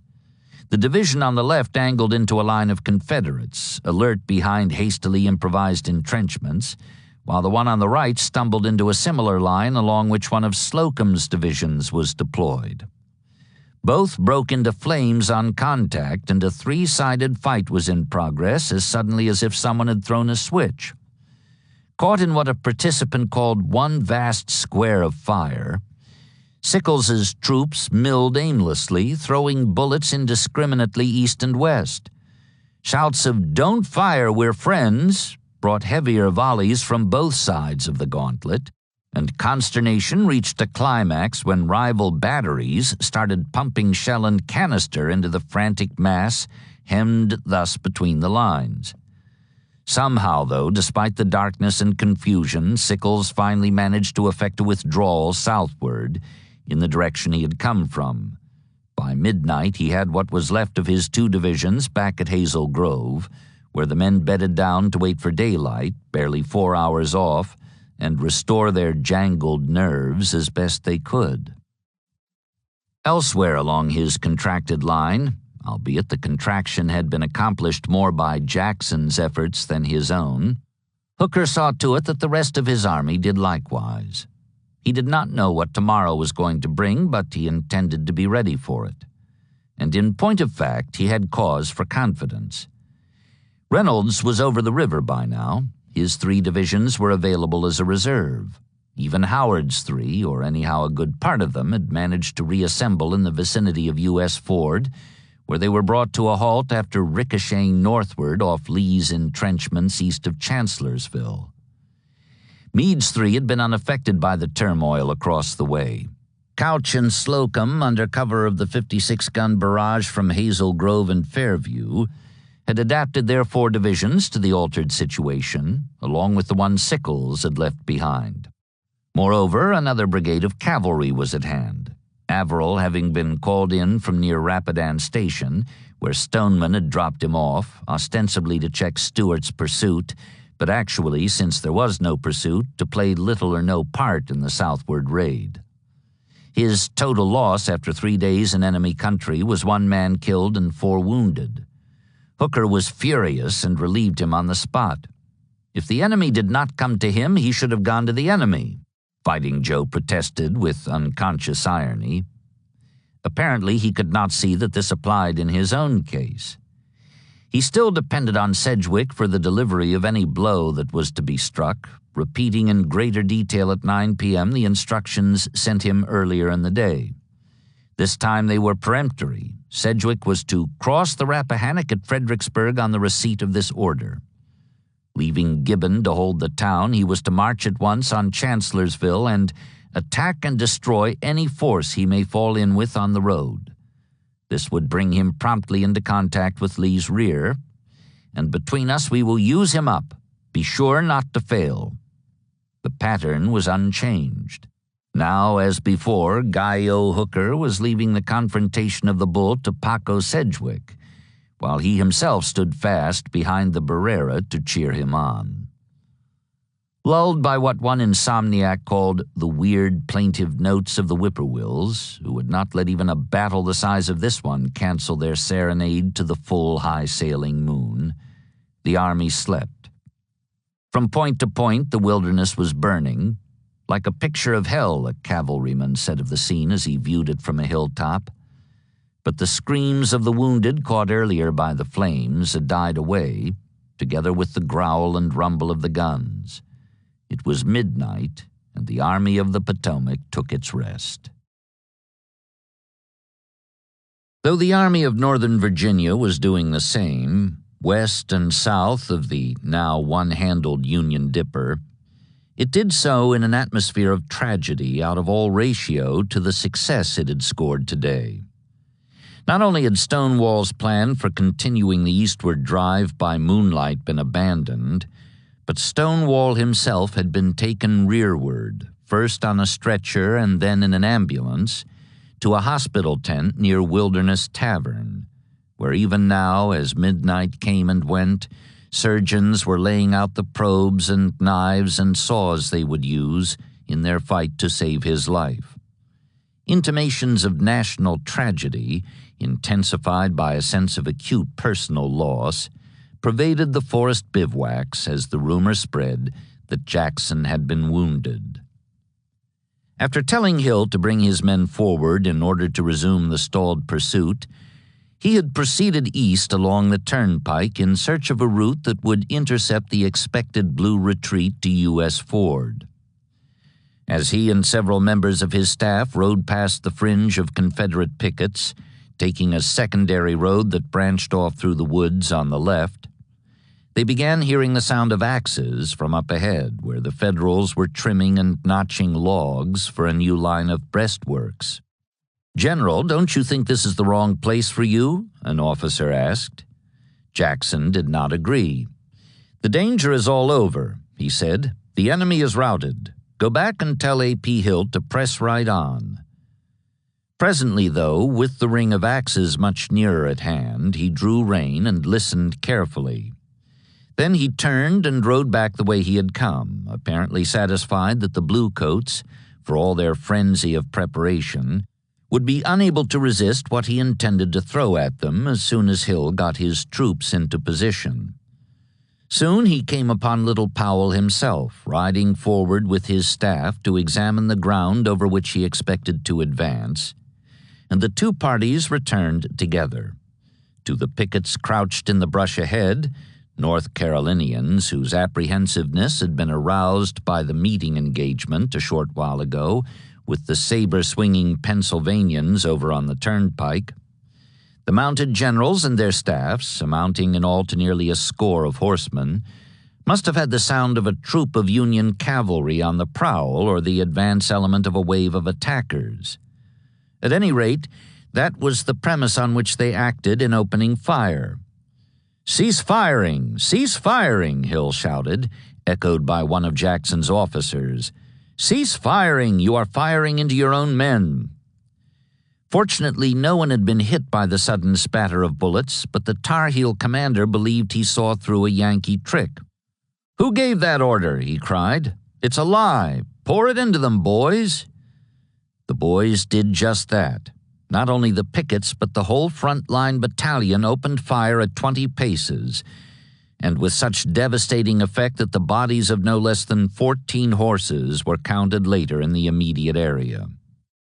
Little Sorrel was not among them, having returned by then to the allegiance from which Stonewall had removed him nearly 2 years ago with his capture at Harper's Ferry. Frightened by the abrupt first clatter of fire from the pickets crouched in the brush ahead, he whirled and made a rearward dash through the woods.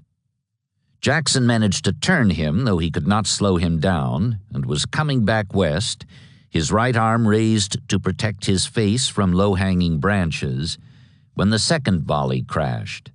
Once more, Little Sorrel whirled and scampered toward the enemy lines, completely out of control now because his rider had been struck by 3 of the bullets, 2 in the left arm, which hung useless at his side, and 1 through the palm of the upraised hand, which he lowered and used as before, despite the pain, to turn the fear-crazed animal back toward his own lines.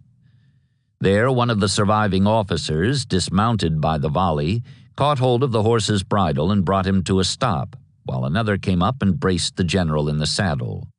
He seemed dazed.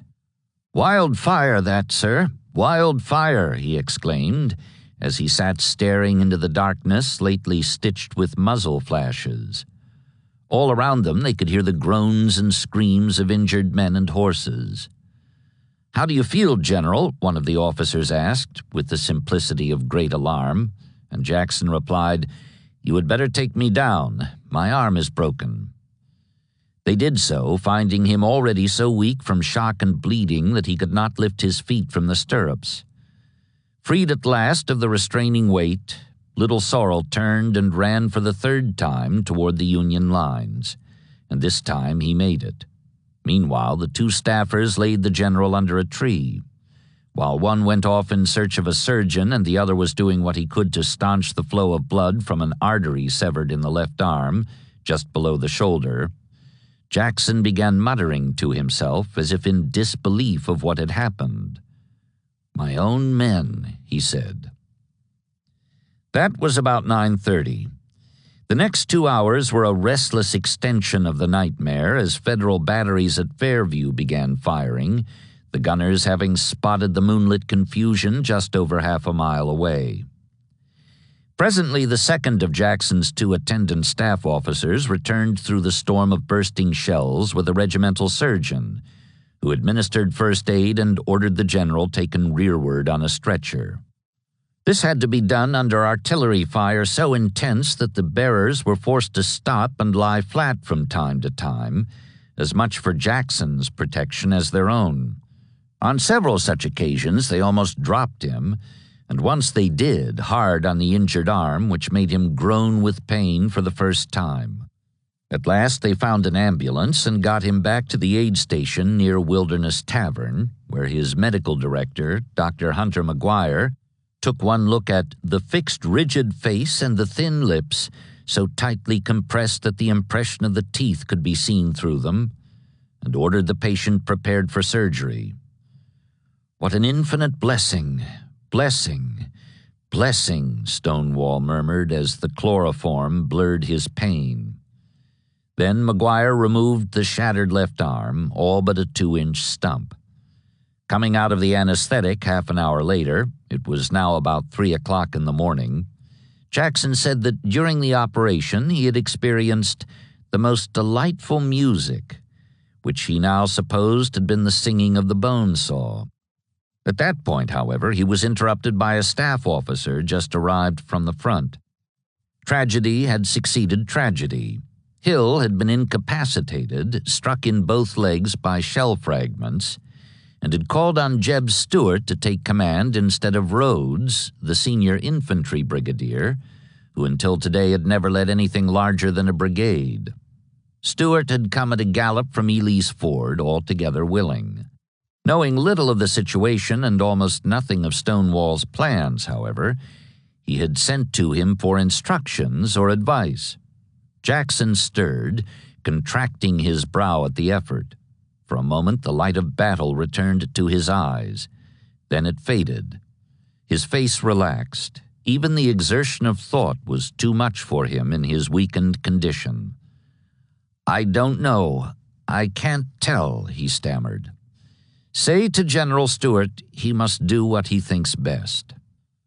Stuart would do that anyhow, of course, and so would Lee, who was informed at about this same time of the progress of the flank attack and the climactic wounding of his chief lieutenant.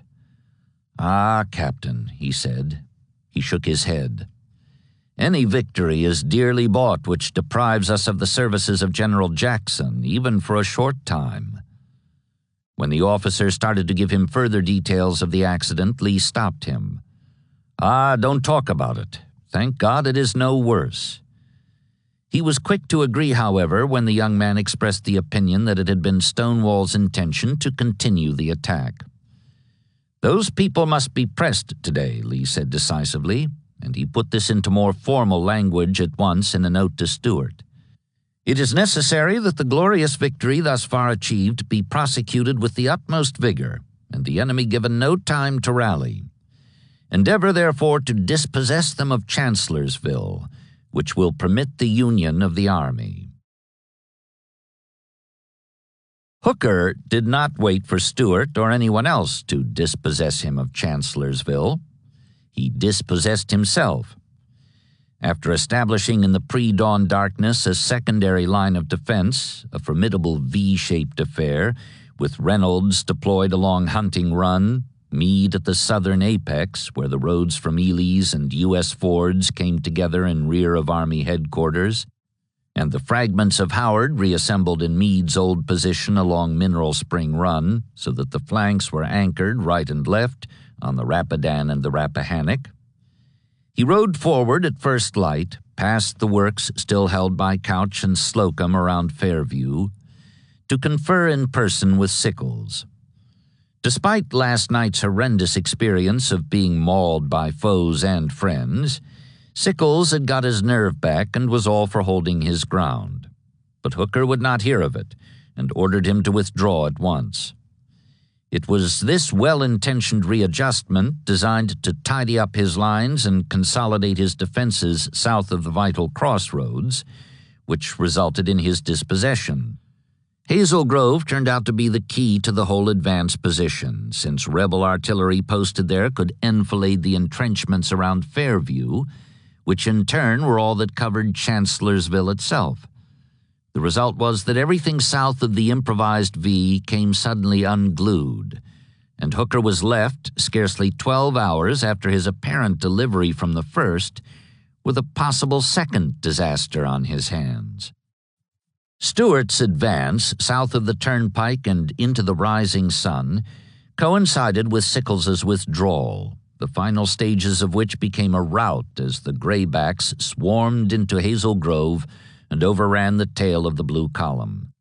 Immediately behind the first wave of attackers came the guns, 30 of them slamming away from the Just One heights at the Federals massed around Fairview, while another 30 assailed the western flank from a position near Howard's former headquarters, back out the pike, and 24 more were roaring from down the plank road to the southeast. Lee's midwinter reorganization of the Confederate long arm for increased flexibility and close-up support was paying short-term dividends this morning. Caught in the converging fire of these 84 guns, along with others west and south, the troops of Couch and Slocum were infected by the panic Sickles's men brought out of the smoke at Hazel Grove. North of the pike, sheltered by the breastworks Jackson had heard them constructing the night before, the Bluecoats held fast against repeated assaults by the rebel infantry, but they were galled by the crossfire from batteries whose shots were plowing the fields around the crossroads in their rear and smashing their lines of supply and communication. Not even the Chancellor Mansion, converted by now into a hospital as well as a headquarters by surgeons who took doors off their hinges and propped them on chairs for use as operating tables, was safe from the bombardment, as Hooker himself discovered presently in a most emphatic manner. Shortly after 9 o'clock, he was standing on the southwest veranda, leaning against one of the squat wooden pillars, when a solid projectile struck and split it lengthwise. He fell heavily to the floor, stunned by the shock. His aides gathered round and took him out into the yard, where they laid him on a blanket and poured a jolt of brandy down his throat. Revived by this first drink in weeks, Fighting Joe got up, rather wobbly still, and walked off a short distance, calling for his horse. It was well that he did, for just after he rose, a second cannonball landed directly on the blanket, as if to emphasize the notion suggested by the first that the war had become an intensely personal matter between the Union commander and the rebel gunners who were probing for his life. He mounted awkwardly, suffering from a numbness on the side of his body that had been in contact with the shattered pillar, and rode for the rear, accompanied by his staff.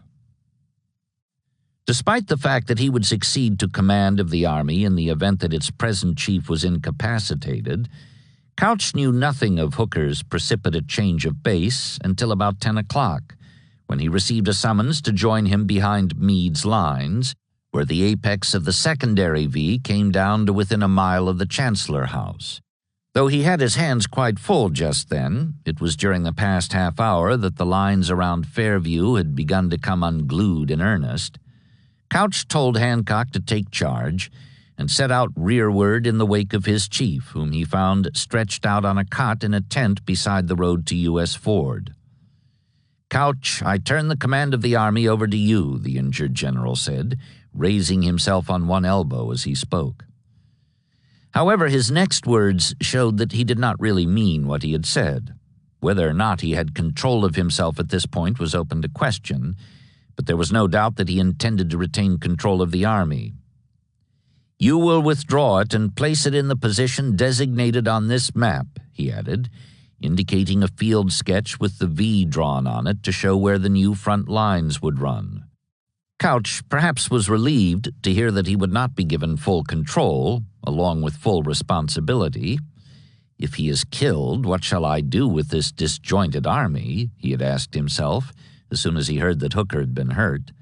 But others were hoping fervently that he would take charge, for he was known to be a fighter. "By God, we'll have some fighting now," a colonel said stoutly as Couch emerged from the tent. Meade looked inquiringly at his friend, hoping to receive at last the order for which he had been waiting all morning: "Go in." Instead, Couch shook his head by way of reply and relayed Hooker's instructions for a withdrawal.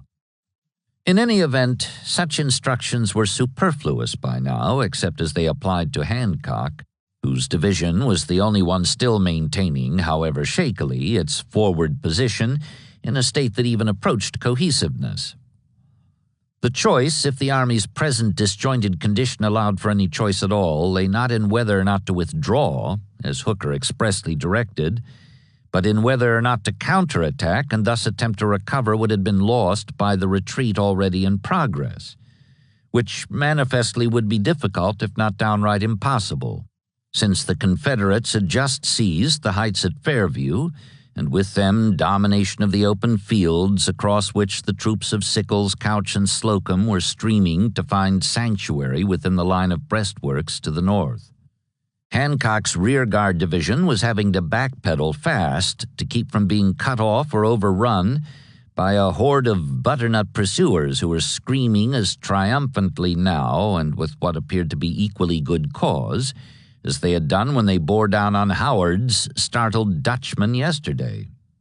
While Stuart pressed eastward, making his largest gains on the south side of the turnpike, Lee had been pushing north and west up the plank road and reaching out simultaneously to the left, past Catherine Furnace, for the anticipated hookup. It was his belief that the best and quickest way to accomplish the reunion of the two wings of his army would be to uncover Chancellorsville, after which it was his intention to launch a full-scale joint assault that would throw Hooker back against the Rappahannock and destroy him.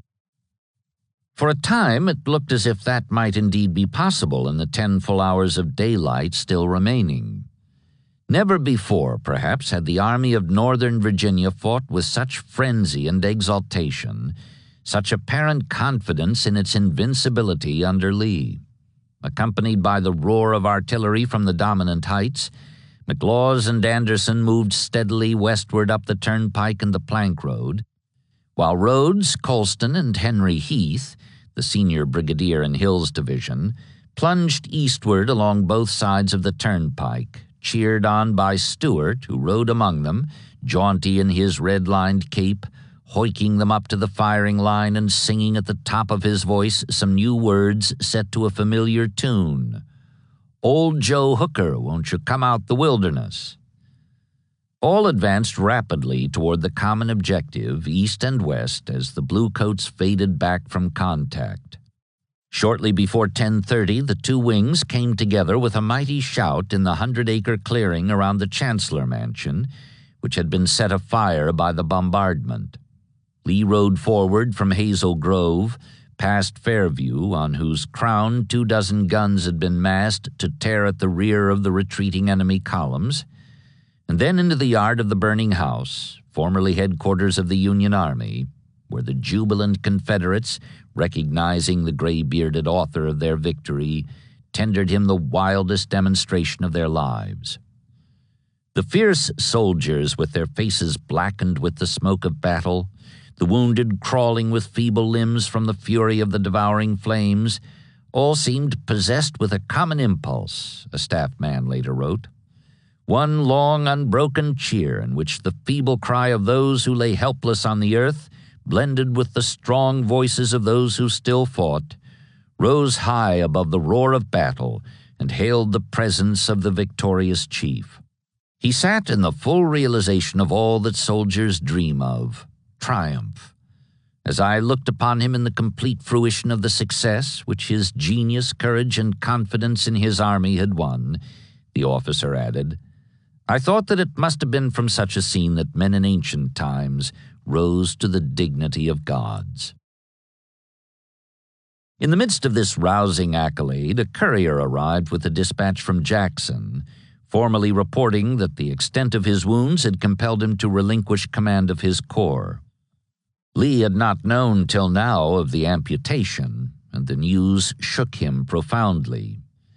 His elation abruptly replaced by sadness, he dictated in reply an expression of regret.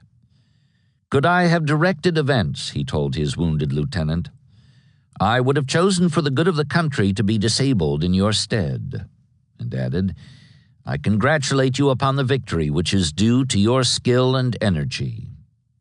This done, he returned to the business at hand.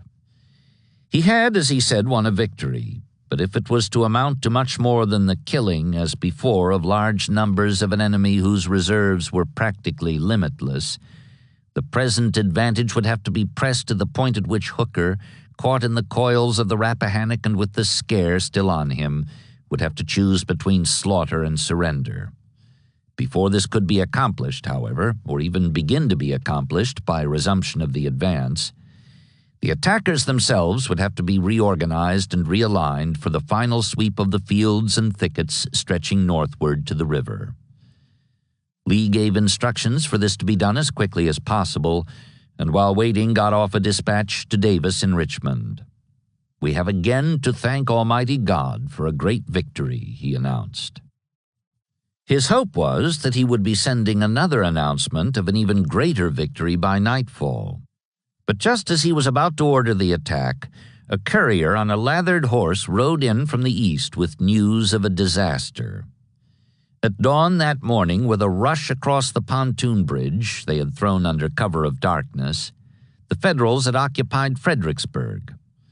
Sedgwick then had feinted at the thinly held defenses on the ridge beyond the town, first on the far left and then the right, by way of distracting attention from his main effort against the center. This too had been repulsed, not once but twice, before the weight of numbers told, and the bluecoats swarmed up and over Marie's Heights. In accordance with previous instructions designed for such a crisis, Early had withdrawn southward to protect the Army's trains at Guinea Station, but Sedgwick had not pursued in that direction. Instead, he was moving now due west along the plank road, which lay open in Lee's rear. This was the worst of all possible threats, and the Southern commander had no choice except to meet it at this worst of all possible times.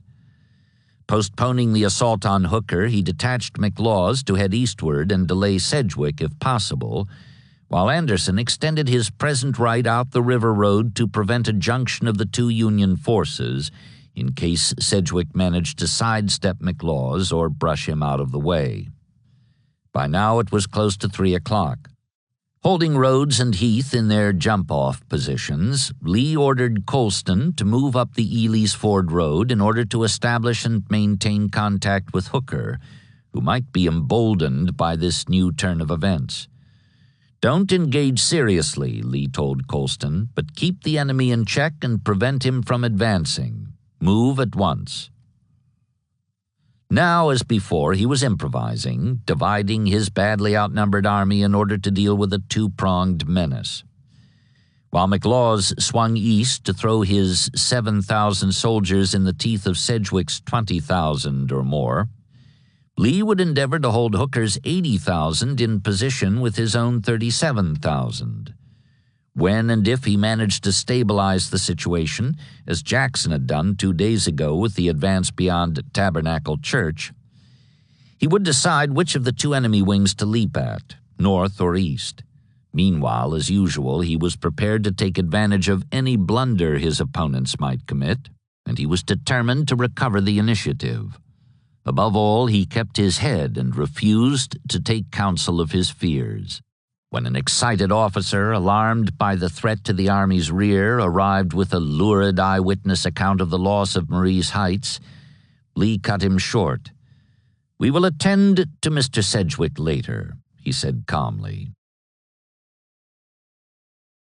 What with the relentless depletion of his forces, siphoned off westward at the rate of a corps a day for the past 2 days, and the spate of discretionary orders, generally so delayed in transmission that the conditions under which they had been issued no longer obtained by the time they came to hand, John Sedgwick, Uncle John to his troops, a 50-year-old bachelor New Englander with 30 years of Army service, including West Point, the Mexican War, the Kansas border troubles, and frontier Indian uprisings, in all of which he had shown a good deal more of plodding dependability than of flash, had difficulty in maintaining the unruffled disposition for which he was beloved.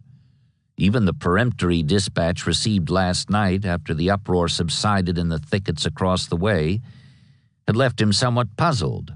Hooker told him to cross the Rappahannock at Fredericksburg on receipt of this order, which was clear enough so far as the words themselves went. But what did it mean? Surely the Army commander knew he was already across the Rappahannock, and in fact had been across it for the past 3 days.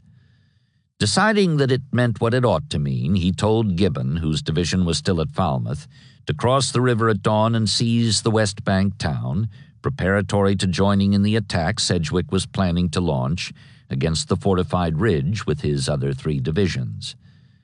He had not taken part in the December battle, having been laid up with 3 wounds received at Antietam, but he knew well enough what Burnside had encountered on this ground. For a time, indeed, it appeared that Sedgwick was going to do no better, despite his usual methodical preparations. After feinting on the left and right, he sent 10 regiments en masse against the sunken road at the foot of the heights where so many men had come to grief 5 months ago, when 2 of Longstreet's divisions held this section of the line. Now, however, so well had the feints misled the defenders, all that were there were 2 slim regiments and 16 guns. Even so, the first 2 assaults were bloodily repulsed.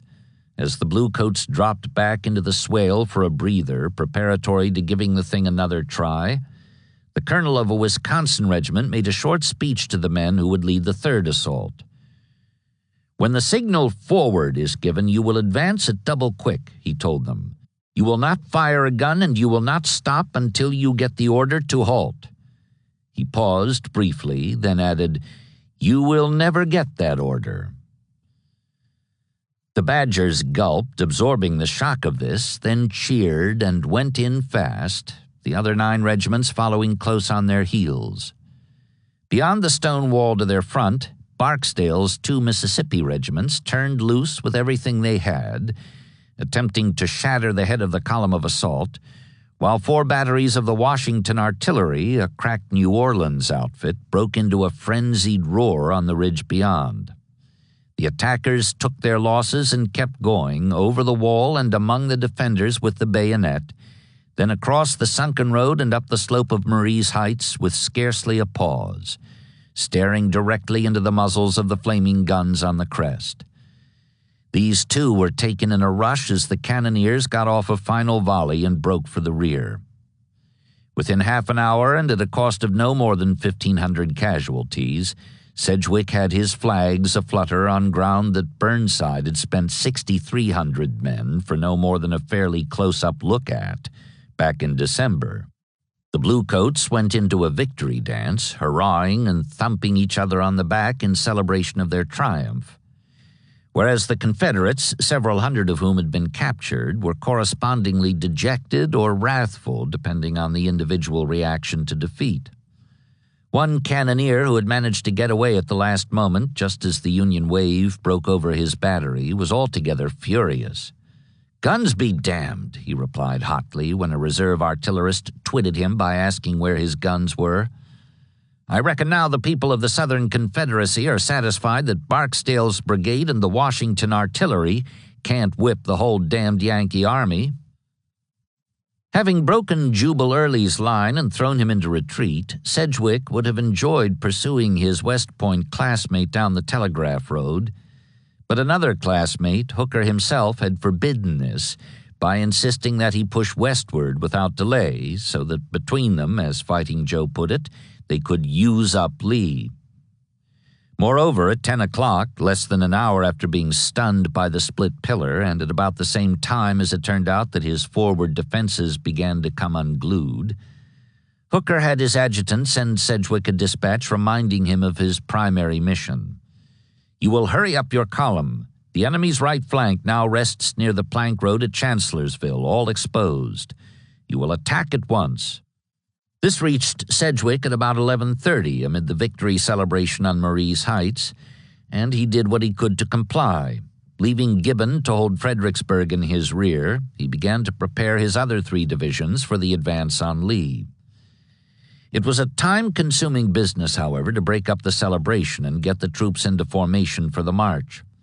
The lead division did not get started until 2 o'clock, and it was brought to a sudden halt within the hour, just over a mile from Marie's Heights, by the sight of Confederate skirmishers in position along a ridge athwart the road. Despite Hooker's assurance that Lee's flank was all exposed, the Graybacks seemed quite vigilant, and what was more, they appeared to be present in considerable strength, with guns barking aggressively in support. Sedgwick was obliged to halt and deploy in the face of the resistance at the cost of burning more daylight. Slowly, the rebels faded back, bristling as they went, leapfrogging their guns from ridge to ridge and flailing the pursuers all the time. Near Salem Church, a mile ahead and a mile short of the junction of the plank road and the turnpike, they stiffened. It was 4 o'clock by now. The day was going fast, and Sedgwick was still a good half-dozen miles from Chancellorsville. Without waiting for the others to come up, he sent the troops of his lead division forward on the run. At first they made headway, driving the Graybacks before them, but then they encountered a heavy line of battle. Repulsed, they came streaming back across the fields. The 2nd Division was up by now, however, with the 3rd not far behind, and between them they managed to check the pursuit, though by the time Sedgwick got them rallied and into attack formation, the day was too far gone for fighting. Aware by now that he had run into something considerably stronger than a mere rear guard, He set up a parametrical defense and passed the word for his 22,000 soldiers to bed down. Today had been a hard day. Tomorrow gave promise of being even harder. He had set out to put the squeeze on Lee, but it had begun to seem to him that he was the one in danger now. All around him, south and east as well as west, he could hear enemy columns moving in the darkness. Sedgwick scarcely slept that night, an observant soldier later recalled. From time to time, he dictated a dispatch to General Hooker. He would walk for a few paces apart and listen.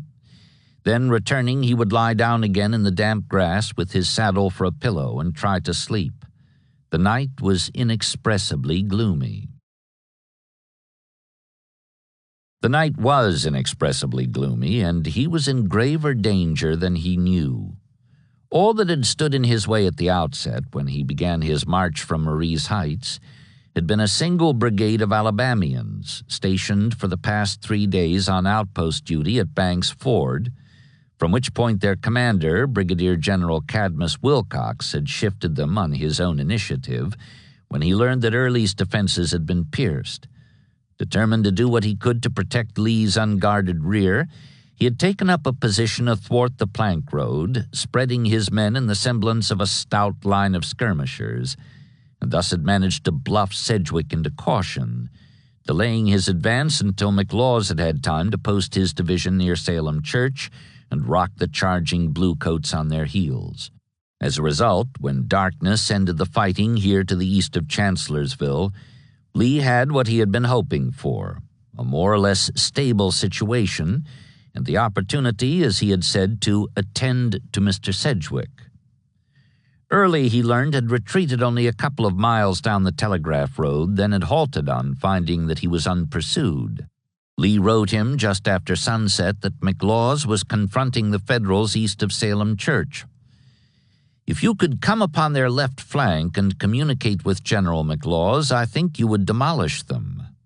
A similar message went to McLaws, instructing him to cooperate with Early. It is necessary to beat the enemy, Lee told him, and I hope you will do it. A dawn reconnaissance, Monday now, May 4th, showed Hooker's entrenchments well laid out and greatly strengthened overnight, the flanks securely anchored below and above the U.S. Ford escape hatch, and the whole supported by batteries massed in depth. While this discouraged attack, it also seemed to indicate that the Federals had gone entirely on the defensive in the region north of Chancellorsville. At any rate, Lee proceeded on that assumption, canceling a projected feeling out of the enemy lines along Mineral Spring Run. He shifted half of Heath's division from the far left, beyond Colston and Rhodes, to take up Anderson's position on the right, and ordered Anderson east to join with McLaws and Early in removing the threat to his rear. His plan, if daring, was simple enough. Stuart and the 25,000 survivors of Jackson's flanking column were given the task of keeping Hooker's 80,000 penned in their breastworks, while the remaining 22,000 Confederates disposed of Sedgwick, who had about the same number to the east. This last was now the main effort, and Lee decided to supervise it in person. Riding over to Salem Church at noon, he conferred with McLaws, who was awaiting Anderson's arrival before completing his dispositions for attack, and then proceeded east, skirting along the southward bulge of Sedgwick's perimeter, to see Early. He found him on Marie's Heights, which he had reoccupied soon after sunrise, posting the remnant of Barksdale's brigade in the sunken road to resist another possible advance by Gibbon, who had retired into Fredericksburg. The plan of attack, as McLaws and Early had worked it out, was for Anderson to take up a position between them, confronting Sedgwick from the south, while they moved against him simultaneously from the east and west. The result, if all went well, would be his destruction. Lee gave his approval, though he saw that this would involve a good deal of maneuvering over difficult terrain, and rode back toward the center. It was past 2 o'clock by now, and Anderson was not yet in position. Time was running out for Lee today, as it had done the day before for Sedgwick. Already he was finding what it cost him to be deprived even temporarily of the services of Jackson, of whom he would say before the week was over, "He has lost his left arm, but I have lost my right." More hours were spent examining the approaches and correcting the alignment of the columns so as to avoid collisions.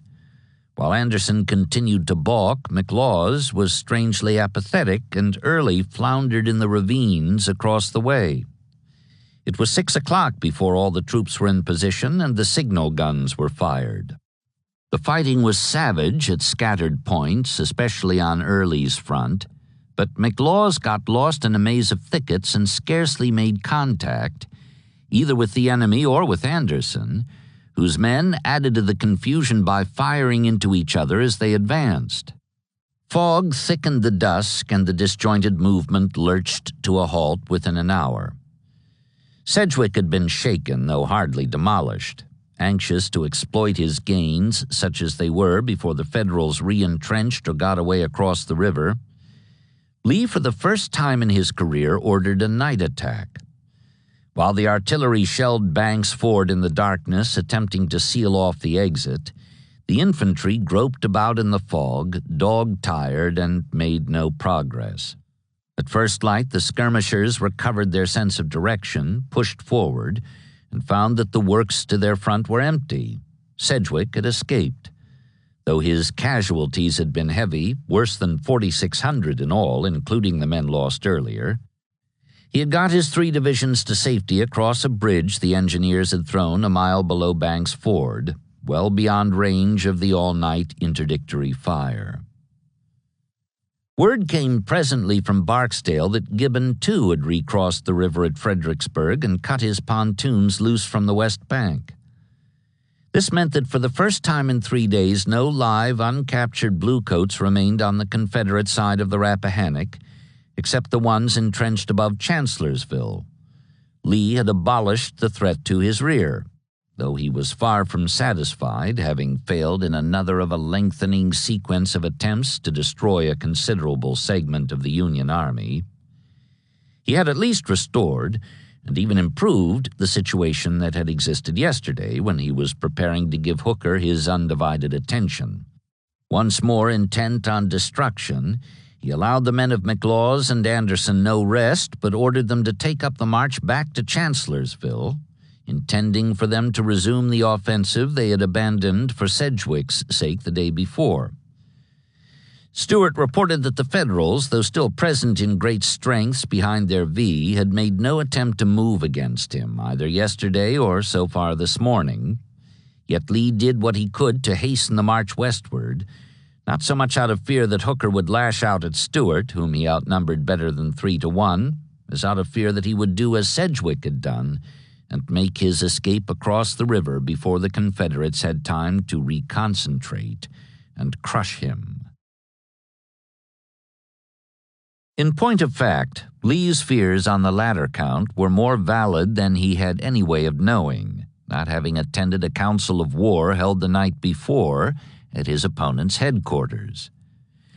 At midnight, while Sedgwick was beginning his withdrawal across the Rappahannock, Hooker had called his other corps commanders together to vote on whether they should do the same.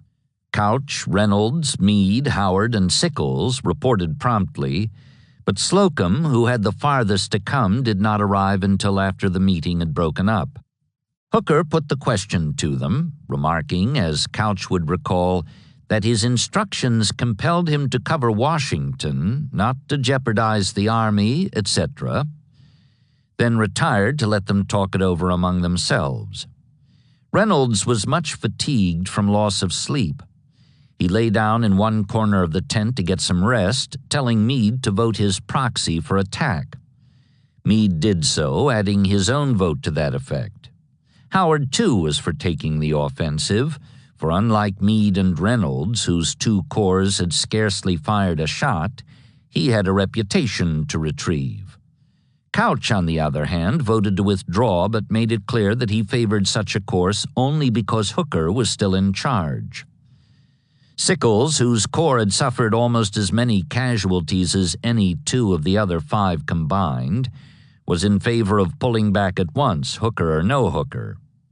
Fighting Joe returned, was given the 3-2 opinion, and adjourned the council with the announcement that he intended to withdraw the army beyond the river as soon as possible. As the generals left the tent, Reynolds broke out angrily, quite loud enough for Hooker to overhear him. What was the use of calling us together at this time of night when he intended to retreat anyhow? Their instructions were to cut whatever roads were necessary, leading from their present positions back to U.S. Ford, while the Army engineers were selecting a strong inner line anchored a mile above and a mile below the 2 pontoon bridges for Meade's corps to occupy in covering the withdrawal. All were hard at work on their various assignments before dawn on the 5th, at which time Hooker crossed in person, accompanied by his staff. Then at noon, with the pullback to the inner line completed, rain began to fall. It fell in earnest, developing quickly into what one diarist called a tremendous cold storm. By midnight, the river had risen 6 feet, endangering the bridges and interrupting the retreat before more than a handful of regiments had reached the opposite bank. Cut off from Hooker, Couch believed he saw his chance. "We will stay where we are and fight it out," he announced. But peremptory orders arrived at 2 a.m. for the movement to be continued. One of the bridges was cannibalized to piece out the other, and the crossing was resumed. By mid-morning Wednesday, May 6th, it was completed. Except for the dead and missing who would not be coming back, the Army's week-long excursion south of the river had come full circle. Lee was up by then after being delayed by the storm the day before, but when his skirmishers pushed forward through the dripping woods, they found the enemy gone. He lost his temper at the news and scolded the brigadier who brought it. "That is the way you young men always do," he fumed. "You allow those people to get away. I tell you what to do, but you won't do it." He gestured impatiently. "Go after them and damage them all you can." But no further damage was possible. The Bluecoats were well beyond his reach.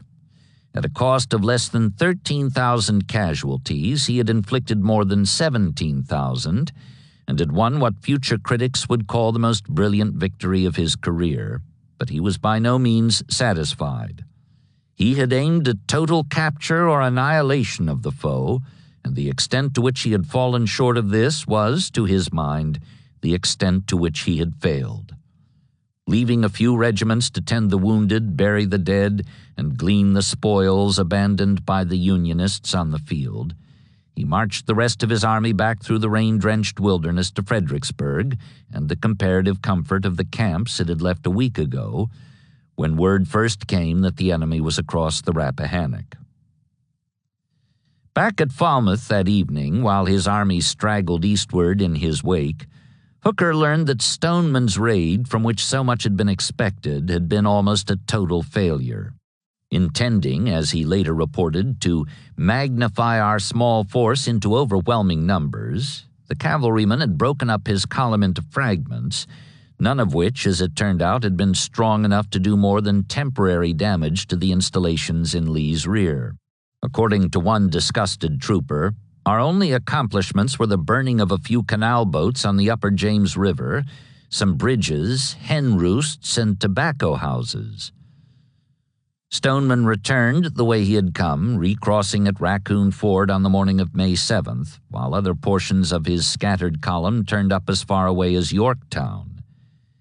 His total losses, in addition to about 1,000 horses broken down and abandoned, were 82 men killed and wounded and 307 missing. These figures seemed to Hooker to prove that Stoneman had not been seriously engaged, and it was not long before he removed him from command. However, his own casualties, while quite as heavy as anyone on his own side of the line could have desired, the ultimate total was 17,287 as compared to Lee's 12,821, were equally condemning, though in a different way, since a breakdown of them indicated the disjointed manner in which he had fought and refrained from fighting the battle. Meade and Reynolds, for example, had lost fewer than 1,000 men between them, while Sedgwick and Sickles had lost more than 4 times that number each. Obviously, Lincoln's parting admonition, "Put in all your men," had been ignored. Hooker was quick to place the blame for his defeat on Stoneman, Averell, Howard, and Sedgwick, sometimes singly and at other times collectively. It was only in private, and some weeks later, that he was able to see, or at any rate confess, where the real trouble had lain. "I was not hurt by a shell, and I was not drunk," he told a fellow officer. "For once I lost confidence in Joe Hooker, and that is all there is to it." In time, that would become the registered consensus, but for the present, many of his compatriots were hard put to understand how such a disaster had come about. Horace Greeley staggered into the Tribune managing editor's office Thursday morning, his face a ghastly color and his lips trembling. "My God, it is horrible," he exclaimed. "Horrible! And to think of it, 130,000 magnificent soldiers so cut to pieces by less than 60,000 half-starved ragamuffins." An Episcopal clergyman, also in New York, could not reconcile the various reports and rumors he recorded in his diary that night. "It would seem that Hooker has beaten Lee and that Lee has beaten Hooker, that we have taken Fredericksburg and that the rebels have taken it also, that we have 4,500 prisoners and the rebels 5,400, that Hooker has cut off Lee's retreat, and Lee has cut off Sedgwick's retreat, and Sedgwick has cut off everybody's retreat generally, but has retreated himself, although his retreat was cut off. In short, all is utter confusion. Everything seems to be everywhere, and everybody all over, and there is no getting at any truth." Official Washington was similarly confused and dismayed. When Sumner of Massachusetts heard that Hooker had been whipped, he flung up his hands and struck an attitude of despair. "Lost, lost," he groaned. "All is lost." But the hardest hit man of them all was Lincoln, whose hopes had had the longest way to fall. 6 months ago, on the heels of emancipation, he had foreseen clear sailing for the ship of state, provided the helmsman kept a steady hand on the tiller. "We are like whalers who have been on a long chase," he told a friend. "We have at last got the harpoon into the monster, but we must now look how we steer, or with one flop of his tail he will send us all into eternity." Then had come Fredericksburg, and he had said, "If there is a worse place than hell, I am in it." Now there was this, a still harder flop of the monster's tail, and Hooker and the Army of the Potomac had gone sprawling. Even before the news arrived, a White House caller had found the president anxious and harassed beyond any power of description. Yet this was nothing compared to his reaction later in the day when he reappeared with a telegram in his hand. "News from the Army," he said in a trembling voice. The visitor read that Hooker was in retreat, and looking up saw that Lincoln's face, usually sallow, was ashen in hue. The paper on the wall behind him was of the tint known as French gray, and even in that moment of sorrow I vaguely took in the thought that the complexion of the anguished president's visage was like that of the wall. He walked up and down the room, hands clasped behind his back. My God, he exclaimed as he paced back and forth. "What will the country say? What will the country say?" Within the ranks of the army itself, slogging down the muddy roads toward Falmouth, the reaction was not unlike the New York clergyman's. "No one seems to understand this move," a Pennsylvania private wrote, "but I have no doubt it is all right." He belonged to Meade's corps, which had seen very little fighting, and he could not quite comprehend that what he had been involved in was a defeat. All he knew for certain was that the march back to camp was a hard one. Most of the way the mud was over shoe, in some places knee-deep, and the rain made our loads terrible to tired shoulders. Others knew well enough that they had taken part in a fiasco. "Go boil your shirt," was their reply to jokes attempted by roadside stragglers. Turning the matter over in their minds, they could see that Hooker had been trounced. But they could not see that this applied to themselves, who had fought as well as ever, except of course the unregenerate Dutchman, whenever and wherever they got the chance.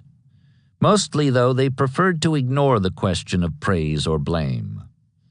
And thus ends the second attempt on the capture of Fredericksburg, a Maine soldier recorded when he got back to Falmouth. I have nothing to say about it in any way. I have no opinions to express about the generals or the men, nor do I wish to. I leave it in the hands of God. I don't want to think of it at all. Unquestionably, this latest addition to the lengthening roster of Confederate victories was a great one. Indeed, considering the odds that had been faced and overcome, it was perhaps in terms of glory the greatest of them all. Chancellorsville would be stitched with pride across the crowded banners of the Army of Northern Virginia. But its ultimate worth, as compared to its cost, depended in large measure on the outcome of Stonewall Jackson's present indisposition. As Lee had said on Sunday morning when he first learned that his lieutenant had been wounded, "Any victory is dearly bought which deprives us of the services of General Jackson, even for a short time." So far, that is, up to the time when Hooker threw in the sponge and the Northern Army fell back across the Rappahannock, Dr. McGuire's prognosis had been most encouraging, and the general himself had been in excellent spirits, despite the loss of his arm. "I am wounded but not depressed," he said when he woke from the sleep that followed the amputation. "I believe it was according to God's will, and I can wait until He makes His object known to me." Presently, when Lee's midday note was brought, congratulating him on the victory, "which is due to your skill and energy," Jackson permitted himself the one criticism he had ever made of his commander. "General Lee is very kind," he said, "but he should give the praise to God." Next day, May 4th, with Sedgwick threatening the Army's rear, he was removed to safety in an ambulance. The route was south to Todd's Tavern, then southeast through Spotsylvania Courthouse to Guinea Station, where he had met his wife and child 2 weeks ago today to begin the idyll that had ended with the news that Hooker was on the march. All along the way, country people lined the roadside to watch the ambulance go by. They brought with them and held out for the attendants to accept such few gifts as their larders afforded in these hard times: cool buttermilk, hot biscuits, and fried chicken. Jackson was pleased by this evidence of their concern, and for much of the 25-mile journey he chatted with an aide, even responding to a question as to what he thought of Hooker's plan for the battle, whose guns rumbled fainter as the ambulance rolled south. "It was in the main a good conception, sir, an excellent plan, but he should not have sent away his cavalry. That was his great blunder. It was that which enabled me to turn him without his being aware of it and to take him by the rear." Of his own share in frustrating that plan, he added that he believed his flank attack had been the most successful movement of my life.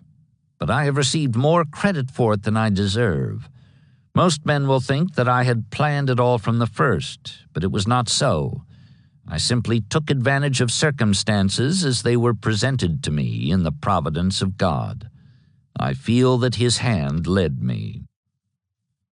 By nightfall, he was resting comfortably in a cottage on the Chandler estate near Guinea Station. He slept soundly, apparently free from pain, and woke next morning much refreshed. His wounds seemed to give him little trouble. Primary intention and granulation were underway. All that day and the next, Tuesday and Wednesday, he rested easy, talking mainly of religious matters, as had always been his custom in times of relaxation. The doctor foresaw a rapid recovery and an early return to duty. Then, late Wednesday night and early Thursday morning, May 7th, a sudden change occurred. McGuire woke at dawn to find his patient restless and in severe discomfort. Examination showed that the general faced a new and formidable enemy: pneumonia. He was cupped, then given mercury with antimony and opium and morphine to ease his pain. From that time on, as the drugs took effect and the pneumonia followed its inexorable course, he drifted in and out of sleep and fuddled consciousness. His wife arrived at midday, having been delayed by Stoneman's raiders, to find him greatly changed from the husband she had left 8 days ago. Despite advance warning, she was shocked at the sight of his wounds, especially the mutilated arm. Moreover, his cheeks were flushed, his breathing oppressed, and his senses numbed. At first he scarcely knew her, but presently, in a more lucid moment, he saw her anxiety and told her, "You must not wear a long face. I love cheerfulness and brightness in a sick room." He lapsed into stupor, then woke again to find her still beside him. "My darling, you are very much loved," he murmured. "You are one of the most precious little wives in the world." Toward evening he seemed to improve. Once, at least, in the course of the night, he appeared to be altogether himself again. "Will you take this, General?" the doctor asked, bending over the bed with a dose of medicine. Stonewall looked at him sternly. "Do your duty," he said. Then, seeing the doctor hesitate, he repeated the words quite firmly. "Do your duty." Still later, those in the room were startled to hear him call out to his adjutant, Alexander Pendleton, who was in Fredericksburg with Lee, "Major Pendleton, send in and see if there is higher ground back of Chancellorsville. I must find out if there is high ground between Chancellorsville and the river. Push up the columns. Hasten the columns. Pendleton, you take charge of that. Where is Pendleton? Tell him to push up the columns." In his delirium, he was back on the field of battle, doing the one thing he did best in all the world. All that day and the next, which was Saturday, he grew steadily worse. McGuire sent word to Fredericksburg and Richmond that recovery was doubtful. Lee could not believe a righteous cause would suffer such a blow. "Surely General Jackson will recover," he said. "God will not take him from us now that we need him so much." The editor of the Richmond Whig agreed. "We need have no fears for Jackson," he wrote. "He is no accidental manifestation of the powers of faith and courage. He came not by chance in this day and to this generation. He was born for a purpose, and not until that purpose is fulfilled will his great soul take flight." Jackson himself inclined to this belief that he would be spared for a specific purpose. "I am not afraid to die," he said in a lucid moment Friday. "I am willing to abide by the will of my heavenly Father, but I do not believe I shall die at this time. I am persuaded the Almighty has yet a work for me to perform." On Saturday, when he was asked to name a hymn he would like to hear sung, he requested, "Show Pity, Lord," Isaac Watts's paraphrase of the 51st Psalm. "Show pity, Lord. O Lord, forgive. Let a repenting rebel live." This seemed to comfort him for a time, but night brought a return of suffering. He tossed sleepless, mumbling battle orders. Though these were mostly unintelligible, it was observed that he called most often on A.P. Hill, his hardest-hitting troop commander, and Wells Hawks, his commissary officer, as if even in delirium he strove to preserve a balance between tactics and logistics. Sunday, May 10th, dawned fair and clear. McGuire informed Anna Jackson that her husband could not last the day. She knelt at the bedside of the unconscious general, telling him over and over that he would very soon be in heaven. Presently, he stirred and opened his eyes. She asked him, "Do you feel willing to acquiesce in God's allotment if He will you to go today?" He watched her. "I prefer it," he said, and she pressed the point. "Well, before this day closes, you will be with the blessed Savior in His glory." There was a pause. "I will be the infinite gainer to be translated," Jackson said as he dozed off again. He woke at noon, and once more she broached the subject, telling him that he would be gone before sundown. This time he seemed to understand her better. "Oh, no, you are frightened, my child. Death is not so near. I may yet get well." She broke into tears, sobbing that the doctor had said there was no hope. Jackson summoned McGuire. "Doctor, Anna informs me that you have told her I am to die today. Is it so?" When McGuire replied that it was so, the general seemed to ponder. Then he said, "Very good, very good. It is all right." After a time he added, "It is the Lord's Day. My wish is fulfilled. I have always desired to die on a Sunday." At 1:30 the doctor told him he had no more than a couple of hours to live. "Very good. It's all right," Jackson replied as before, but more weakly, for his breathing was high in his throat by now. When McGuire offered him brandy to keep up his strength, he shook his head. "It will only delay my departure and do no good," he protested. "I want to preserve my mind, if possible, to the last." Presently, though, he was back in delirium, alternately praying and giving commands, all of which had to do with the offensive. Shortly after 3 o'clock, a few minutes before he died, he called out, "Order A.P. Hill to prepare for action. Pass the infantry to the front. Tell Major Hawks." He left the sentence unfinished, seeming thus to have put the war behind him, for he smiled as he spoke his last words in a tone of calm relief. "Let us cross over the river," he said, "and rest under the shade of the trees."